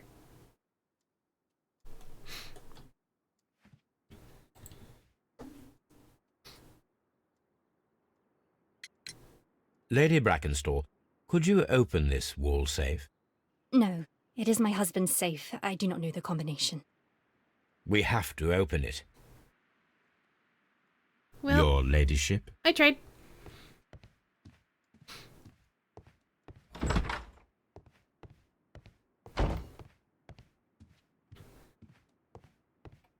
So yeah, I think she got the description from the Randalls. You should examine the body of Sir Eustace Brackenstall. From the paper. And they figured that they put the blame on them. The hunting scene. Anyway, that's my initial thought anyway. The hunting scene. Oh. A hunter. There we go.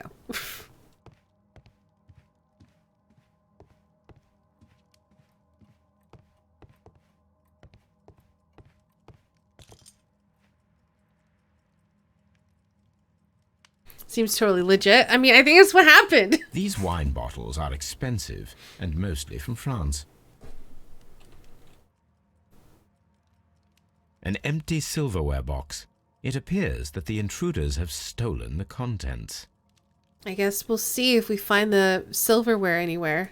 Then we'll know. This candlestick is valuable.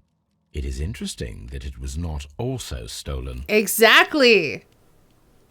Sherlock.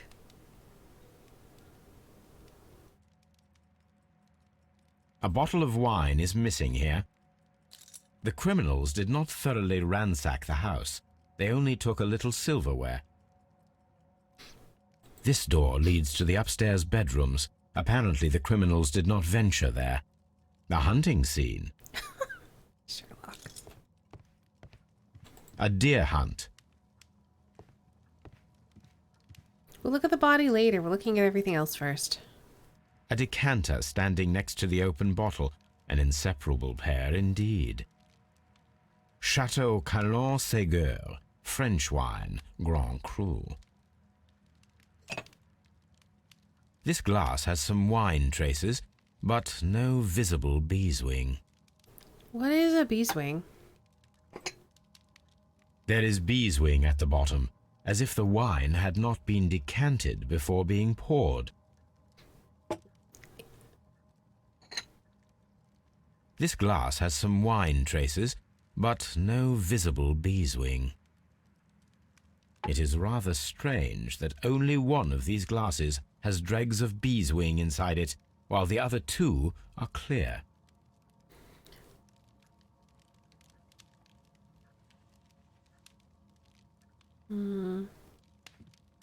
That is strange.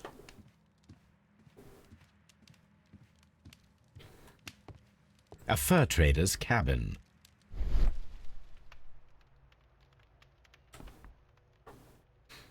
A light, flaky deposit found in port and some other bottle-aged wines. Okay, thanks for letting me know, Saintguard. What? It appears that the bell rope was cut by someone taller than me. Or someone standing on a chair. I didn't even notice that bell rope was there. Good eye, Sherlock.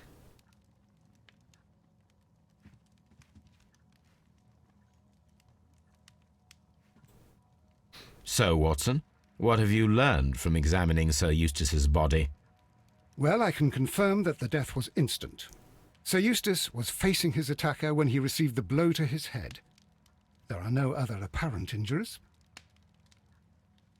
Alrighty. Barefoot. He had therefore been in bed and did not have time to fully dress.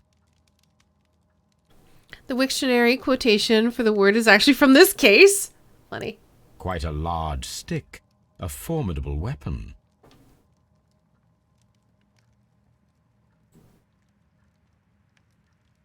The head was cracked with the force of the blow. That must be the murder weapon. Alright, what else can we look at then? We're done with the head. We're done with the feet. I can't look at his hands. What else is there? Oh, the fireplace? It is covered in blood. Sir Eustace might have struck his head upon it while falling from the blow. That is one possible explanation.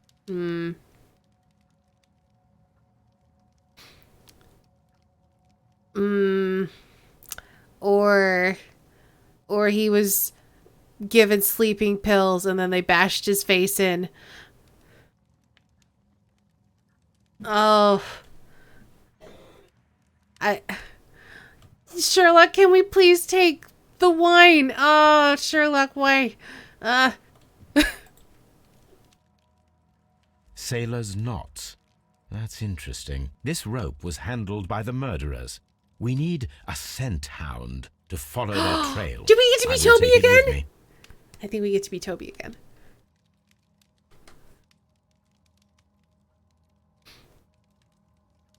This is the chair that Lady Brackenstall was tied to.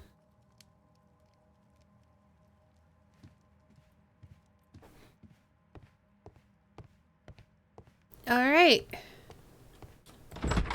Ooh. Yeah, let's have a look around before we go get Toby.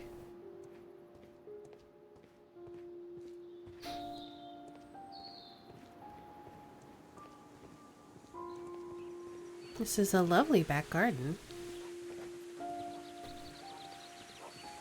Now I want wine, but it's 8 a.m. You've got to go to school soon. Well, I guess no wine for you then.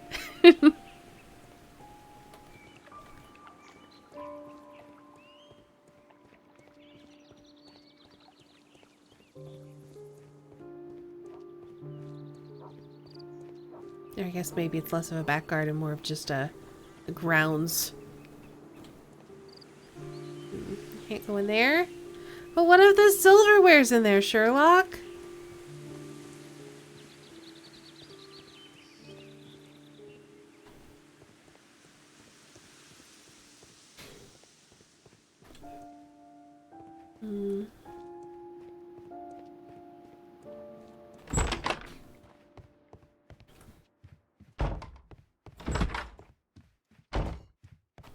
Let us try to open this safe. This safe can be cracked. Oh. I only have to pay attention. The dial will vibrate when it is set to the correct number. Oh, okay.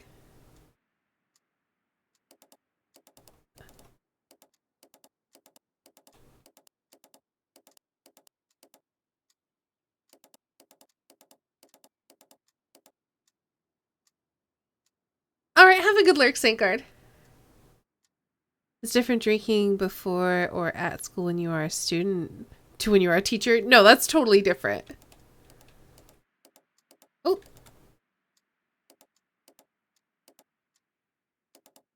Okay, that one's 15.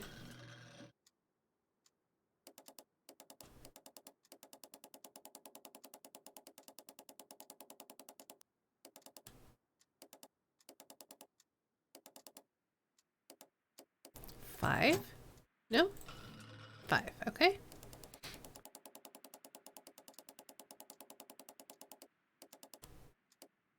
$17?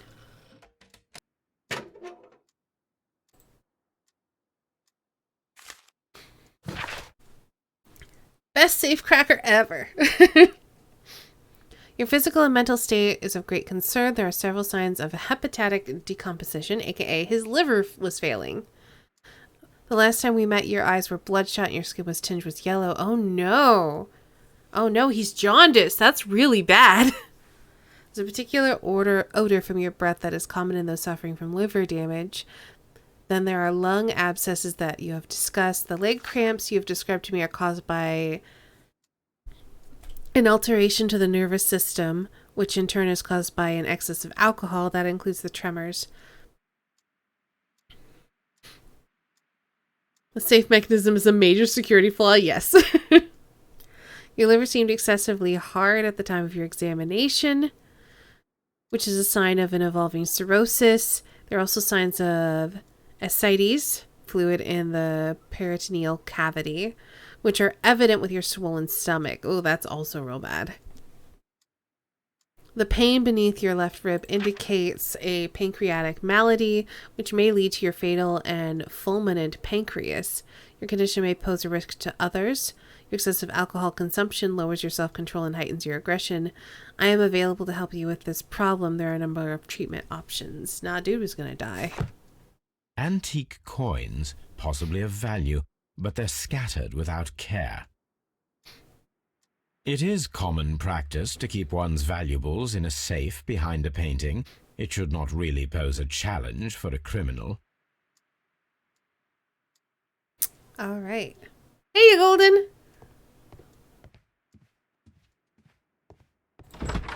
All right. We're going to take a break. Sorry that we're taking a break just as you get here, but it's only going to be like a couple of minutes. And when we get back, we're going to go get Toby and get Toby on the case. So everyone have a good break. I'll put some music on and we'll be back in just a few. You made it for the credits? Oh, well before the credits, Golden. You still have a couple hours yet. All right. See you guys in a bit.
Hello, everybody. Welcome back. I say welcome back. I'm back. Hi.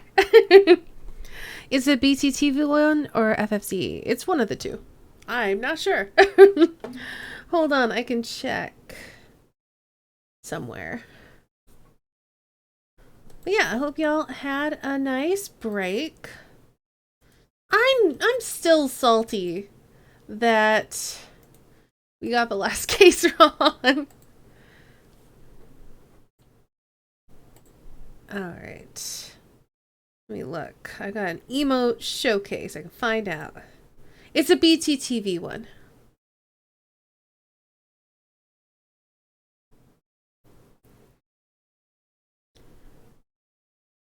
Yeah, I also use FFZ, but I have the BTTV plugin. Or the option turned on to let me see BTTV emotes. Anyway, let's try not to screw up this case as badly as we screwed up the last one. Alright, let's get Toby. Oh, I could have dialogue options. Ooh, you know what? Let's talk about them first before we leave.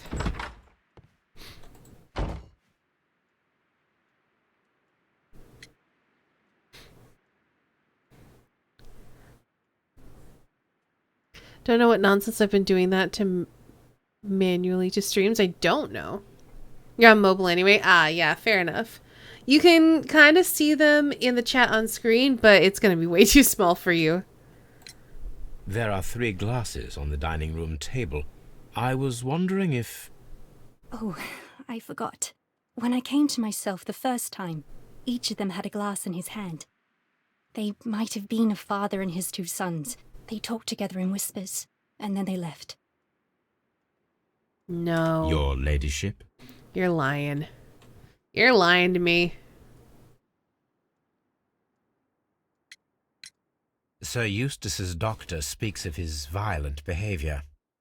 Yes, Sir Eustace was an extremely violent man. A detestable human being, to be more precise. It is true that he once threw a decanter at me, and all because I dared to stand up to him in defence of my mistress. Sly devil. God forgive me that I should speak of him so now that he's dead, but a devil he was, if ever one walked the earth. We met him only 18 months ago. She'd only just arrived in London. Yes, it was her first voyage. She'd never been from home before. Won her with his title and his money and his false London ways. If she made a mistake, she has paid for it, if ever a woman did. She doesn't have any friends here, so it was specially hard for her.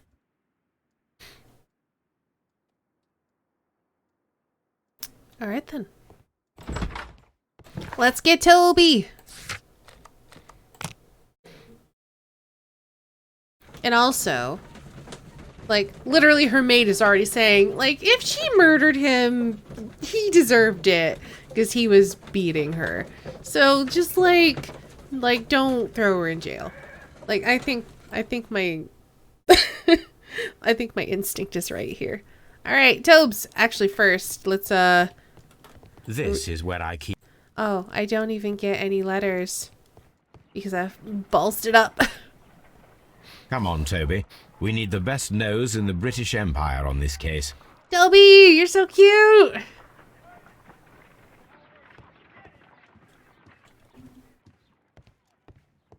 So, does that mean... Have I swapped Watson for Toby? Guess we'll find out. Yep. Yep, I did.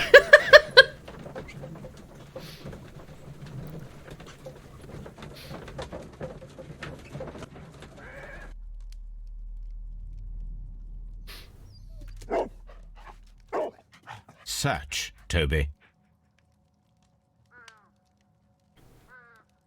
Oh, oh, trail. Do. It goes through here. Open the door for me.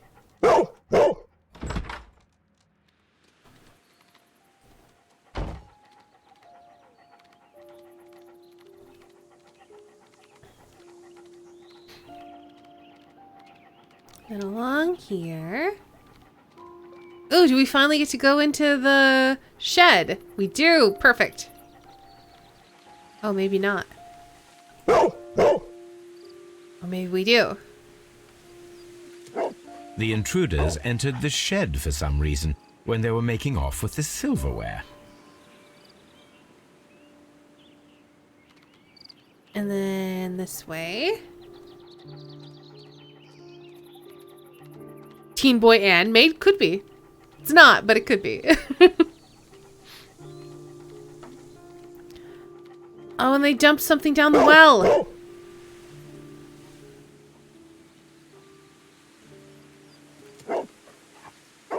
The scent leads to the well. I should check it. Is this the garden from Creepy Watson? I don't think so. I think Creepy Watson is in the previous games. From like... I think it's from... like a demo of Awakened or something? Or it might have been Arsène Lupin. The intruder's trail is lost behind this wall. The criminals left the house through the French window. They walked to the shed, then across to the well, before fleeing by climbing over the wall. I wonder why they chose such a winding route. That is strange. Alright, can I investigate the shed now?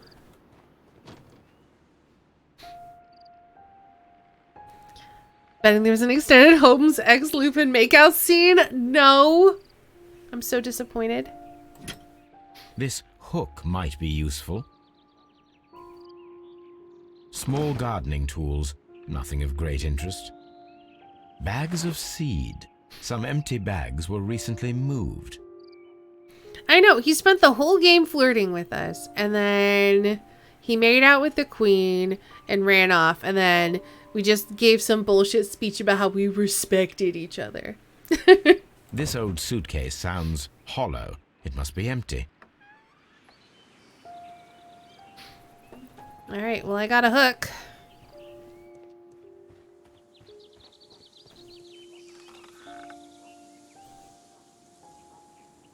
There's something glittering at the bottom there, but how can I reach it?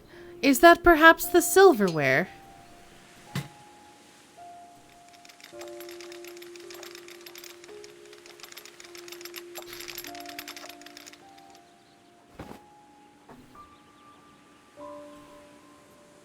Silverware? This is hardly a coincidence.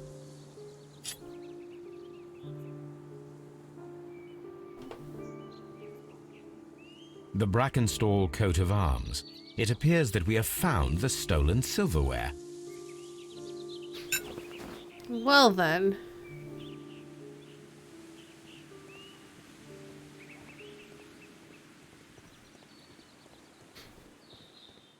Open and shut, ma'am. You're the murderer.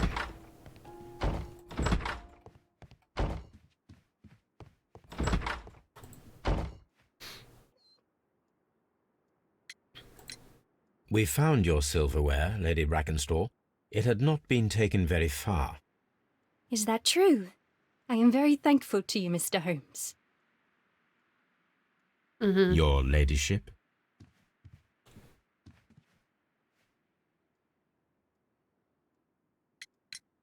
We found your mistress's silverware. Oh, that's good news. You really are as clever as they say. Indeed. That suspicious indeed was pretty great. All right, let's do some deductions, I guess.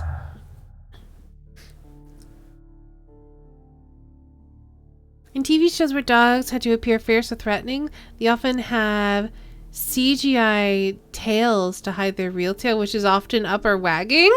Aww. Because they're so excited to be doing a good job while acting. That's so cute. That's so cute. Aw. I love that.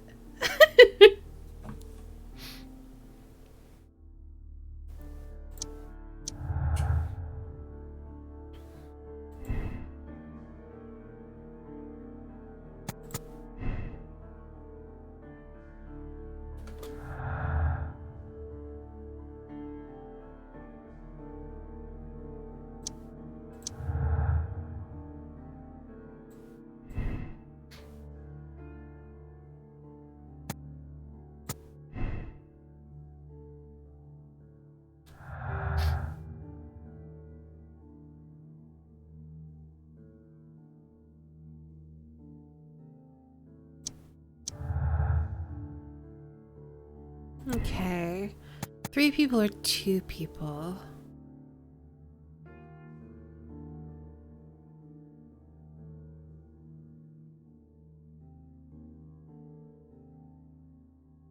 Two people makes more sense.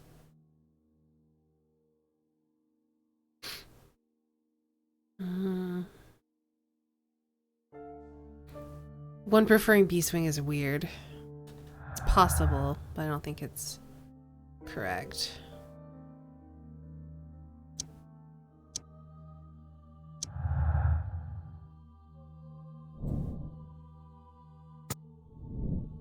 I don't think that's right.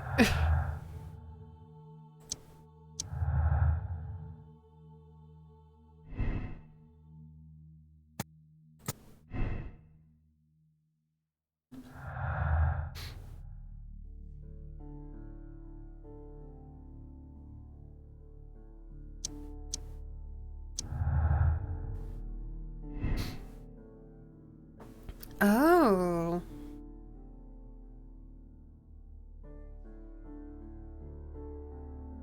Why do we... She could be acquainted with someone from the Rock of Gibraltar. We don't know. We don't have any evidence of that.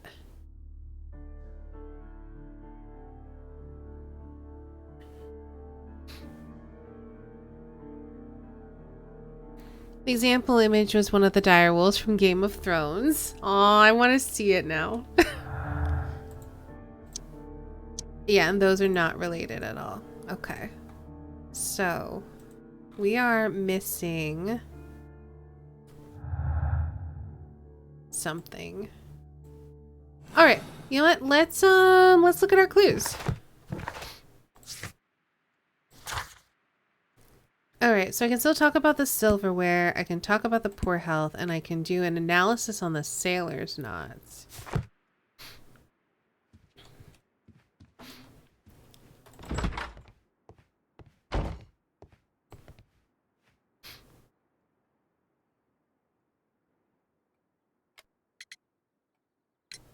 What do you know about Sir Eustace, Inspector? What was his reputation? A charming man when sober, but an absolute demon when he was drunk. In such moments he was apparently capable of anything. Why, once he splashed fuel on Lady Brackenstall's dog and set it alight. What Another the day, he threw a frick? decanter of wine at Miss Wright's head. The alcohol seemed to madden him. To the point that we were forced to intervene several times to avoid a scandal. Inspector, I have recovered the stolen silverware. You are a wizard, Mr. Holmes. And where is it? In the garden well. Excuse me? Unique, isn't it? Rather absurd. What is the point of stealing silverware and then throwing it down into a well? Perhaps it was used as a temporary hiding place, or simply the thieves wanted to get rid of it. It is up to us to solve this mystery.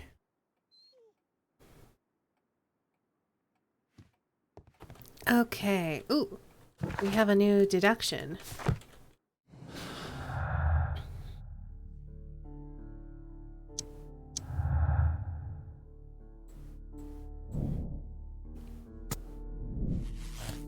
Oh. So Eustace was murdered by the one person who was visiting that night.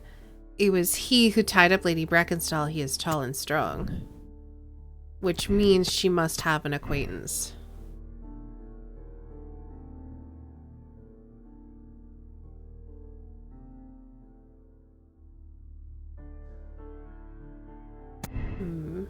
What if this is 3 people? What does that do?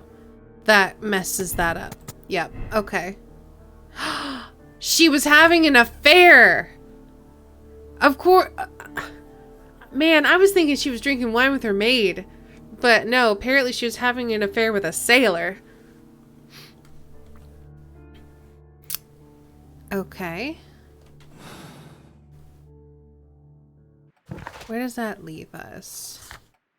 I still need to test the rope.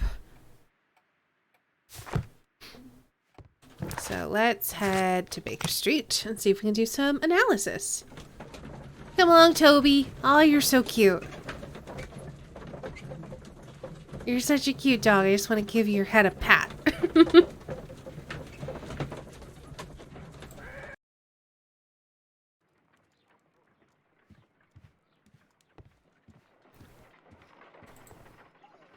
Let us see how the rope was cut.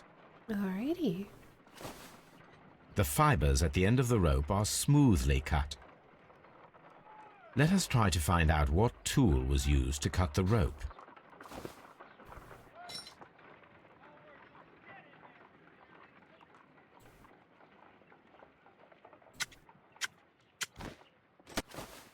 The fibers from this cut appear to be different.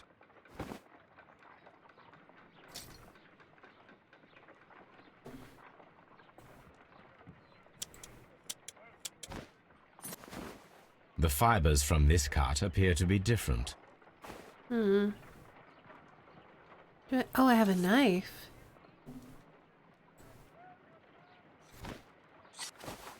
If I cut the rope with a knife, it matches the original. Okay.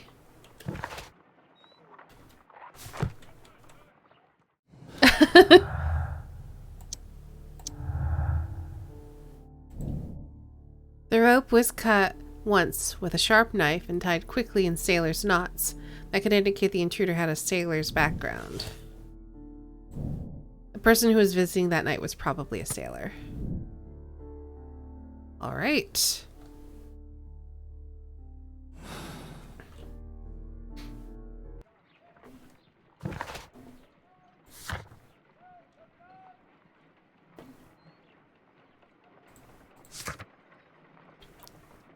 Search the archives for Rock of Gibraltar. Let's do it. Probably Sailor Moon? No! She's a murderer. 1893.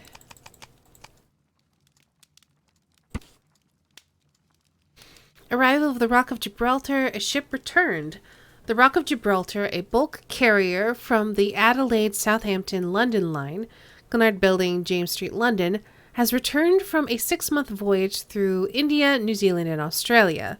The ship brought to England Miss Mary Fraser, the heiress of the Fraser family, owning land and tin mines in Australia. This reportedly beautiful young lady is presently engaged to Sir Eustace Brackenstall, one of the wealthiest gentlemen in Kent. Okay. Here it is.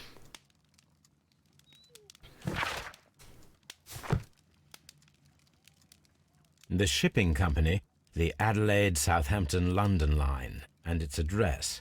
Interesting. It must be the place where they keep the records, including the one for the crew of the Rock of Gibraltar.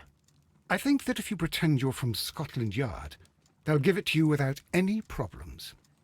But I have another solution. I'll call in the specialist. My boys!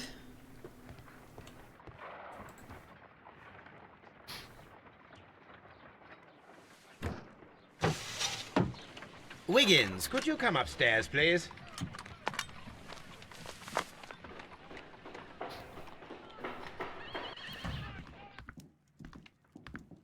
At your service, Mr. Holmes. I need a register, my young friend. If you could borrow it, there will be half a guinea for every one of you. I need the crew list of the Rock of Gibraltar in 1893, and their current employment. I'm straight on it, Mr. Holmes. Do you really think they'll find it, Holmes? My secret police is better than the Yard in many ways.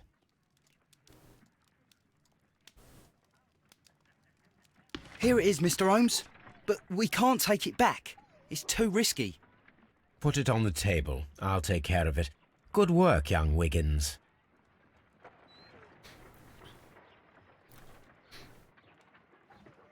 Oh, that's right. This is the table. This list shows the senior officers of the Rock of Gibraltar, on which Lady Brackenstall and her maid made their voyage. Lady Brackenstall does not know anyone in England. This must mean that someone on this list is our mysterious visitor. And these are the lists of the senior officers of the Adelaide, Southampton, London line ships. Let us find out who was in London upon November the 7th. Okay. Well, it can't be anyone on this list because this arrived in the 12th.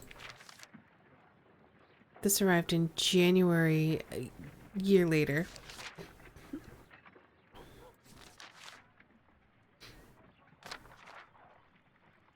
Wait, what?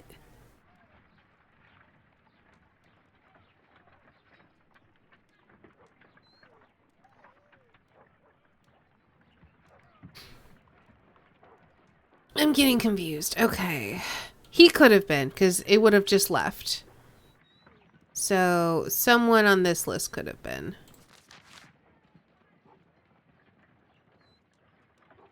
This list is out. Departure for someone on this list could be. So we have Jack Crocker. Mr. Jack Crocker was in London upon the date of the crime, and he is due to depart in 2 days. So that's someone.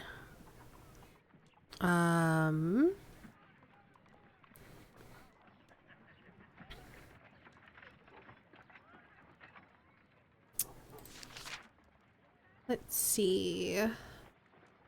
Arrived in London. So no, this was at sea during the time of the murder. This arrived too late, right?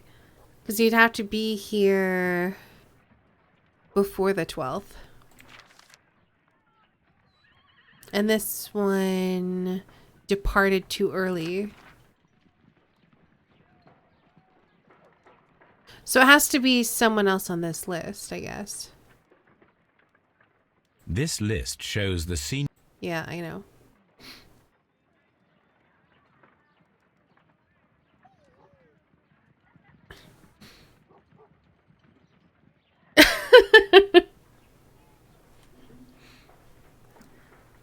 Let's see. So is there anybody else on this list? We looked at, there's Jack Crocker, the captain. There's Duncan Chalmers here. I do not see a Duncan Chalmers here. Peter Davison, but no Peter Davison. Nail Harkis Jr., no Nail Harkis here. George Stewart, no George Stewart. Frankie, am I supposed to find everybody? Maybe I'm supposed to find everybody. Yeah, I don't see anyone else on that list. This list shows this officer is still at sea, therefore he cannot be involved. Yeah, I'm supposed to find everybody. This officer is...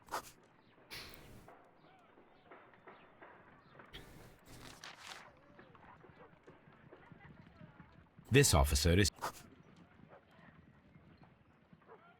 This officer...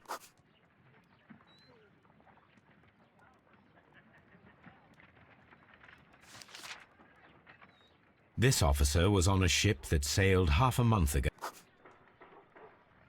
This officer was on a ship. Captain Jack Crocker is our mysterious visitor. He was the only one around at the time of the murder.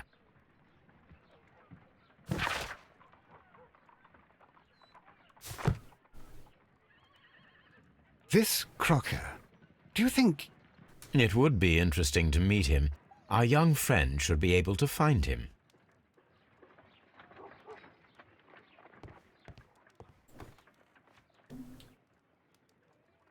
Wiggins, could you find a way to bring this Captain Crocker here to us? Here? Holmes, that could be dangerous. No problem, Mr. Holmes.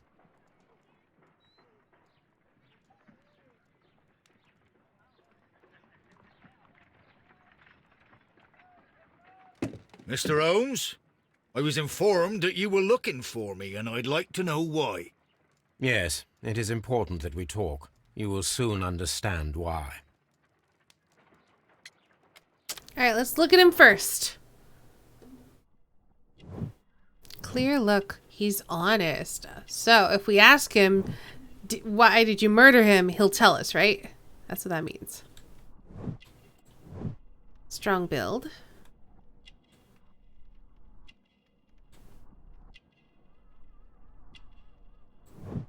Newspaper ink. Oh. Clean boots.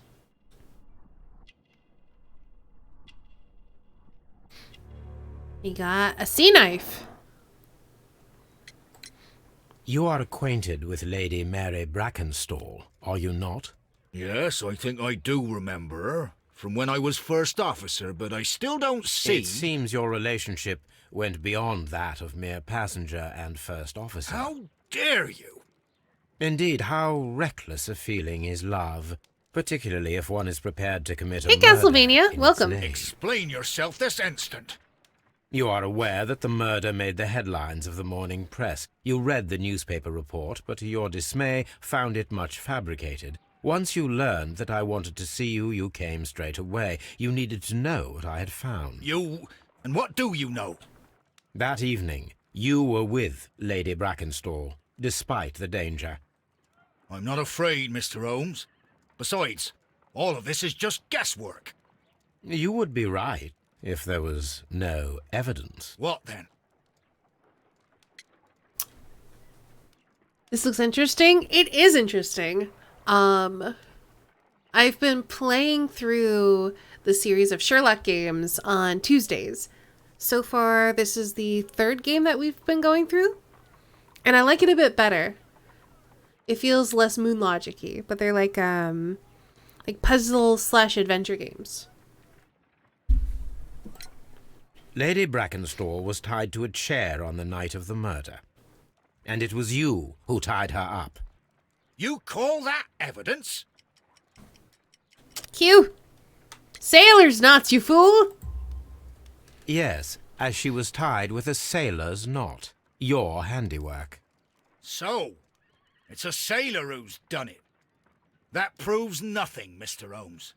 I'm not the only sailor in London right now. I thought you were supposed to be honest. Lord, anyway. On the night of the murder, I was aboard the Sharp. I was supervising the repair of a porthole. At night? It was an emergency. There was a leak. You can ask the ship's carpenter. He can confirm. I'm sure that he can. Perfect. In that case, we have nothing more to talk about. Good evening, gentlemen. Holmes, what should we do now? Would you like to check his alibi? No. There is no doubt that these men will testify in his favor, and there will be no way to check. So, what then? So, we must work with what we have. We have all the puzzle pieces. Now I understand why you dissected the bell rope. Oh no, is that really it?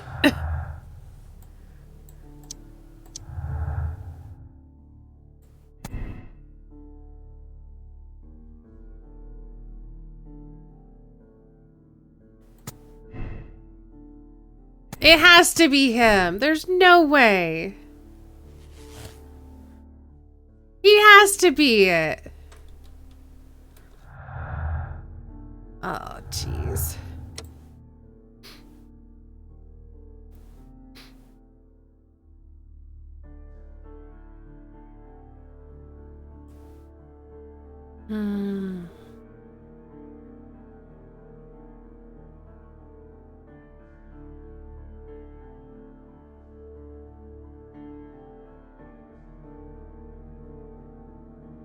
I think this has to be it.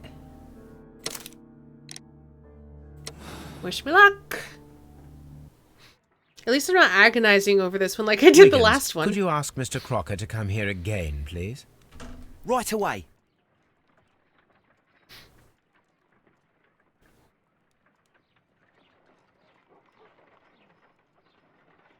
Why did you make me come here again, Mr. Holmes?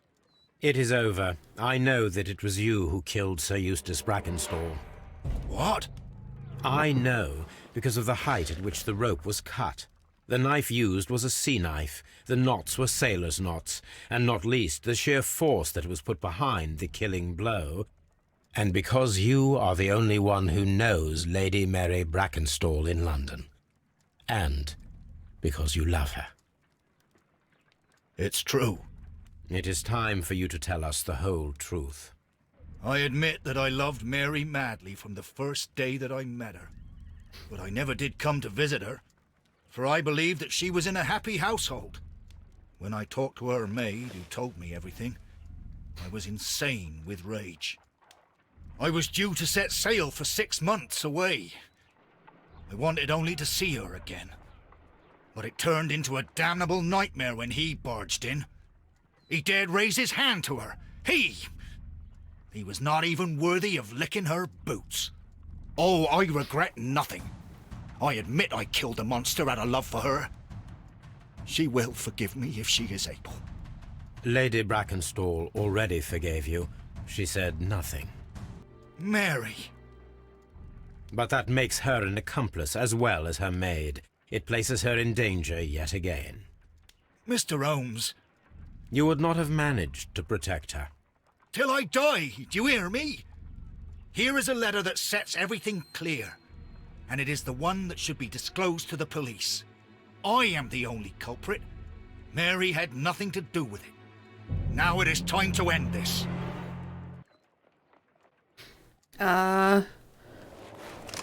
What? What are you doing?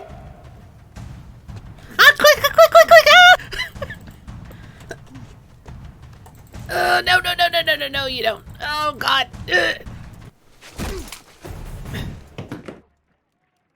Oh, geez, I was not expecting that QTE. Please forgive me, Captain Crocker. I wished only to test your sincerity, and your words and deeds have far exceeded my expectations.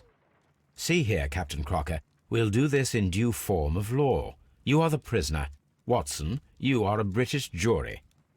Captain Crocker, the evidence shows that you acted without premeditation and used reasonable force to protect an innocent victim from her husband's brutality. Your devotion pushed you to attempt to kill yourself in order to protect the one you love. Now, what say you, gentlemen of the jury? Not guilty, my lord. Vox populi, vox Dei. You are acquitted, Captain Crocker. So long as the law does not find some other victim, you are safe from me. Mr. Holmes. It is a great responsibility that I take upon myself, but I will give Lestrade an excellent lead, and if he can't avail himself of it, I can do no more. Come back to your lady in a year, and may her future and yours justify us in the judgment which we have pronounced this night. That was a quick one. Inspector, I'm afraid that the murderers have escaped us. What? Do you mean to tell me that you failed? Never thought I'd live to see the day. I mentioned the murderers, not the case. It is obvious that the crime was committed by 3 criminals who cannot be the Randalls. You really think so? You only need to find a gang of 3 thugs wandering around. I can trust you to do that. If they exist, I'll catch them. You'll find someone, I have no doubt of it. Goodbye, Inspector.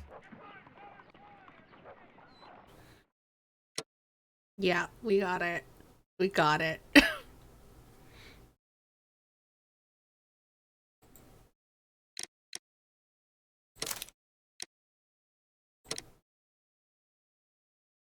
Yeah, that one was an easy one. Man, but only like just over half the people made the same choice. Interesting.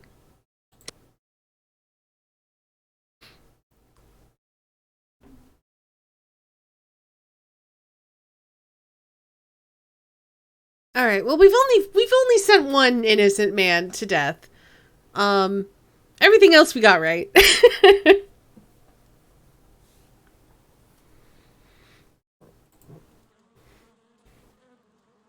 It's okay, as long as no one finds out about it. Holmes, for heaven's sake, whatever's going on? Oh, hello, Watson. You're early. Did you kill all of your patients? What? Holmes, where have all these wretched bees come from? I increased the temperature of the room so as to prevent them from hibernating. I needed to take a sample of honey. But it worked, Watson. We will have honey all year round. Ridiculous and dangerous. They're domestic bees, Apis mellifera, such industrious workers. Anyway, Watson, I am sorry, but I must leave you. I'm in rather a hurry. You have a new case? Yes, but nothing as thrilling as this experiment. A theft of plants at the Royal Botanic Gardens in Kew. I'm helping a minister who's an old friend of mine. You can join me if you like. Well, I'll admit that I'd far rather accompany you than remain alone here with these workers of yours. Besides, you'll need a helping hand with the flowers you're intending to bring back. Watson, how ever did you guess? For the great Sherlock Holmes to bother with the theft of plants. Come on, admit that you're planning to spoil your little bees with some rare pollens. Since when did I become so transparent? Let us go. All right, let's go. We've got a little bit over an hour left. Though probably not enough time to solve this case. I feel like this one's going to be a little bit more involved than the previous one, which was very straightforward.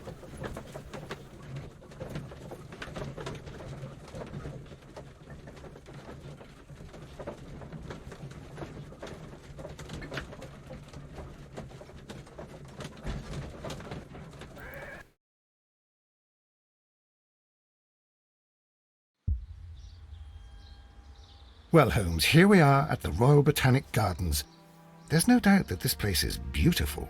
But are you really intent on investigating the theft of the plants? Yes, of course. All right. Boop, ba-doop, boop. Let's steal... Oh. Don't touch anything else, is that clear? Just go and get a bucket of fertilizer. And without turning it over this time. Good day to you, gentlemen. How may I help you? If you are here for a visit, please do come back on Sunday. I am afraid that it cannot wait. My name is Sherlock Holmes, and this is my friend and colleague, Dr. Watson. We are investigating the theft of plants that took place here 5 days ago. A remarkable collection, I believe. So you're the one in charge, eh? A small favour for a friend. Now, to whom do I have the pleasure of speaking? I am Martin Hamish. I am the Deputy Director of Kew Gardens, and that fellow yonder is Albert. He works here. I am delighted to meet you. What can you tell us about the plants? They were rare and exceptional plants. We presented them at our last exhibition. We haven't removed the stand yet. It is still in the large glass house. We only learned of their disappearance the evening after the exhibition, and nobody saw anything. No doors were forced? No. But I would imagine that for a thief it would be fairly easy to gain entry, for there are no guards here. Well, if you don't mind, we will take a look. Now, you say that it is in the large glass house. Yes, the one just behind me. Just a second, since Albert has nothing else to do. Albert, show these gentlemen where the exhibition was held. How many people work here? Only myself, but occasionally 2 students, Albert, whom you have met, and Miss White. An hour left of me procrastinating? I guess so. Here it is. This is the place where the stolen plants were exhibited. Thank you. Is there something the matter? Yes, there is. All right, the plants were valuable and rare, but it seems to me that the tragedy that took place here only 2 days ago has been entirely forgotten already. What tragedy are you referring to? The director of Kew Gardens, Mr. Montague Dunn, he died here just 2 days ago. We're very sorry. We were not aware. The two of you were good friends? He was my father. Oh dear. Our condolences.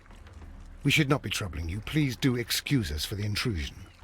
You say that he died here, in the large glass house? Holmes? Yes. Just here, near the door to the colonial collection. He suffered a heart attack. Just like that. So suddenly. It was terrible. Excuse me, gentlemen, but I cannot remain here. If you need me, I'll be in the reserve. That's the room next to the front of the large greenhouse. Of course, we understand. A heart attack? Or was he murdered? I think he was murdered by plants. The plants were here. All of them were stolen. Do not touch.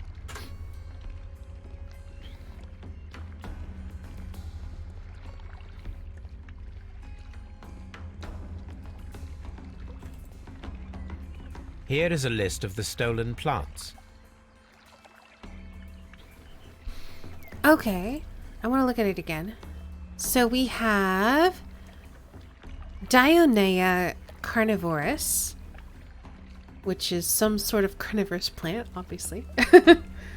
Carlina inebriare, Florum diabolica, Chromolena odorata, Prunus serotina, Heliamphoris tepuis, Libellus, Genlicea violacea, Darlingtonia. Now that one just sounds made up. It might be an actual thing though. Cracocus cephalotus. That's interesting because cephalo usually refers to the head.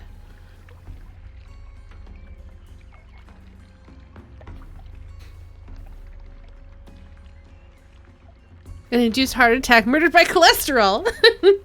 Top one is a Venus flytrap. That was going to be my guess. But that's only because it's like the most well-known carnivorous plant.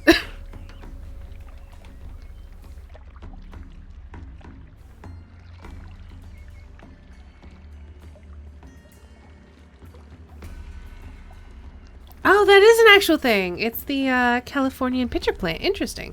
These trees, with their roots in water, must originate from Louisiana. Ah, yes, the bayou. According to Albert, this is where his father, Montague Dunn, was found dead. I like that we just cut Watson off.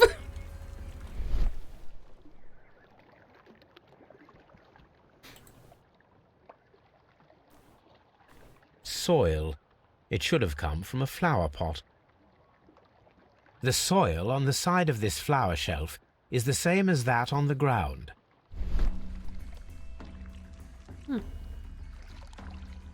Fragments of a flower pot. It fell down here. You think they're all carnivorous plants? Oh, okay. This sign is broken.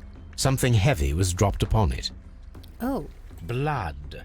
Someone fell violently against this sign, and they were injured in the clash. Most likely a head wound. Wait, didn't we see a wound on the sun?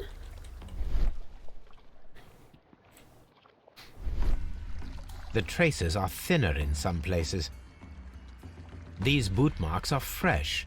It appears as though someone was dragging their feet. The footprints reveal that someone staggered here.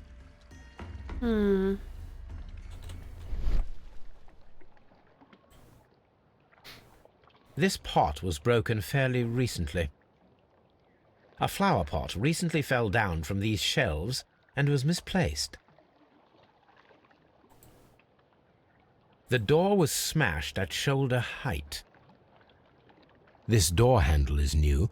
It was recently changed. New door handle on a semi-broken door. I guess it stands out to us more because we're in T-vision. We're like this. It's not as noticeable.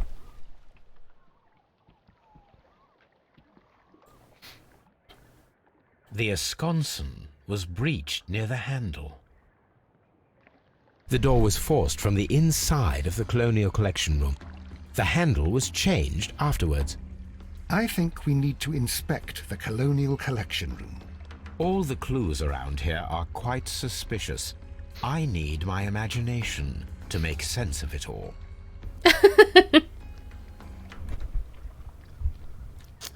Oh. Okay. Breaking the door, knocking over the pot, falling on the fence.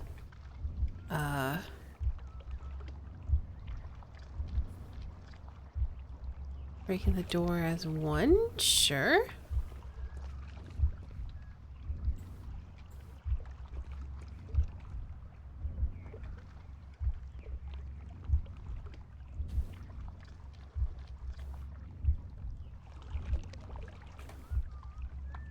No, it wasn't like that. What? I'm confused.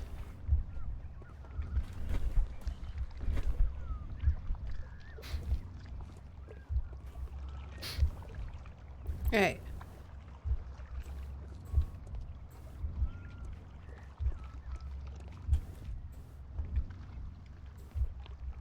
What? Oh, I see. Okay. I click them in the order that they happen. Like that.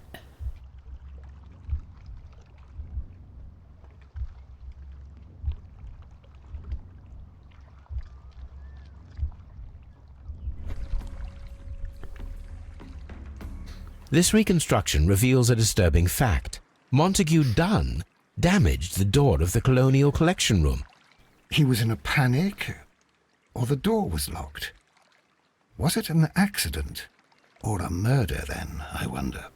Or accidental murder. I think we need to inspect the Colonial Collection Room. Wait, am I in first person? Why am...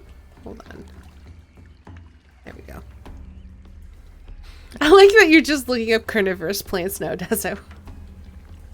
Let's see. I just want to do a quick wander to make sure I haven't missed anything.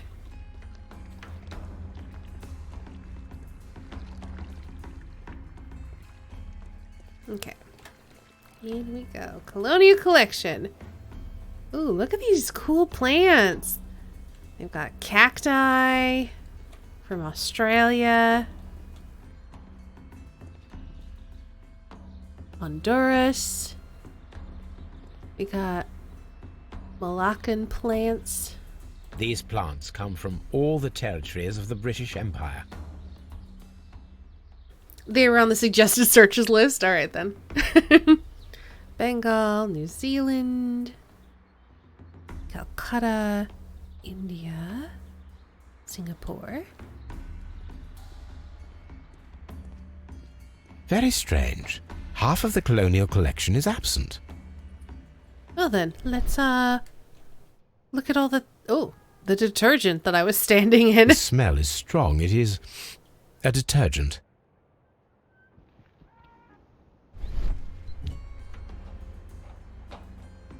A fragment of marble, most likely chipped from a statue or sculpture. This broken fragment was the result of a heavy blow.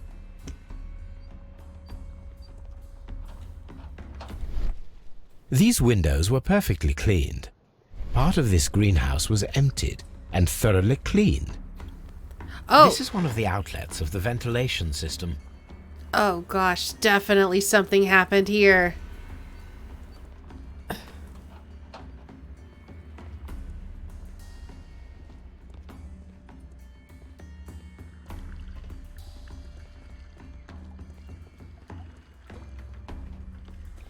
Okay, I think I go this way.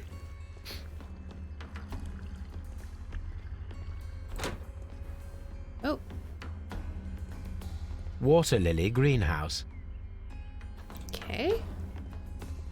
According to this, they have light and moisture control in some parts of the building. What work are you supposed to be working on, Dezo? According to this... Okay, that's like the same thing. Oh, get out of the corner, Sherlock. Jeez.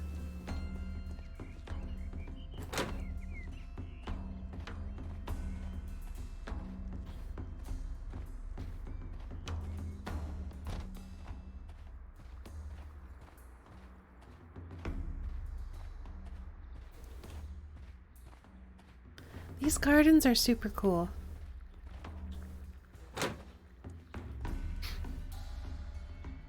Can I help you, gentlemen? Maybe.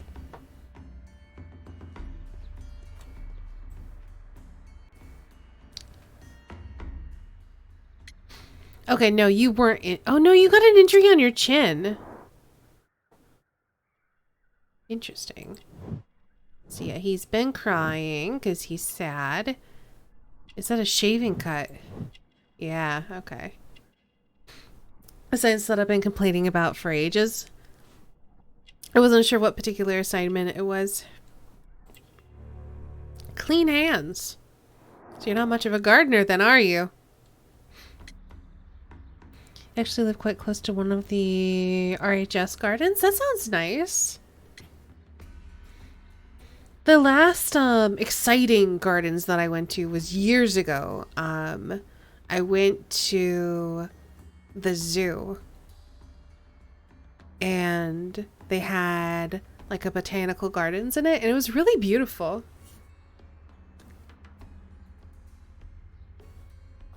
Oh, you live close to Q. Okay, cool. Do you work here? Yes, but part-time only, for I'm also studying botany at the University of London. You're following in your father's footsteps, then. That is commendable. Well, even if botany is not my strongest suit, there are people who say that I could be a good manager. Thank you, young man. We shall see you again soon. We certainly shall. Because you probably had a I don't know. He's very sad by what has happened, but that doesn't mean that he's absolved.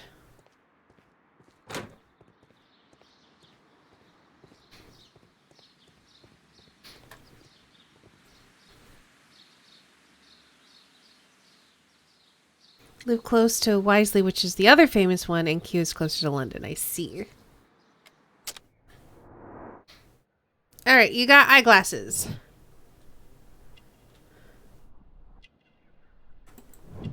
Your collar is dirty. You're covered in green stuff. You're unmarried. Okay.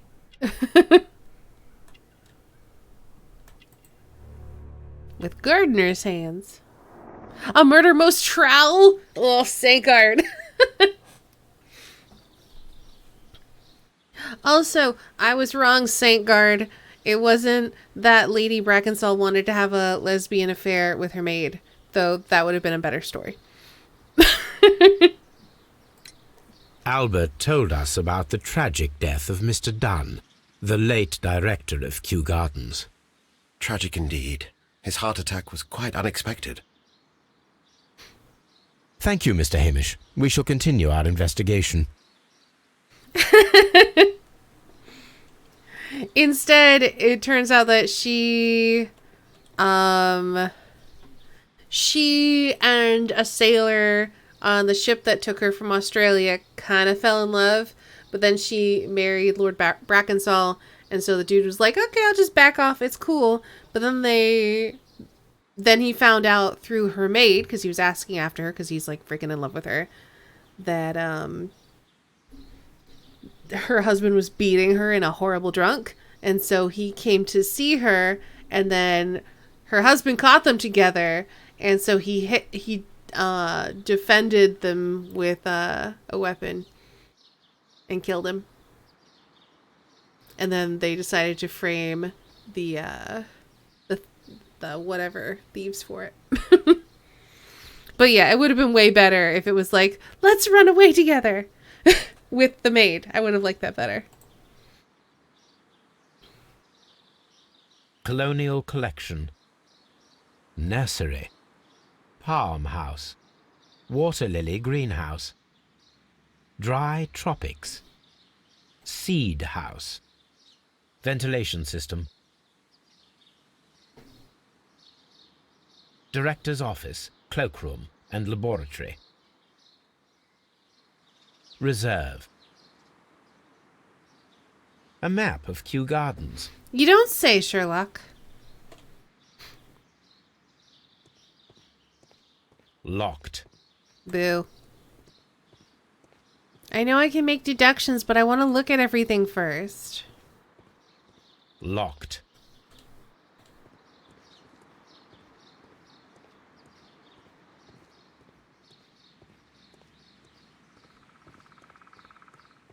Locked. Okay.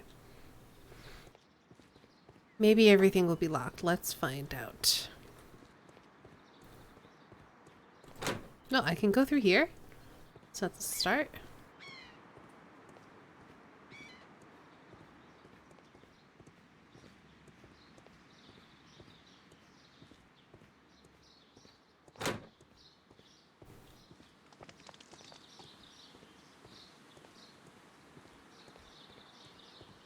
Locked.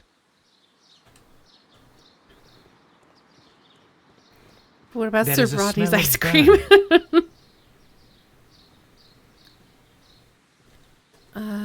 Let's investigate the burning.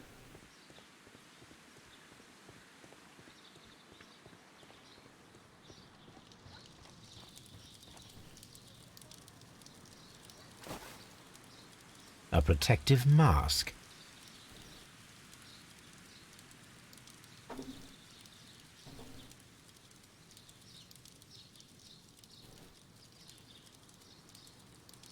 Someone set it alight, but it did not burn. A broom handle was half burned. A door handle? Why would anyone throw such a thing in the fire? The door handle to the Colonial Collection and that of the fireplace are made of the same material. The remains of a picture frame. The plants were set alight fairly recently. Some have not completely burned. Oh, I can see. Fireplace, broken pot. The symbol is not from Kew Gardens.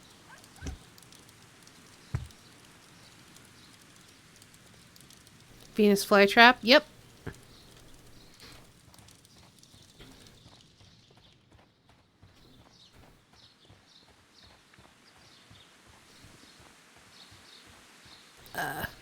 Alright, I guess I'll have to go back in the way we came.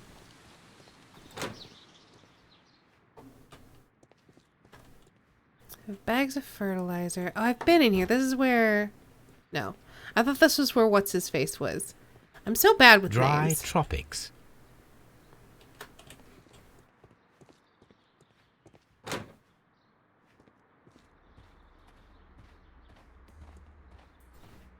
These flower pots are beautiful.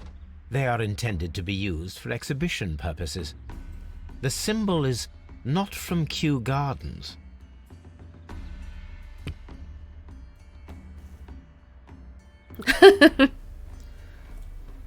But will we blame the anarchists? I mean... No, there's way more to this than what we've uncovered so far.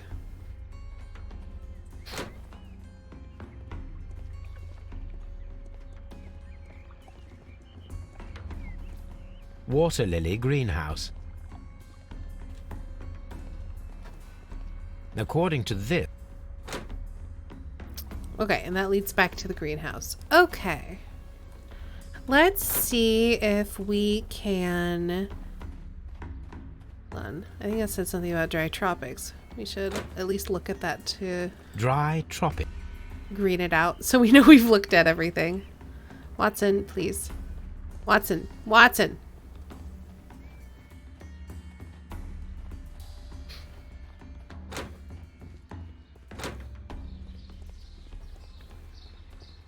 Alright, the ventilation system's over here.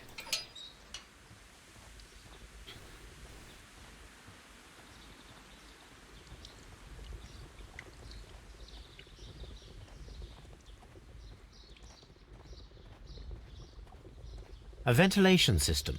It should regulate the temperature of the staff buildings. A water tank. Okay. All right. I'm just looking at Watson jiggling over there. All right. So I have some things to research.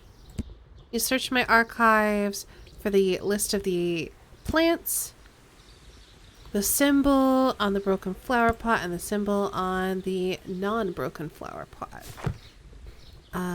Let's also do some deductions. Oh. Is that it? Are these related? Apparently. Perform an autopsy on Montague Dunn. The death is suspicious. Why had he forced the door of the Colonial Collection room? Why had someone cleaned and emptied the room? Was it a trap or a simple accident? I think we know that. All right.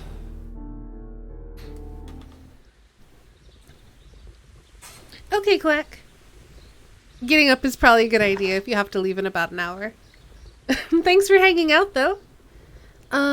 First, before I perform the autopsy, I'm going to head back to Baker Street where we can consult our archives.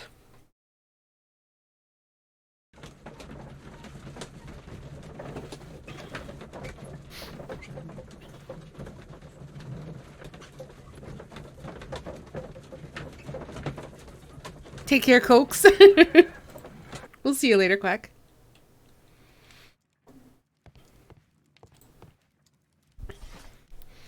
All right. Chemistry, poisons and toxins. Wounds and injuries, criminalistics, martial arts, marks and symbols.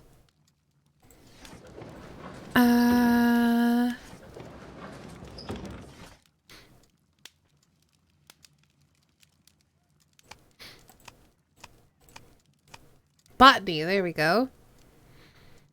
Exotic plants, poisonous? Oh. These plants have a certain toxicity in common, more or less variable. And that's all of them. Oh, except for, wait, no, there's prunus, Amelia odorata, Amelia forest. This. Yeah, that's all of them, just in a different order. Only the first three can be dangerous to humans, particularly Florum diabolica, but only under very specific conditions. The plant should react to a process of aggression against which it will issue deadly spores. Here it is.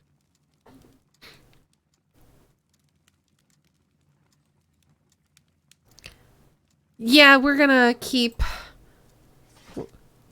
looking at stuff. Okay, so now we have symbol on the broken pot, marks and symbols, London Garden Supply. That is not the one I need. It's not the right one. It's wait.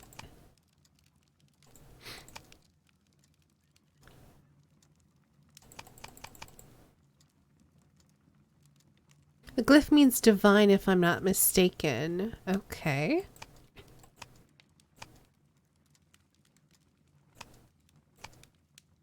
The Divine Syndicate. The Divine Scholastic Syndicate for Vegetation Veneration.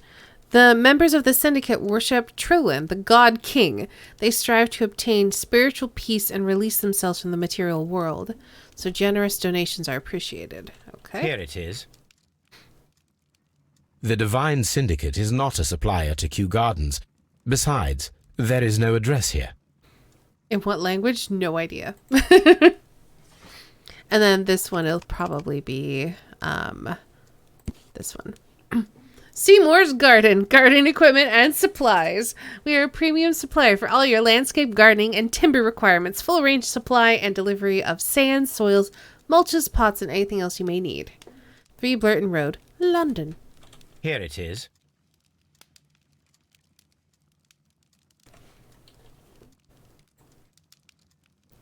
Ooh, now we have a horrible letter to read about our horrible... Oh, wait, no. We get the letters when we do them correctly. That's right. Dear Mr. Holmes, I have finally found the courage to write you a letter. I can scarcely find the words to express my gratitude for your kindness. On that terrible day, I believed my life to be ruined, but at the same time I realized there to be one person in the world who truly loved me and who I loved in return. His name, we both know. He is Captain Jack Crocker. His love has given me true reason to live. Even if we cannot be together in the end, none of this could have happened without you, Mr. Holmes. Yours sincerely, Mary Brackenstall. All right, I'll have that. Dear Mr. Holmes, why have you done this? Well. Someone should take Toby for a walk. Have you found something interesting? I found you spying on the neighbors again, Watson. Like, you can see her. You can see her right in the window. She knows you're there. This is... Okay. You know what? You just have fun with that. A map of London and the surrounding area.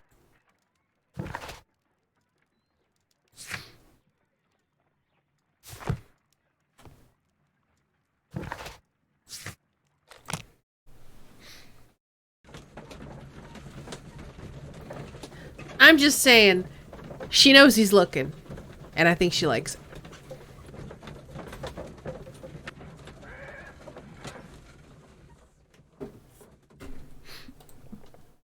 I know! I wish we could go out in disguise all the time. I asked Inspector It'd be Lestrade great. to take Montague Dunn's body to Scotland Yard.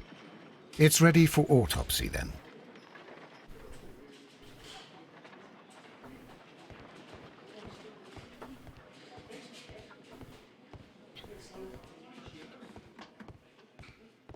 Wait, where's the morgue? Over here?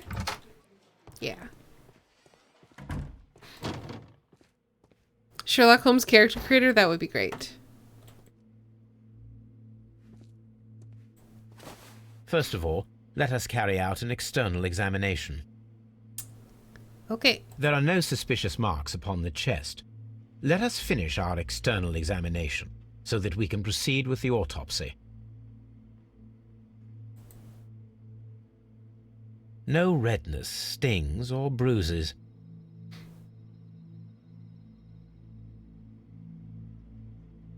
Nothing suspicious here.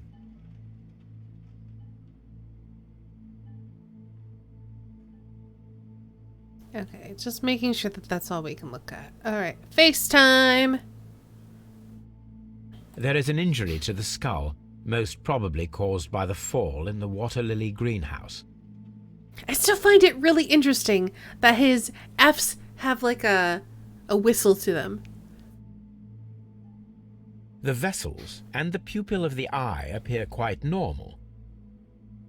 The air from the lungs carries a faint floral aroma. He's got spores in his lungs! Let us examine the internal organs.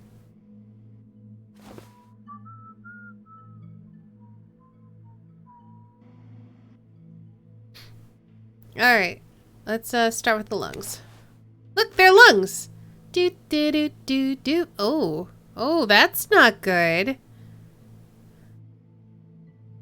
The tissue on the inferior lobe of the right lung is damaged, most probably caused by toxins from an unknown plant. He does have very sharp F's. It's interesting to me. The lungs are congested and edematous. Edematous means swollen. Look, it's a heart. Hello, heart. I mean, it looks pretty good, actually. The heart tissue shows no visible pathological signs. Yeah, it looks fine. The heart's blood vessels show no pathological signs. Liver! The liver is enlarged.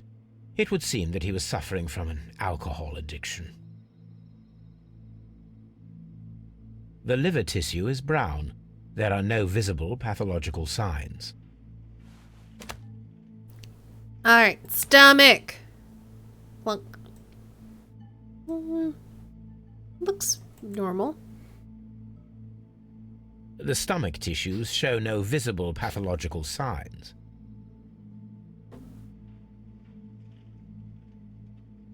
There is a small amount of content. It appears that he breakfasted lightly, only a short while before his death.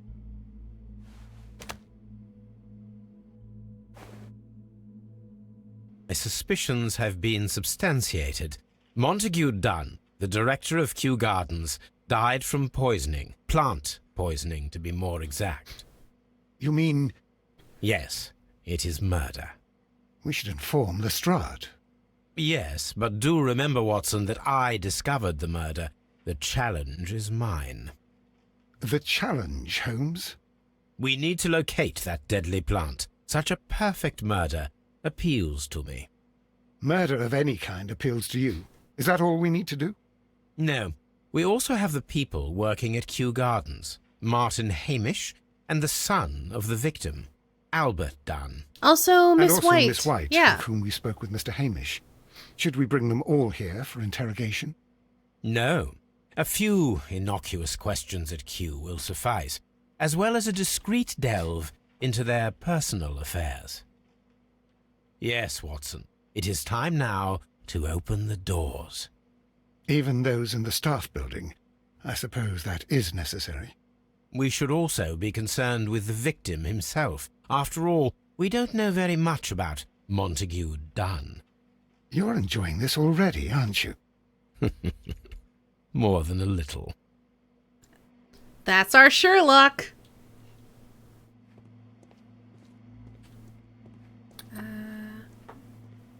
Over here? Yeah. Oh, I keep thinking that I need to, like, walk places. But walking's for chumps. Do we have any deductions to make while we wait? Ooh. Yes, we do! After being trapped in the Colonial Collection room by the killer, Montague Dunn was affected by inhaling a virulent vegetal poison. Okay. And then we have deadly plants stolen. The killers may be those who stole the exotic plants, including the deadly species from the last exhibit at Kew Gardens. Alright then.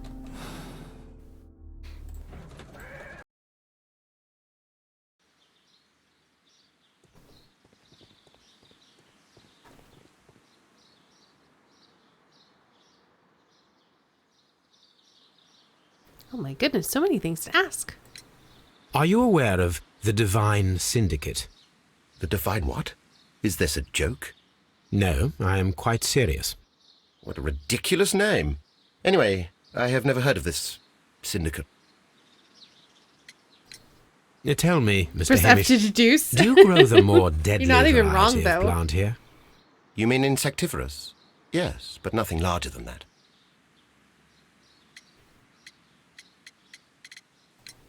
Mr. Hamish, can you explain to us what happened to the Colonial Collection?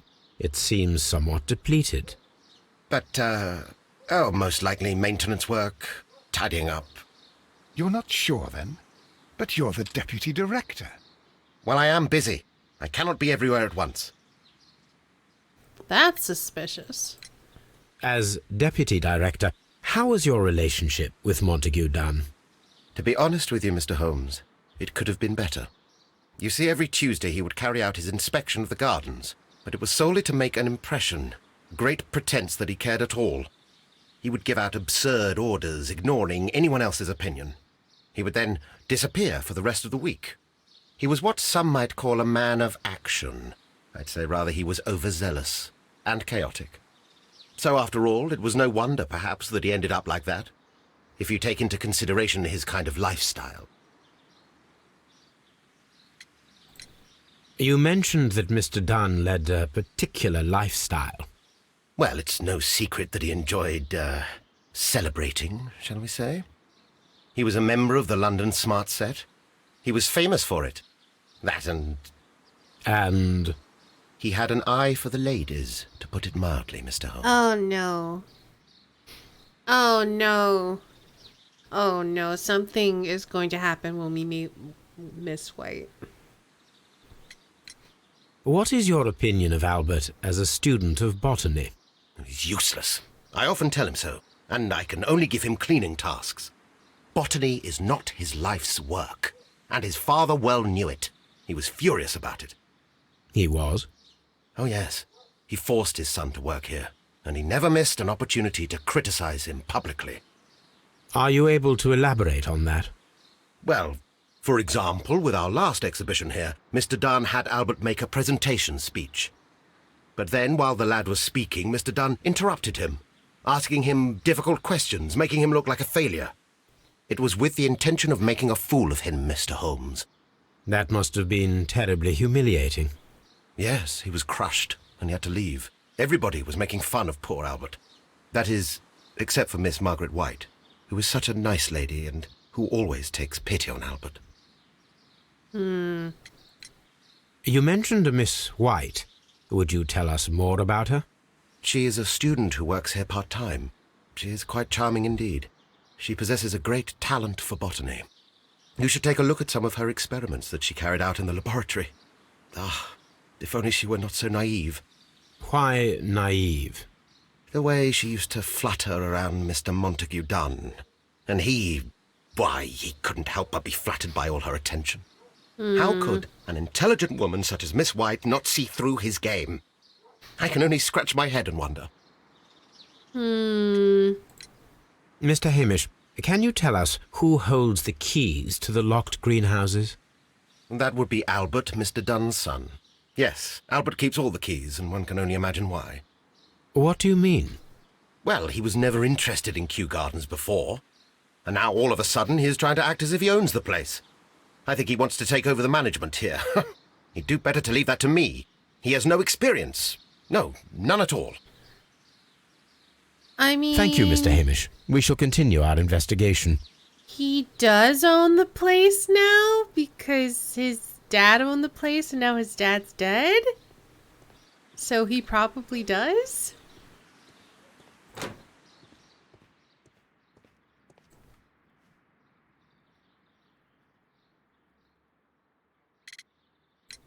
Who is Miss Margaret White? Ah, she is the young lady who studies with me. She visits here sometimes to help out with the greenhouses. In fact, she should be here today. She wanted to work at the seed house. That's the small greenhouse across from the large glass house. We noticed that a part of the colonial collection has been cleared. Ah, at the moment I'm just dealing with the storage room. I don't know much about the other rooms. Mm-hmm. I imagine that your relationship with your father may have been a strained one. Yes. I cannot say that he was a kind man, for he never listened to me at all. Hey, gummy bread. To work here.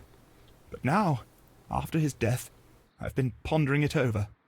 Perhaps he wasn't so wrong about me after all. I have to follow his path, and I have to manage Kew Gardens, and I can do it. I can be as good as any other who works here. So... the kid probably isn't because he's been crying ever since his dad died.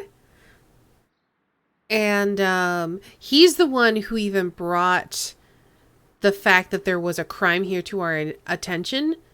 So it would be really dumb if he did that and then it turns out he killed him. So, but maybe he's just an idiot. Would you please tell us about Martin Hamish, the Deputy Director? Well, I have to tell you that Mr. Hamish is not and has never been the Deputy Director of Kew Gardens. My father would not have tolerated it. Indeed?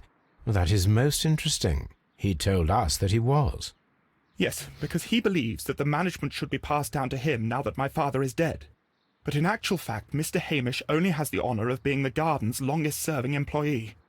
In fact, if we are to think logically at all, it should be me who takes over the management of Kew Gardens. Do you not have a good relationship with Mr. Hamish? I suppose so. But we have very little in common. Mr. Hamish loves his plants and Kew Gardens, and I cannot say that I share his passion. I see. And how was his relationship with your father? Oh, he hated my father.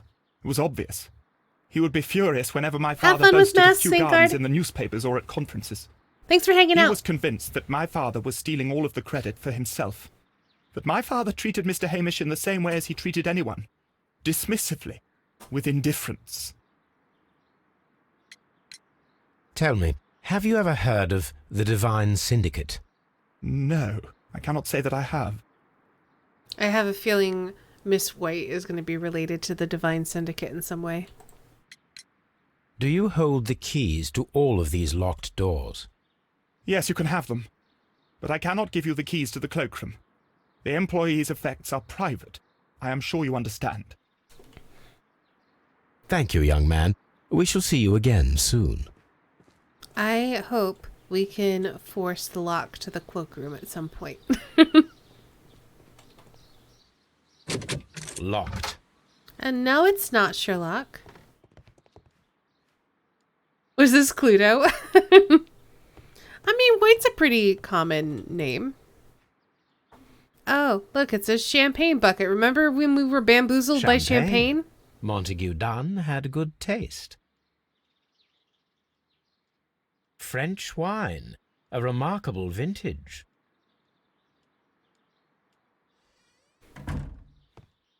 This is our third case today, Gummy Red, and let's just say of the two we've done so far, one of them did not go so well. Ooh. Stuff. Let's see. I like how I'm immediately like, top hat, gloves, coins. Sherlock doesn't care about any of that. Sherlock's like, letter, newspaper. Newspapers discussing Kew Gardens. Third, yeah. Well, the second one was really, really short. Like, surprisingly short. The Kew Gardens team are pleased to announce the successful production of a new variety of barley, one that retains a complete resistance to the cold. They have named it the Siberian barley. Mr. Martin Hamish, the proud cultivator of the graft, will hold a press conference next Monday morning upon this very subject.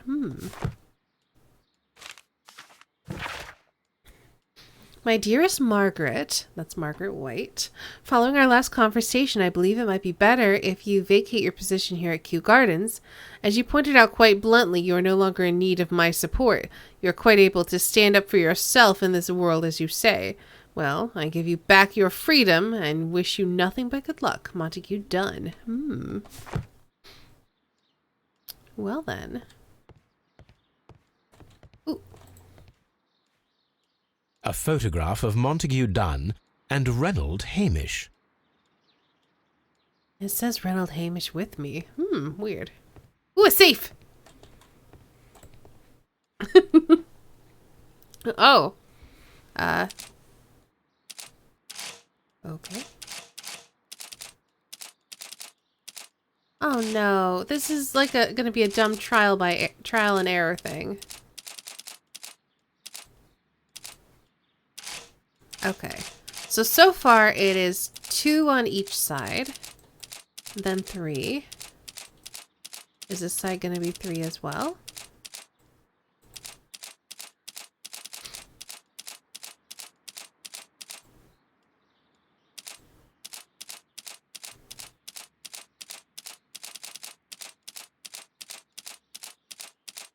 Okay, that was actually really easy.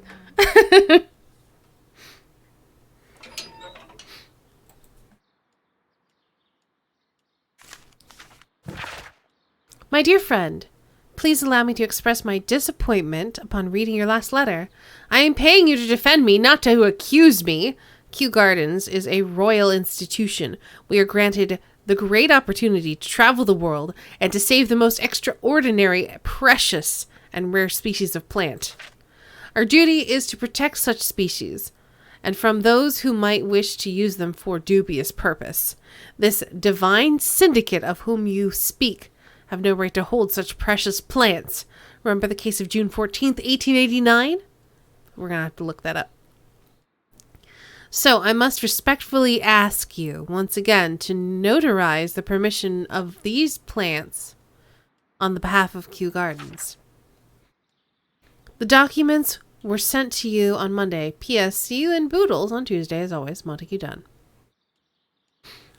Divine is definitely in bed at this point. Letter of complaint.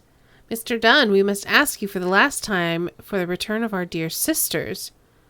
You do not have... Oh, this is from the Divine Syndicate. So when they say sisters, they mean plants. You do not have any right to hold them imprisoned. They do not belong to you. Your so-called permissions are wholly false. You are hiding behind lies. The lie, we need not elaborate, was reported in the press as a case of June 14th, 1889. What you have done is quite abhorrent. Be very sure that we shall never abandon our family members. We trusted you and regret having done so. The Divine Syndicate. Outdoing plant crimes. I suggest that we don't tell Miss Margaret White about this document. Debt of Miss Margaret White to Mr. Montague Dunn. Rental of a suite of rooms at Oxford Street. An educational scholarship at London University. I mean, whatever. I was going to say, is a scholarship something that you can count as a debt? Anyway, credits open in Hamilton, Radigan House Tailors, and at Baird and Sons Luxury Jewelers. All right, then.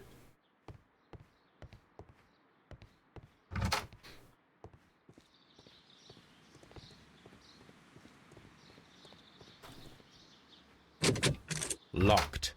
No, it's not. It's open. Ooh. Oh. They got some PPE and one's missing. It appears as though the protective equipment is missing from here. Such masks are generally worn when dealing with toxic chemicals. Gloves, waterproof aprons, everything one might need for self-protection. Do they grow dangerous plants here? Yes. Yes, they do. Dangerous enough for murder.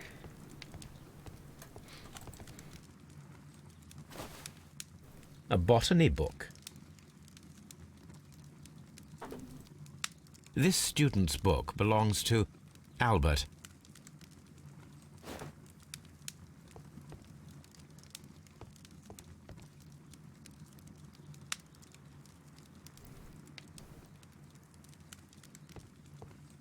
Trying to figure out what chemistry is going on here.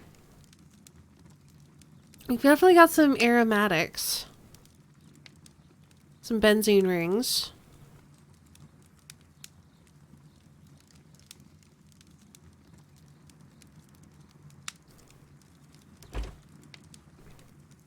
Chemicals, a sufficient quantity for some serious experiments.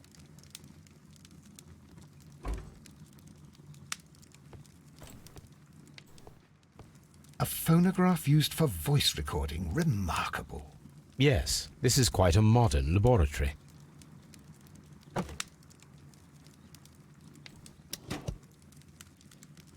And it seems clear from these multiple experiments that plants do respond to their environment and have a form of consciousness. Margaret White, February 1895. Report number 245. Study report.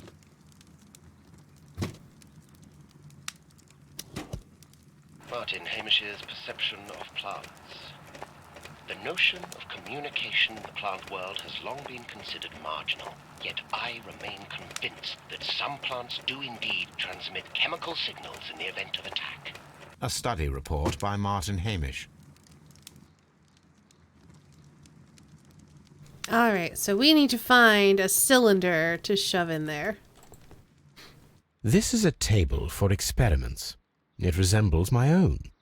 Only this one is kept in good order, Holmes. Oh, stop, Watson.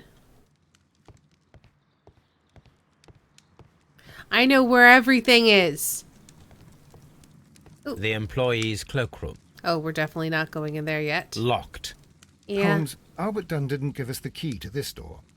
It does not matter. We will open it. I knew it! Of course we will. Oh, it's one of these locks, is it? Doop, doop, doop, doop, doop. Okay. I'm gonna start, whoops, with this guy.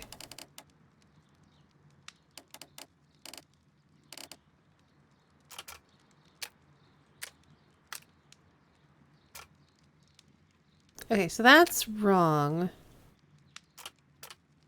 Because this doesn't line up correctly.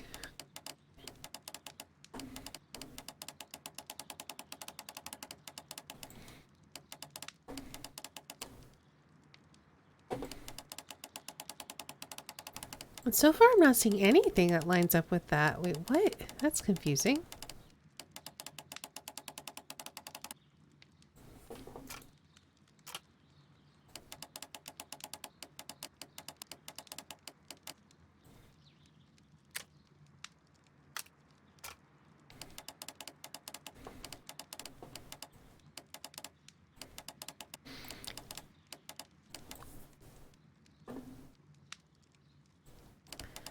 That doesn't make any sense.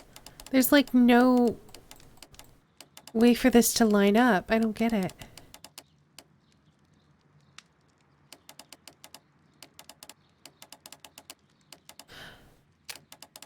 What am I? Maybe I just have to make one continuous path. That must be what I have to do. Okay.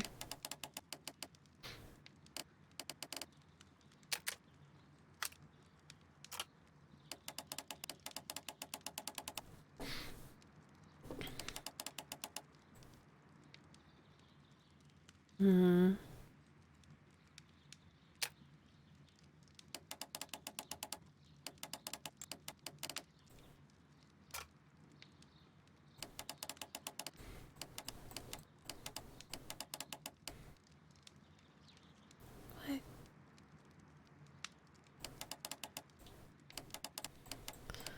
feel like it has to go like this. So if it has to go like this, then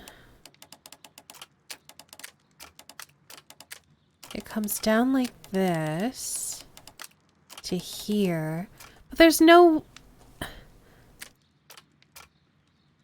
Oh, this moves. Okay. How do I... Okay. That. Okay. This is...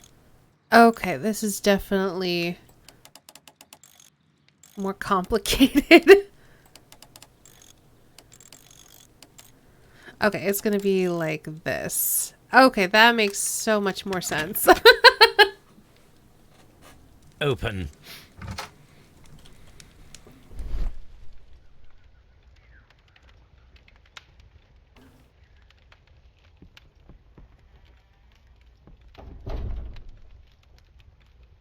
There was a bottle here. It left behind a trace of the substance that pervaded the laboratory. Several drops of the substance were spilled. Someone carried this bottle around. Gold dust? Good heavens. What's it doing here? The gold is almost immune to chemical attacks, so it may be a valuable auxiliary for various experiments. But Hey, why would Crit anyone Witch. perform such experiments in a botanical garden? Okay, so then... Several drops of the substance were spilled. Someone carried this bottle around. The bottle is no longer here, but it is possible to detect a faint scent. We need a good nose. It's going pretty well. How's it going for you, Crit Witch? We'll fetch Toby later. We have more things to look at. Martin Hamish's locker. Look at all your stuff. Oh. Father and I, Kew Gardens. A review on rare and exotic plants.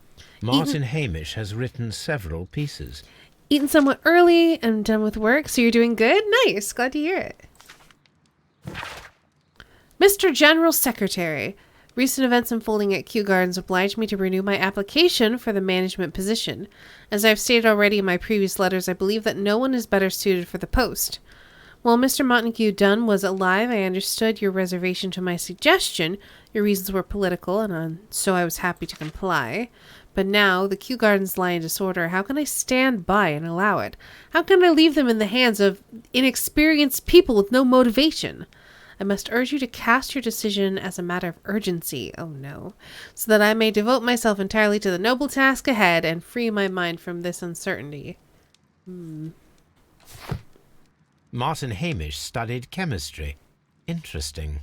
I don't know. Albert's locker. Oh, he's got his ship! Why can't I look at that? Fine. A rejection letter from the British Royal Naval College. Aw, he likes ships! He doesn't want to be in botany, he wants to be on a ship. Aw.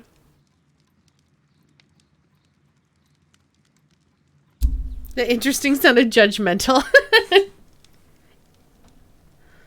I regret to inform you that despite your excellent results within our entry examinations, we are unable to invite you to the Royal Navy School. Your father, Mr. Montague Dunn, has expressed his intention to entrust you with the directorship of the Royal Botanical Gardens in Kew, and it is clear that he would not release you for an entire year of naval training. Please accept our best wishes for your future at Kew Gardens. On, he would have been accepted as well. Oh no. He wants to botany. He does. Specialist articles on shipyards and ship construction. He's Albert good at Dunn it too. has a great passion for shipbuilding and the sea. So it sounds like a lot of people benefit that this guy's dead. I guess that is entirely the point, isn't it? Young Albert, standing with a woman in front of London University. I have a feeling that's going to be our Miss White.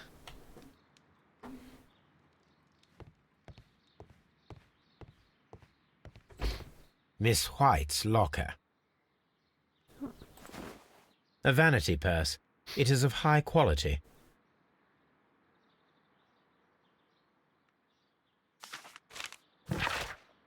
Margaret, we were surprised to receive your letter. How could you think to ask us for money after all these years that have passed since you left, and without any thought of us? You have never shared with us any details of your success at the university, but you choose to do so now? Well, we suppose you must be ashamed of us, for we are not from the same high class as your new friends. Yes, we are modest people, but you should learn to put your family first, as we at home have always done. And none of us ever compromise their reputation, as it appears you have already with your employer, Mr. Dunn. No, Margaret, it is you who makes us feel ashamed. Your parents. Why would she just keep that in her purse for us to find? Dear Margaret, I know how your financial troubles are overwhelming you at the present time. Please let me reassure you that I could not permit you to remain in such a dilemma. I was born of a wealthy family. I would consider it an honor if you might accept my help. Your devoted servant, Albert. Dude's got a crush.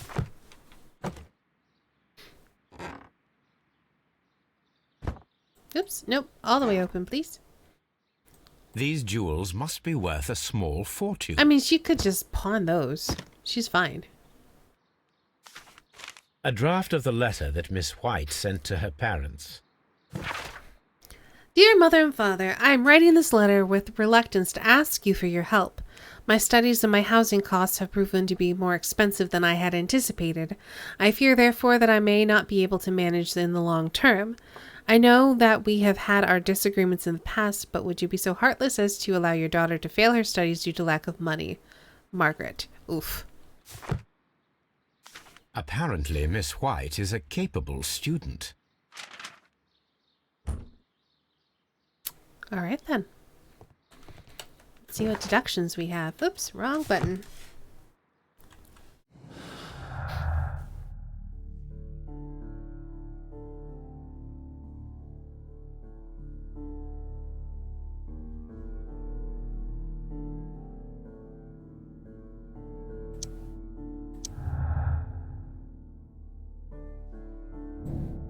Margaret White's studies and social situation were completely dependent upon Montague Dunn's wealth. Yes.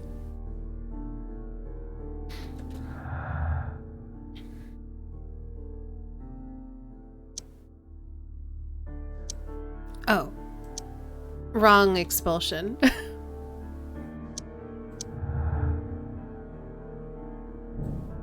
Miss White and Mr. Dunn had a recent disagreement. Montague Dunn was planning to release Miss White from her position at Kew Gardens.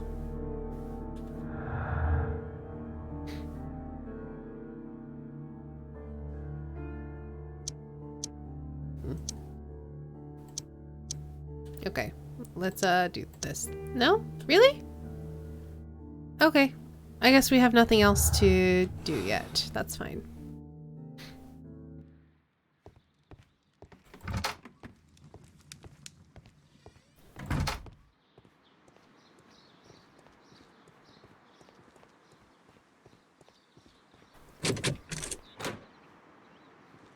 Nursery.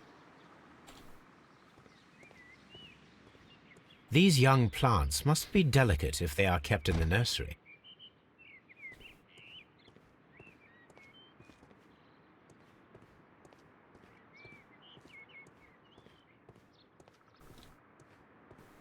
Let's see.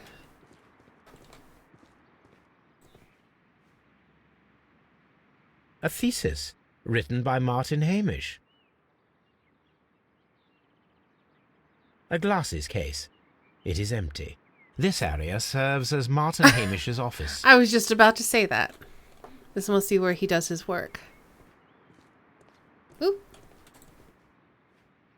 An award presented to Martin Hamish for Best Grower of the Year. A master's degree diploma. It belongs to Martin Hamish.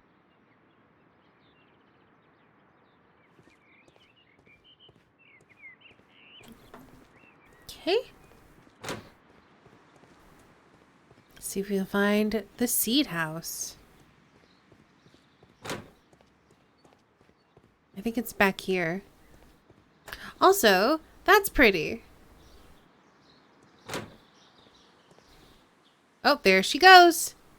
Look, Holmes. This charming lady must be Miss White. She's entering the seed house. All right, let's see this lady. She was walking from this direction. Did she throw something in the fire? No. Okay.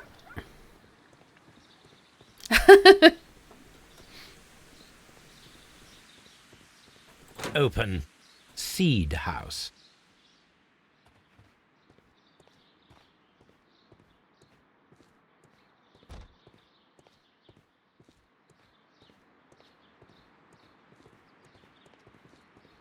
I'll talk to you in a minute. I'm looking at all your stuff first. Oh. Okay.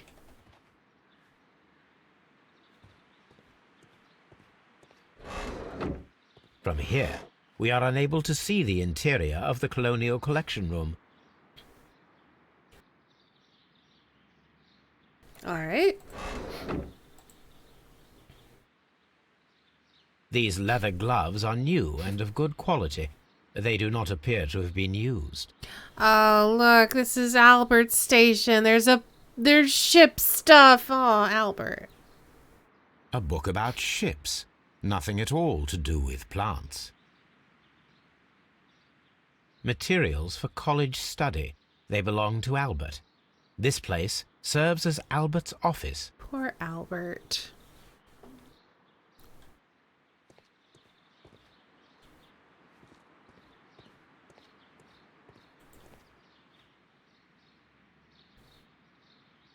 Good day to you, miss. You have some very beautiful plants here. Why, thank you, sir. And good day to you, too. But... Oh, I do beg your pardon. My name is Dr. John Watson. This is my good friend, Mr. Sherlock Holmes. I am honored to make your acquaintance, gentlemen. My name is Margaret White.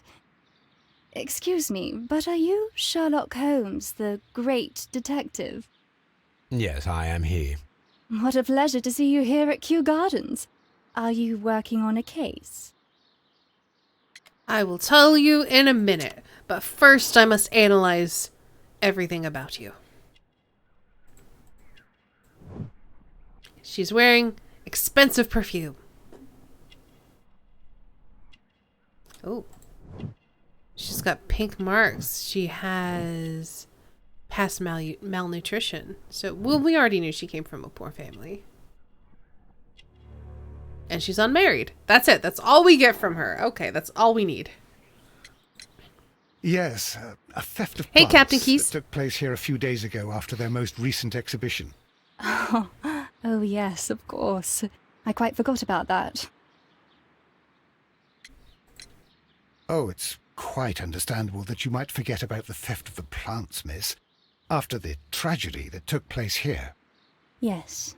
The director was a truly good man. It is such a terrible misfortune. That sounded very affected. I can't tell. Is it bad voice acting or is that intentional? Would you happen to know why part of the Colonial Collection was cleared? No, I have never been there. Do you work here? Part-time only. I am a biology student at the London University. I attend the same classes as the son of Mr. Montague Dunn. That is how I found my chance to work here for part of my thesis, you see. It is a great honor. Airbug, hello and welcome. Thank you so much for reading. Welcome.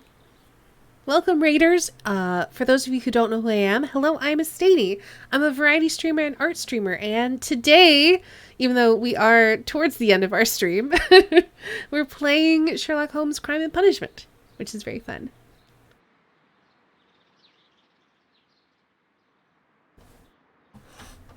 Hello! Welcome, everybody.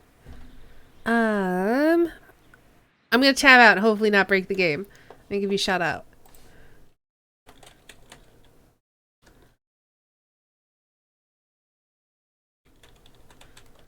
There we go. Oh, you were also playing it. I guess that would make sense. Doomed to be raiding around. It's just doing the same case and stopped in the middle. Nice.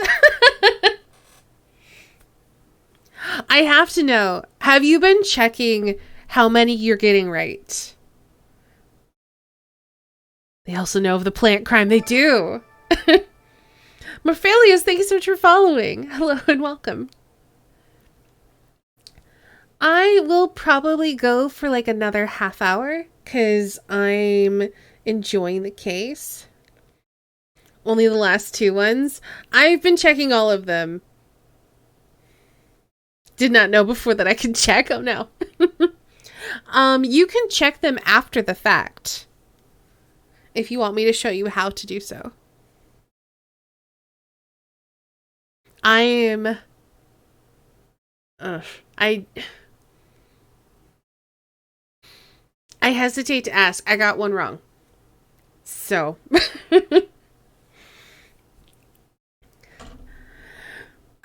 I was curious how you've been doing. This case is the worst for me. So many informations and I'm so confused. Oh no. I hate it when they like I had a lot of trouble with the Roman one. The Roman baths case. The two I checked are right. Oh, well, good job. I got the Roman baths one very wrong. Anyway, I'm going to finish talking to her and then I can show you where to go to check the previous ones if you'd like. How well did you know Mr. Montague Dunn? He was a master, a great leader. I saw him almost as a spiritual father. He had an exceptional nature? Oh yes, indeed. He was always so active and so optimistic. And very nice to me, although he could behave harshly towards his son. Why so? He loved his son dearly and wanted the very best for him. It made him extremely demanding. Albert, who is naturally shy, suffered because of it. Wish you could do this accent. Aw. Animation's so cute. Thank you. I made all of my alerts. And I'm really happy with how they came out. Most of the doors in Kew Gardens are also, locked. thank you for following Do everybody. you have a key to this room? Oh, yes. Albert gave me a set of duplicate keys. He agreed I might Oh, carry out my no. studies without disturbing him. It is only temporary. I'm super sus of this lady. The Divine Syndicate. Does that name mean anything to you, by any chance? Not at all. But it is a very pretty name. Somebody has to know about this Divine Thank you, miss. Syndicate. None of the 3 people who work at Kew Gardens know why half of the colonial collection was cleared. So, someone is lying. It is obvious. Obviously. All right. So, you can go here. And then you can look at your previous crimes that you've worked. And then hold space to see if you got it correct or not. Even after the fact. This is the one that looks like a little Laurel. Everyone's always lying all the time. Even the people that the game tells you are honest.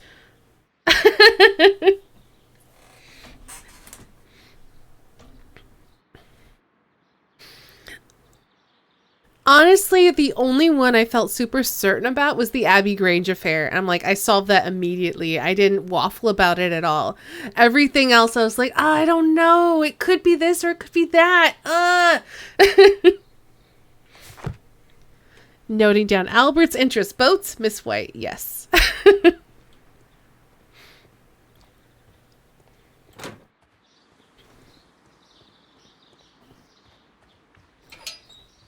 Alright. That's still just an object of interest. We might have to go get Toby and like do some tracking. Let's take a look at our evidence. So I need to talk to some people about stuff. Alright, so I need to talk to Hamish again. I need to talk to Albert. I need to research the Divine Syndicate. In 1889.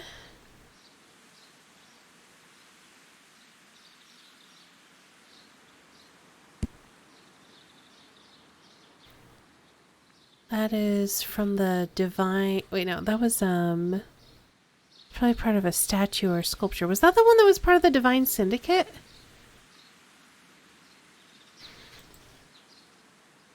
No, that's what this was. Okay. You failed Riddle on the Rails? That was a tough one. I was really in between...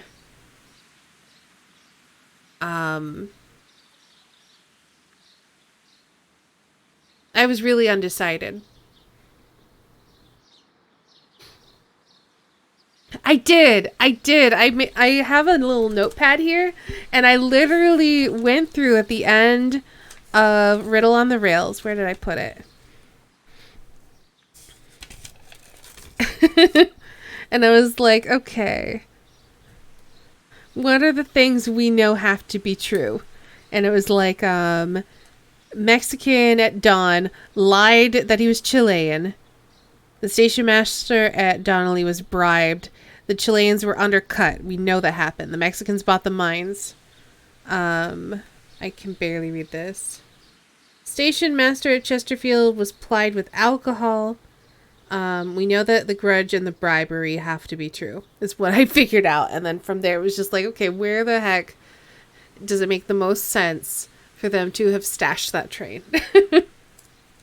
So that's what I did. Because I want to be right. I want to be right so bad.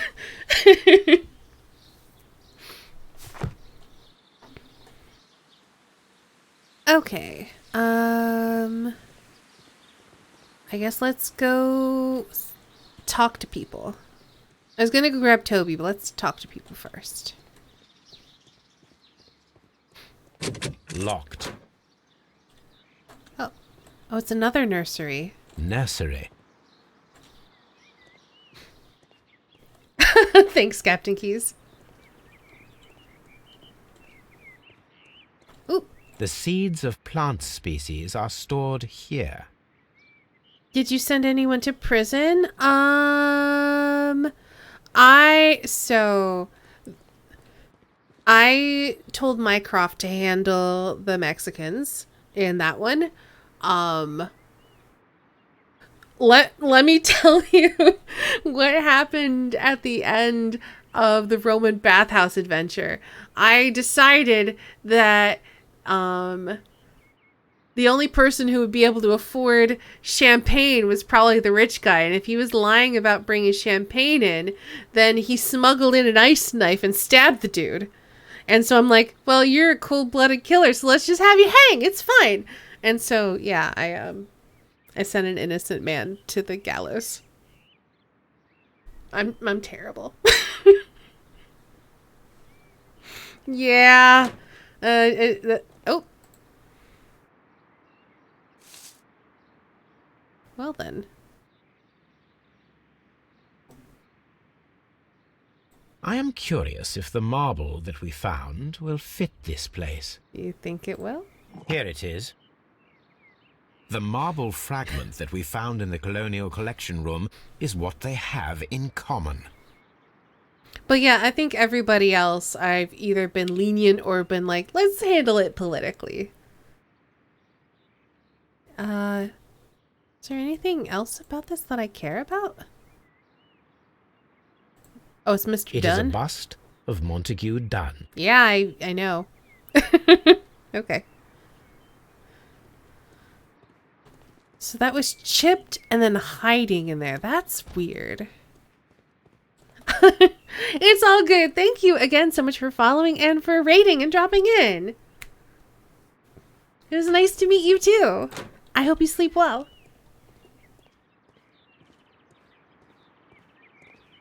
Oh, I totally missed that door.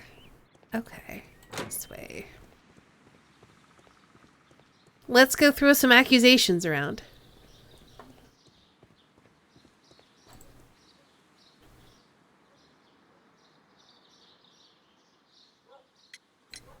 Mr. Hamish, Was someone from your family connected with Kew Gardens? Family? No. I'm the only one with a passion for botany. Are you sure about that? I do not think so. This photograph of you and your father at Kew Gardens suggests the opposite. But you have no right to... Do tell us more about your father. He was, indeed, the greatest botanist of his time in the British Empire. He worked together with Montague Dunn until the end of his life. He brought me in at the age of 12. Did he get on well with Mr. Dunn? No, I couldn't say that. They expanded Kew Gardens together, that was all. And it was all my father's work, for Dunn always lived the high life. So Mr. Dunn was not helping your father? Oh, yes, he provided the financial support. And as far as he was concerned, that fulfilled his role. But the worst of it was, he declared himself as the master of Kew Gardens. Fame meant nothing to my father. So it was easy for Mr. Dunn to take all the credit. But fame means something to you, I suppose. There is a bust of Montague Dunn in the nursery. A bust? Oh, that old thing. Further proof of that outrageous ego of his. But why in that room, in particular? Oh, I don't know. It has always been there. You liar. You lying liar who lies. It is strange, because I recovered a fragment of the bust inside the Colonial Collection Room. Really? Oh, well, so I am mistaken. It ought to have been removed during the cleanup. This room is so small. Do you know who moved it? I have no idea. Surely Mr. Dunn requested it. Do you have any more questions like this? Because fragments of rock are not my responsibility. Evidently. But what about murder? Thank you, Mr. Hamish. We shall continue our investigation. Maybe he's responsible for murder.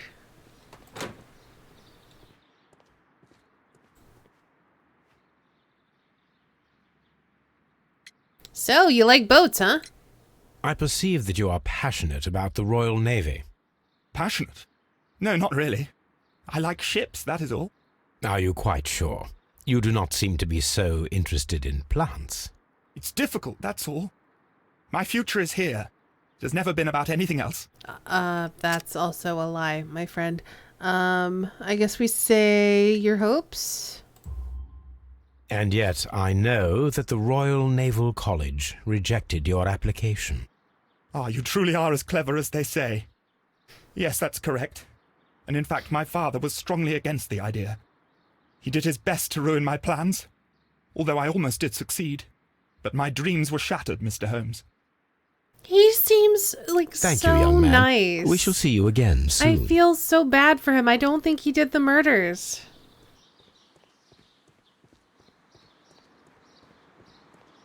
He just seems like a nice, sad young man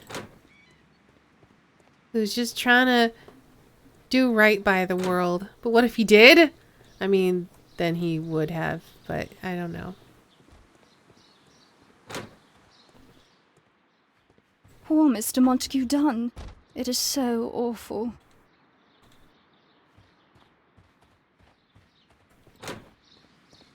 Seed House. Indeed, Sherlock. Well spotted.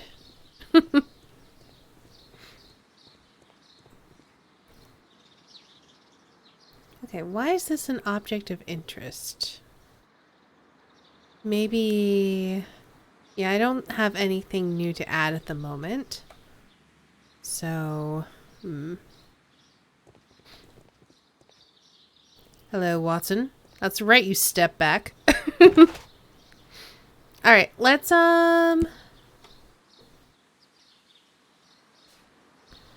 go back to our archives, and then we can also grab Toby.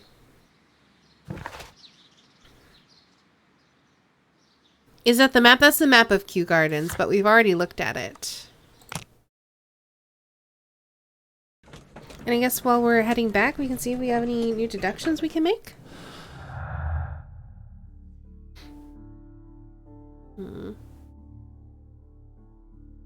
New director.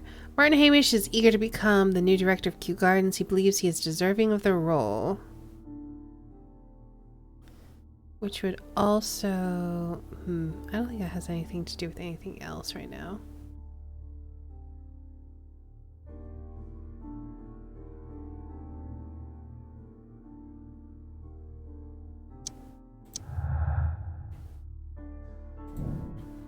Albert had a motive to kill his father, Montague Dunn. Dunn had thwarted Albert's dream of joining the Royal Navy. By killing his father, Albert could have his revenge and eventually succeed in his father's place as the director of Kew Gardens. That doesn't... No. I don't buy it.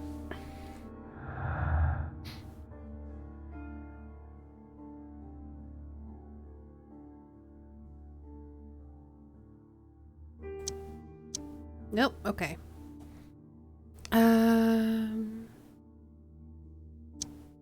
These two? Okay. Martin Hamish had a motive. He believed that he and his father's lives had been ruined by Dunn, who had taken the credit for all of their work. Hamish wished to take over the directorship of Kew Gardens, but he knew that would not be possible with Dunn still alive. Possibly.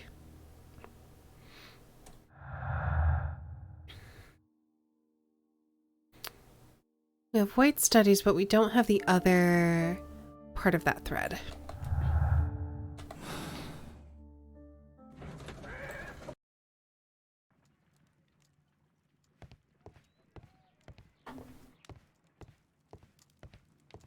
All right. Newspapers.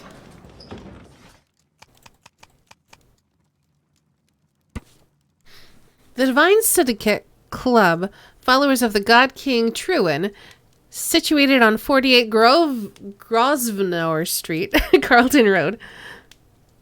Protectors of plants, and more particularly trees, are currently the subject of an administrative investigation. The leaders of this organization are suspected of financial malfeasance. It may be that this investigation will lead to charges of judiciary. Meanwhile, many voices have risen high against this inspection, denouncing the state. In fact, this private organization, which has given as its goal the defense and protection of nature, and which incorporates many persons of influence, including political representatives of the opposing party, blah, blah, blah. Okay. Here it is. And here is the Divine Syndicate's address. Perfect.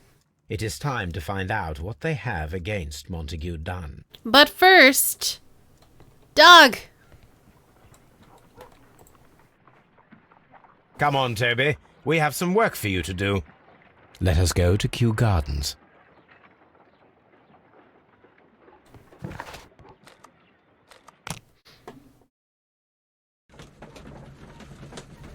Toby's so cute.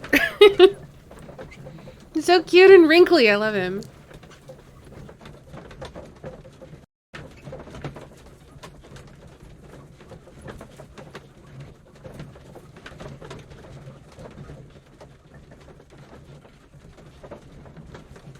Oh, Watson, you didn't have to come. We have Toby.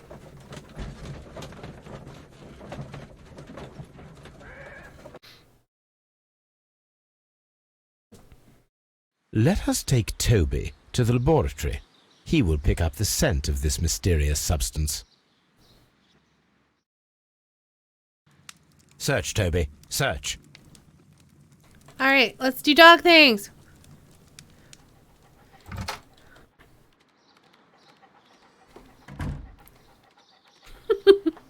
Oh, we're so cute and small. All right, let's go.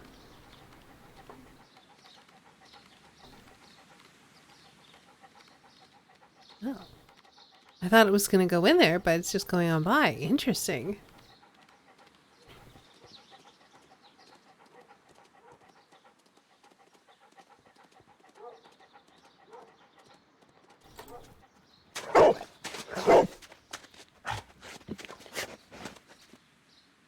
Congratulations, Toby.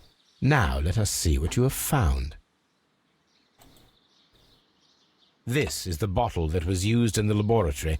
It was buried here. There is still some liquid remaining in the bottle, with gold flakes. A tiny caterpillar. Not surprising to see one in a garden, but at the bottom of a bottle. Strange. Alright. I can do a chemical analysis. Let's do the chemical analysis. Let's save go into the Divine Syndicate for next time.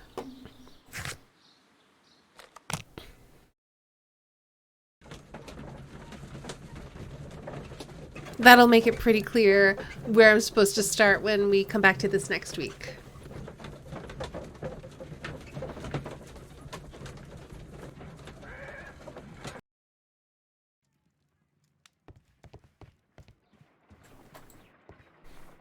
Let us determine just what we have found here. Let us pour liquid from the bottle into a test tube to perform an analysis. Alrighty. This is the bottle that we found hidden at Kew Gardens. Okay, we can use a pipette. That's fine. You said pour, so I thought you'd want me to pour, not pipette. But, okay.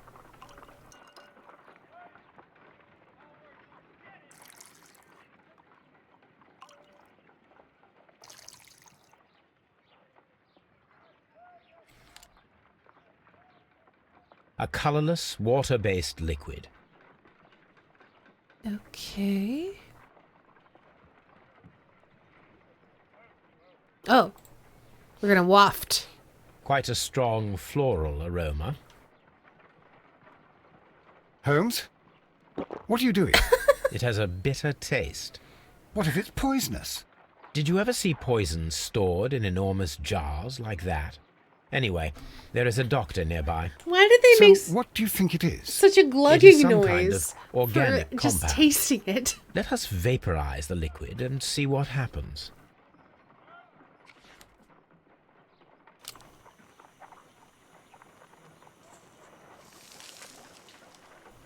Oh, it forms crystals on the bottom. Small colorless crystals. Colorless, tiny crystals that are soluble in water, with a floral smell and a bitter taste. Watson, could you pass me that small bottle, please? Of course. Here you are. Holmes, do you know what it is? Wagner's reagent. There was a label on the bottle that you passed to me. No, Holmes, I meant the bottle that we found. Let me add the reagent and see if there is any sediment, and then I shall tell you. Pipette. We should not be using the same pipette. We should have separate pipettes. We've just contaminated that whole Wagner's reagent, but whatever. Where is my mouse cursor? Where do I... Oh, in here? Oh, okay. Red sediment, just as I suspected. This liquid is of organic origin. It contains some alkaloid. Most likely it is unstable, and that is why there is a quantity of gold dust to prevent contamination. It's This not mixture about germs, is though. Probably a fertilizer. Someone was carrying out unusual experiments in the garden's laboratory. So, like, okay, my issue with what just happened is that we took a pipette that we put in this unknown solution that's supposed to... And then we used it to get out a solution that's supposed to cause precipitation.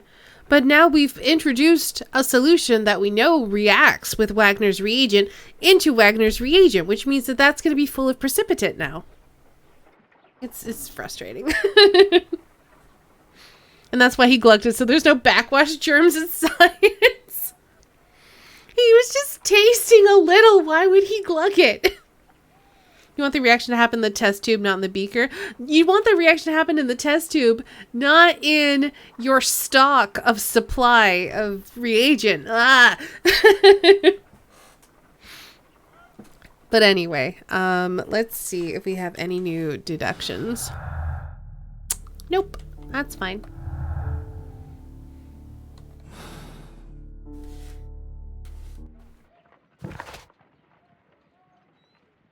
Alright, so the only thing left is to go to the Divine Syndicate. So, we'll do that next time.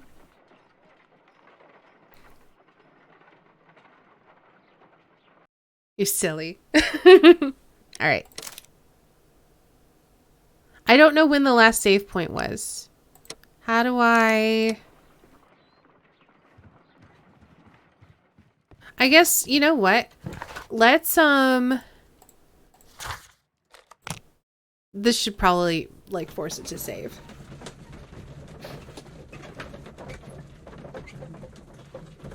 Chemistry with a stany? It's almost a rhyme. It's a bit of a slant rhyme, but I'll take it.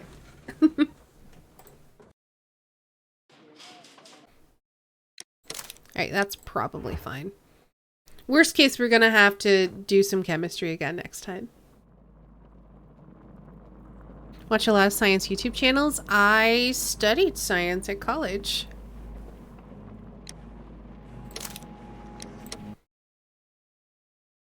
I was a chemistry major for a long time, so I know a lot about it.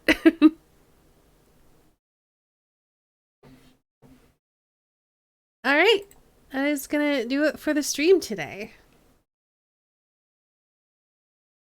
Holographic chocolate, that sounds interesting. Alright, Epic, can you stop freaking out?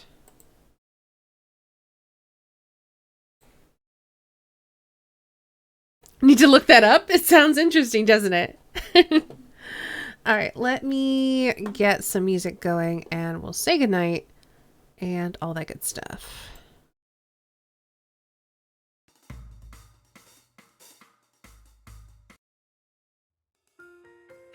This'll do.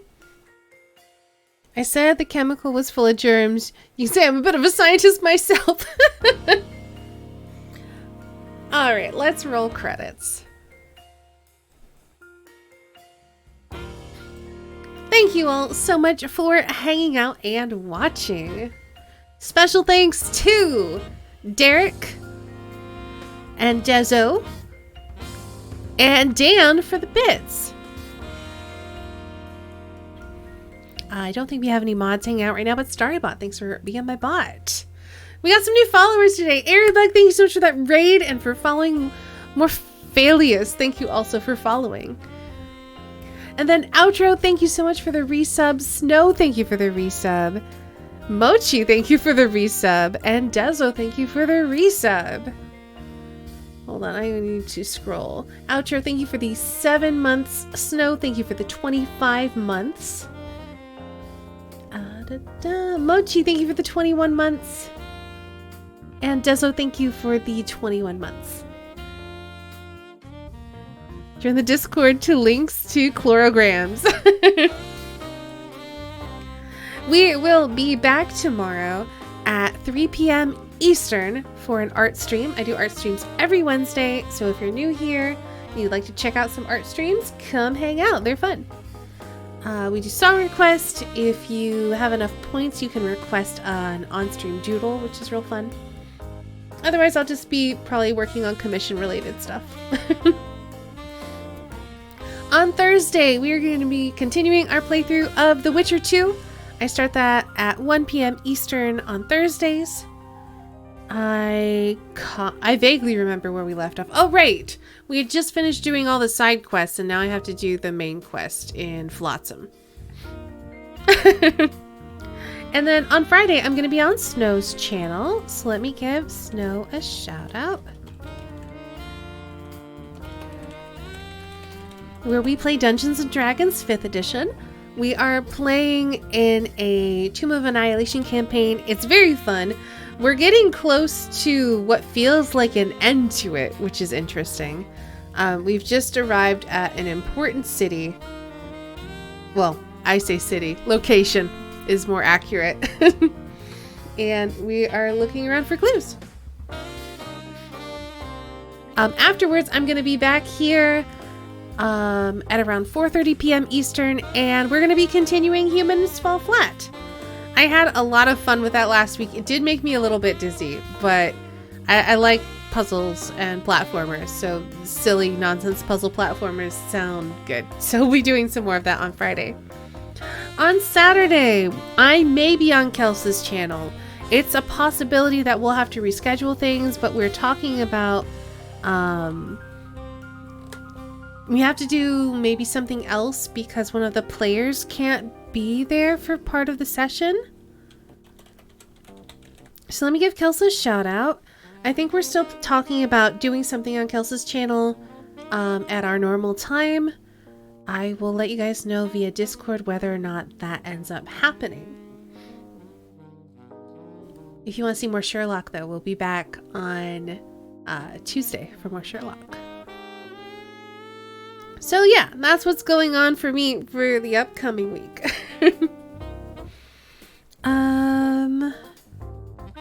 My brain is checking out, so I need to stop streaming. So, let's do links and get out of here. As Golden said, was it Golden? I think it was Golden. Yeah. As Golden said, we have a Discord. So if you're new here and you'd like to join the Discord, there's a link in chat. Not only is it a place where you can find links to holographic chocolate, maybe, it is also the best place to keep posted on stream news. So like schedule changes, if I'm gonna change what games I'm doing or if I have to cancel, or like, I don't know, sometimes I do polls and stuff. Too much crime and stay needs rest. I do, especially because I got one wrong and I'm beating myself up on that.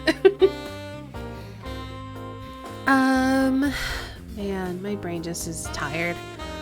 So yeah, consider joining the Discord. You can also follow me on Twitter at twitter.com/Estany.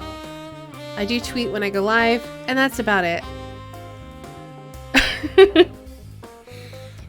I have a Patreon, so if you want to check out my art, you can check it out over at patreon.com/Estany. Patrons do get special rewards, which I am working on finishing up. I hope to get them done this upcoming weekend because that's kind of my last chance before the first rolls around. So hopefully I will. But you can also just check out most of my art. They're freely available, even if you're not a patron. If you're looking for art prints or merch, I have a store. And then last but not least, I am a Humble partner. So if you're looking for another way to support the stream, use our affiliate link whenever you're shopping at the Humble store. And that, I think, will do it for us. Let's look and see about maybe raiding someone, because passing people around on a raid seems like a good idea. Ooh. Let's go give McPick a raid.